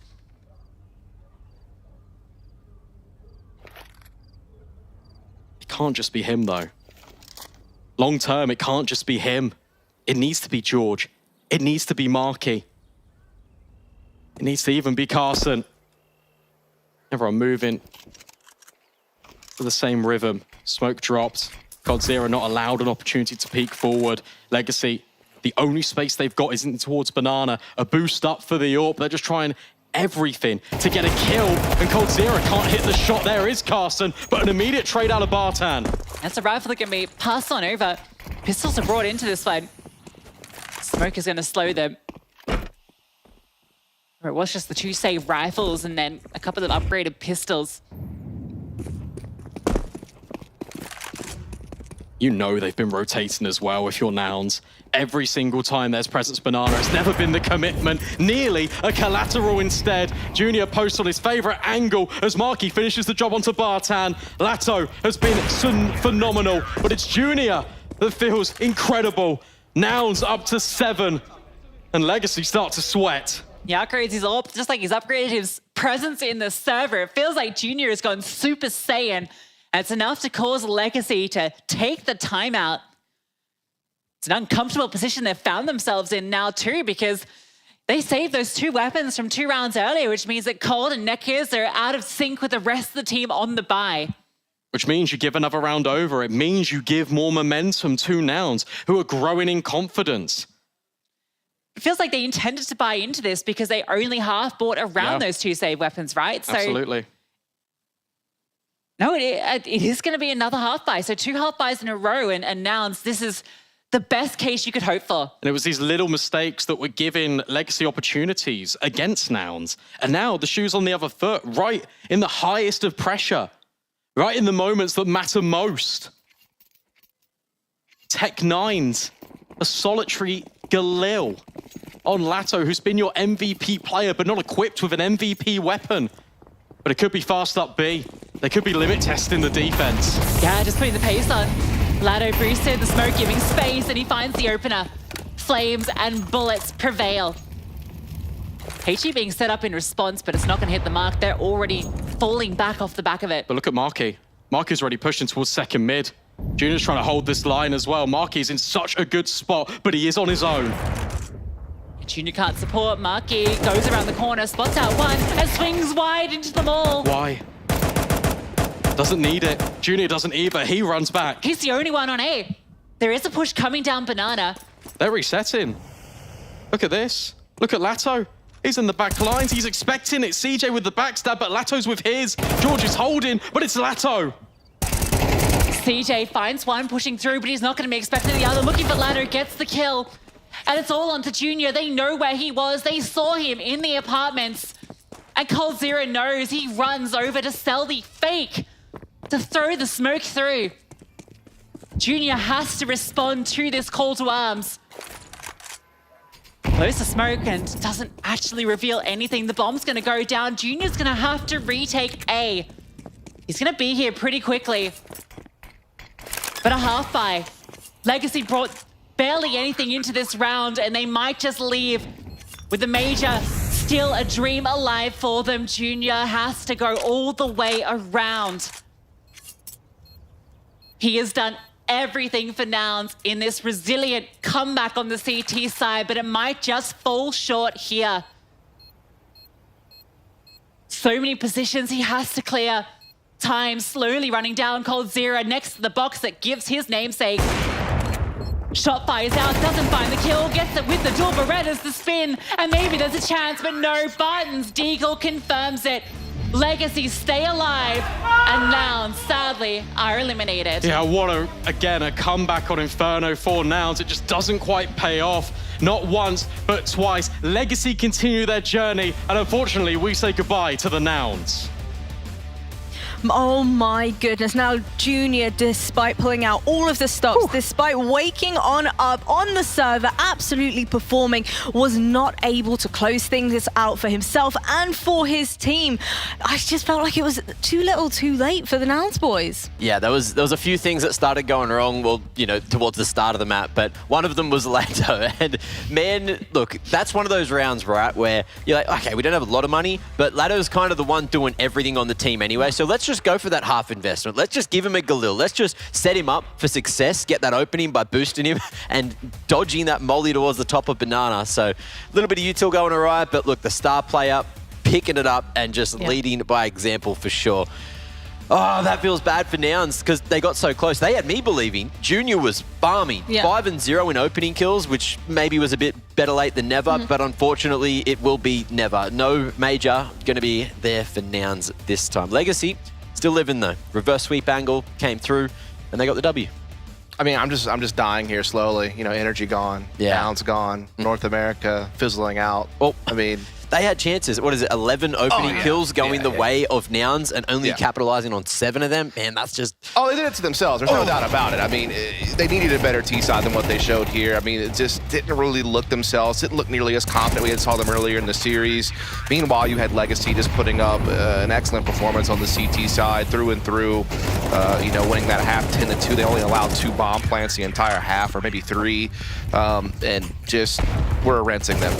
Just all over the place. Like you said, there were moments, there were times where Nouns was maybe getting an entry here, maybe getting a moment there where they thought they might wiggle something, but just never really quite happened consistently enough to really test Legacy. And even though Junior tried his damnedest to grab his team, kicking and screaming across to the OT line, just, you know, it was a bridge too far, honestly. And you know, like you said, that round where Lato just jumps in the half, well, that's an explosiveness that Legacy can bring to the table and just catch you off guard. When they only need a couple of rounds to finish the game, you pop them one time with a surprise like that, and that's enough. There was so many rounds where Lato had huge impact as well. There was rounds where they were definitely like 1 or 2 men down. I think Lato, there was one where he came up dig, managed to fully kill everyone on the A side, and then on 4 HP, 5 HP, whatever he was in mini pit, able to pick up 1 more as well. It was ridiculous, and he had 10 rounds where he had multi-kills. He had 31 kills in an MR12 format game that didn't even go full regulation. I mean, that is ridiculous when you really think about it. In today's day and age of CS, to be able to pull off that many frags in that short of amount of time, heavy ADRs, well, also look at the amount of multi-kill rounds that he had as well. So, I mean, Lato really has been that other guy next to Dumao who have really made up this rifling core of Legacy and have kind of propelled them into some of the success they've been having lately in the LATAM and Brazilian scene. So, tip your hat to him to come up huge in an elimination map to keep his Brazilian team in the hunt. The thing for me as well is just this, what we got out of the last 2 maps on Overpass and Inferno, when I was looking at the names on this team, this is what I was expecting. This kind of Counter-Strike, bloody high-class, beautiful Brazilian CS, and we finally got to see it. And And now I'm starting to believe that they've got something to show us. But can they do it again? That's the big question. That's absolutely spot on. Exactly that very point that you've just made there. That is the caliber of team play we've ultimately expected to see from these players. And Lato has most certainly delivered with over 30 kills to his name, 23 kills at the halfway mark, and then manages to close things out. And I'm absolutely loving the fact that his teammates are more than capable of setting him up for success, saying, you know what, here's a Galil, go have fun, run wild, run at them, and he manages to make it work for them. Boys, what an astounding showing, what a fantastic series we've seen here. The Americas RMR has certainly delivered today, but unfortunately, Nouns just weren't able to do it. Yeah, look, they delivered today, but I don't know if it delivered for America. There was a few flops, but Brazil CS seems to be back on top. I'm not too sure what's going on in that B-Stream game right now, but it looked like ODDIK were slowly but surely getting back in that game. Yeah, well, you know what? Let's go ahead and revisit the results from our B-Stream matchups. We had Pain versus the Red Canids. Pain managing to win that one 13-10 as well. Either of you have Red Canids pulling anything out of the bag, or Pain? I'm shocked at how well Pain's playing this tournament so far, to be honest with you. Like, I did not expect Pain to be one of our teams sitting in a 2-0 position heading into day 3 of this tournament. You know, obviously names like FURIA, Complexity, Liquid, depending on, like, you know, if they had to face FURIA in the 1-on-1 or the 1-0 game or not.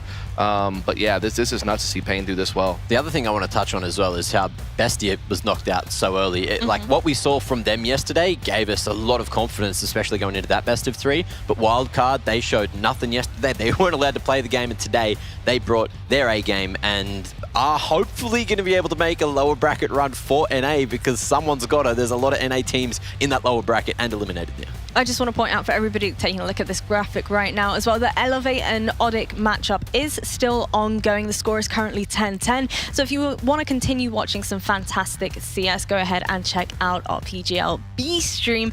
And that MAT Imperial matchup, MAT losing 3-13 versus Imperial. That has kind of taken me by surprise a little bit, especially considering how dominant MAT have been looking, especially in the NA scene as well. How are you feeling about that one, Dust? Well, look, I think Imperial might be the best South American team right now. I know a lot of people would probably still have FURIA in that position, but I think Imperial is starting to really make a stride in the right direction. They have a lot of talent, a lot of experience on that squad. I just do think MAT are in a tough spot right now. You know, obviously they're in the process of looking for a new IGL after the major phase has already been announced that they've already moved away. You know, Manx will not be returning to this team. You got your coach Def coming in, having to fill the IGL role, coming over from a new game. You know, he was playing Valorant for quite some time.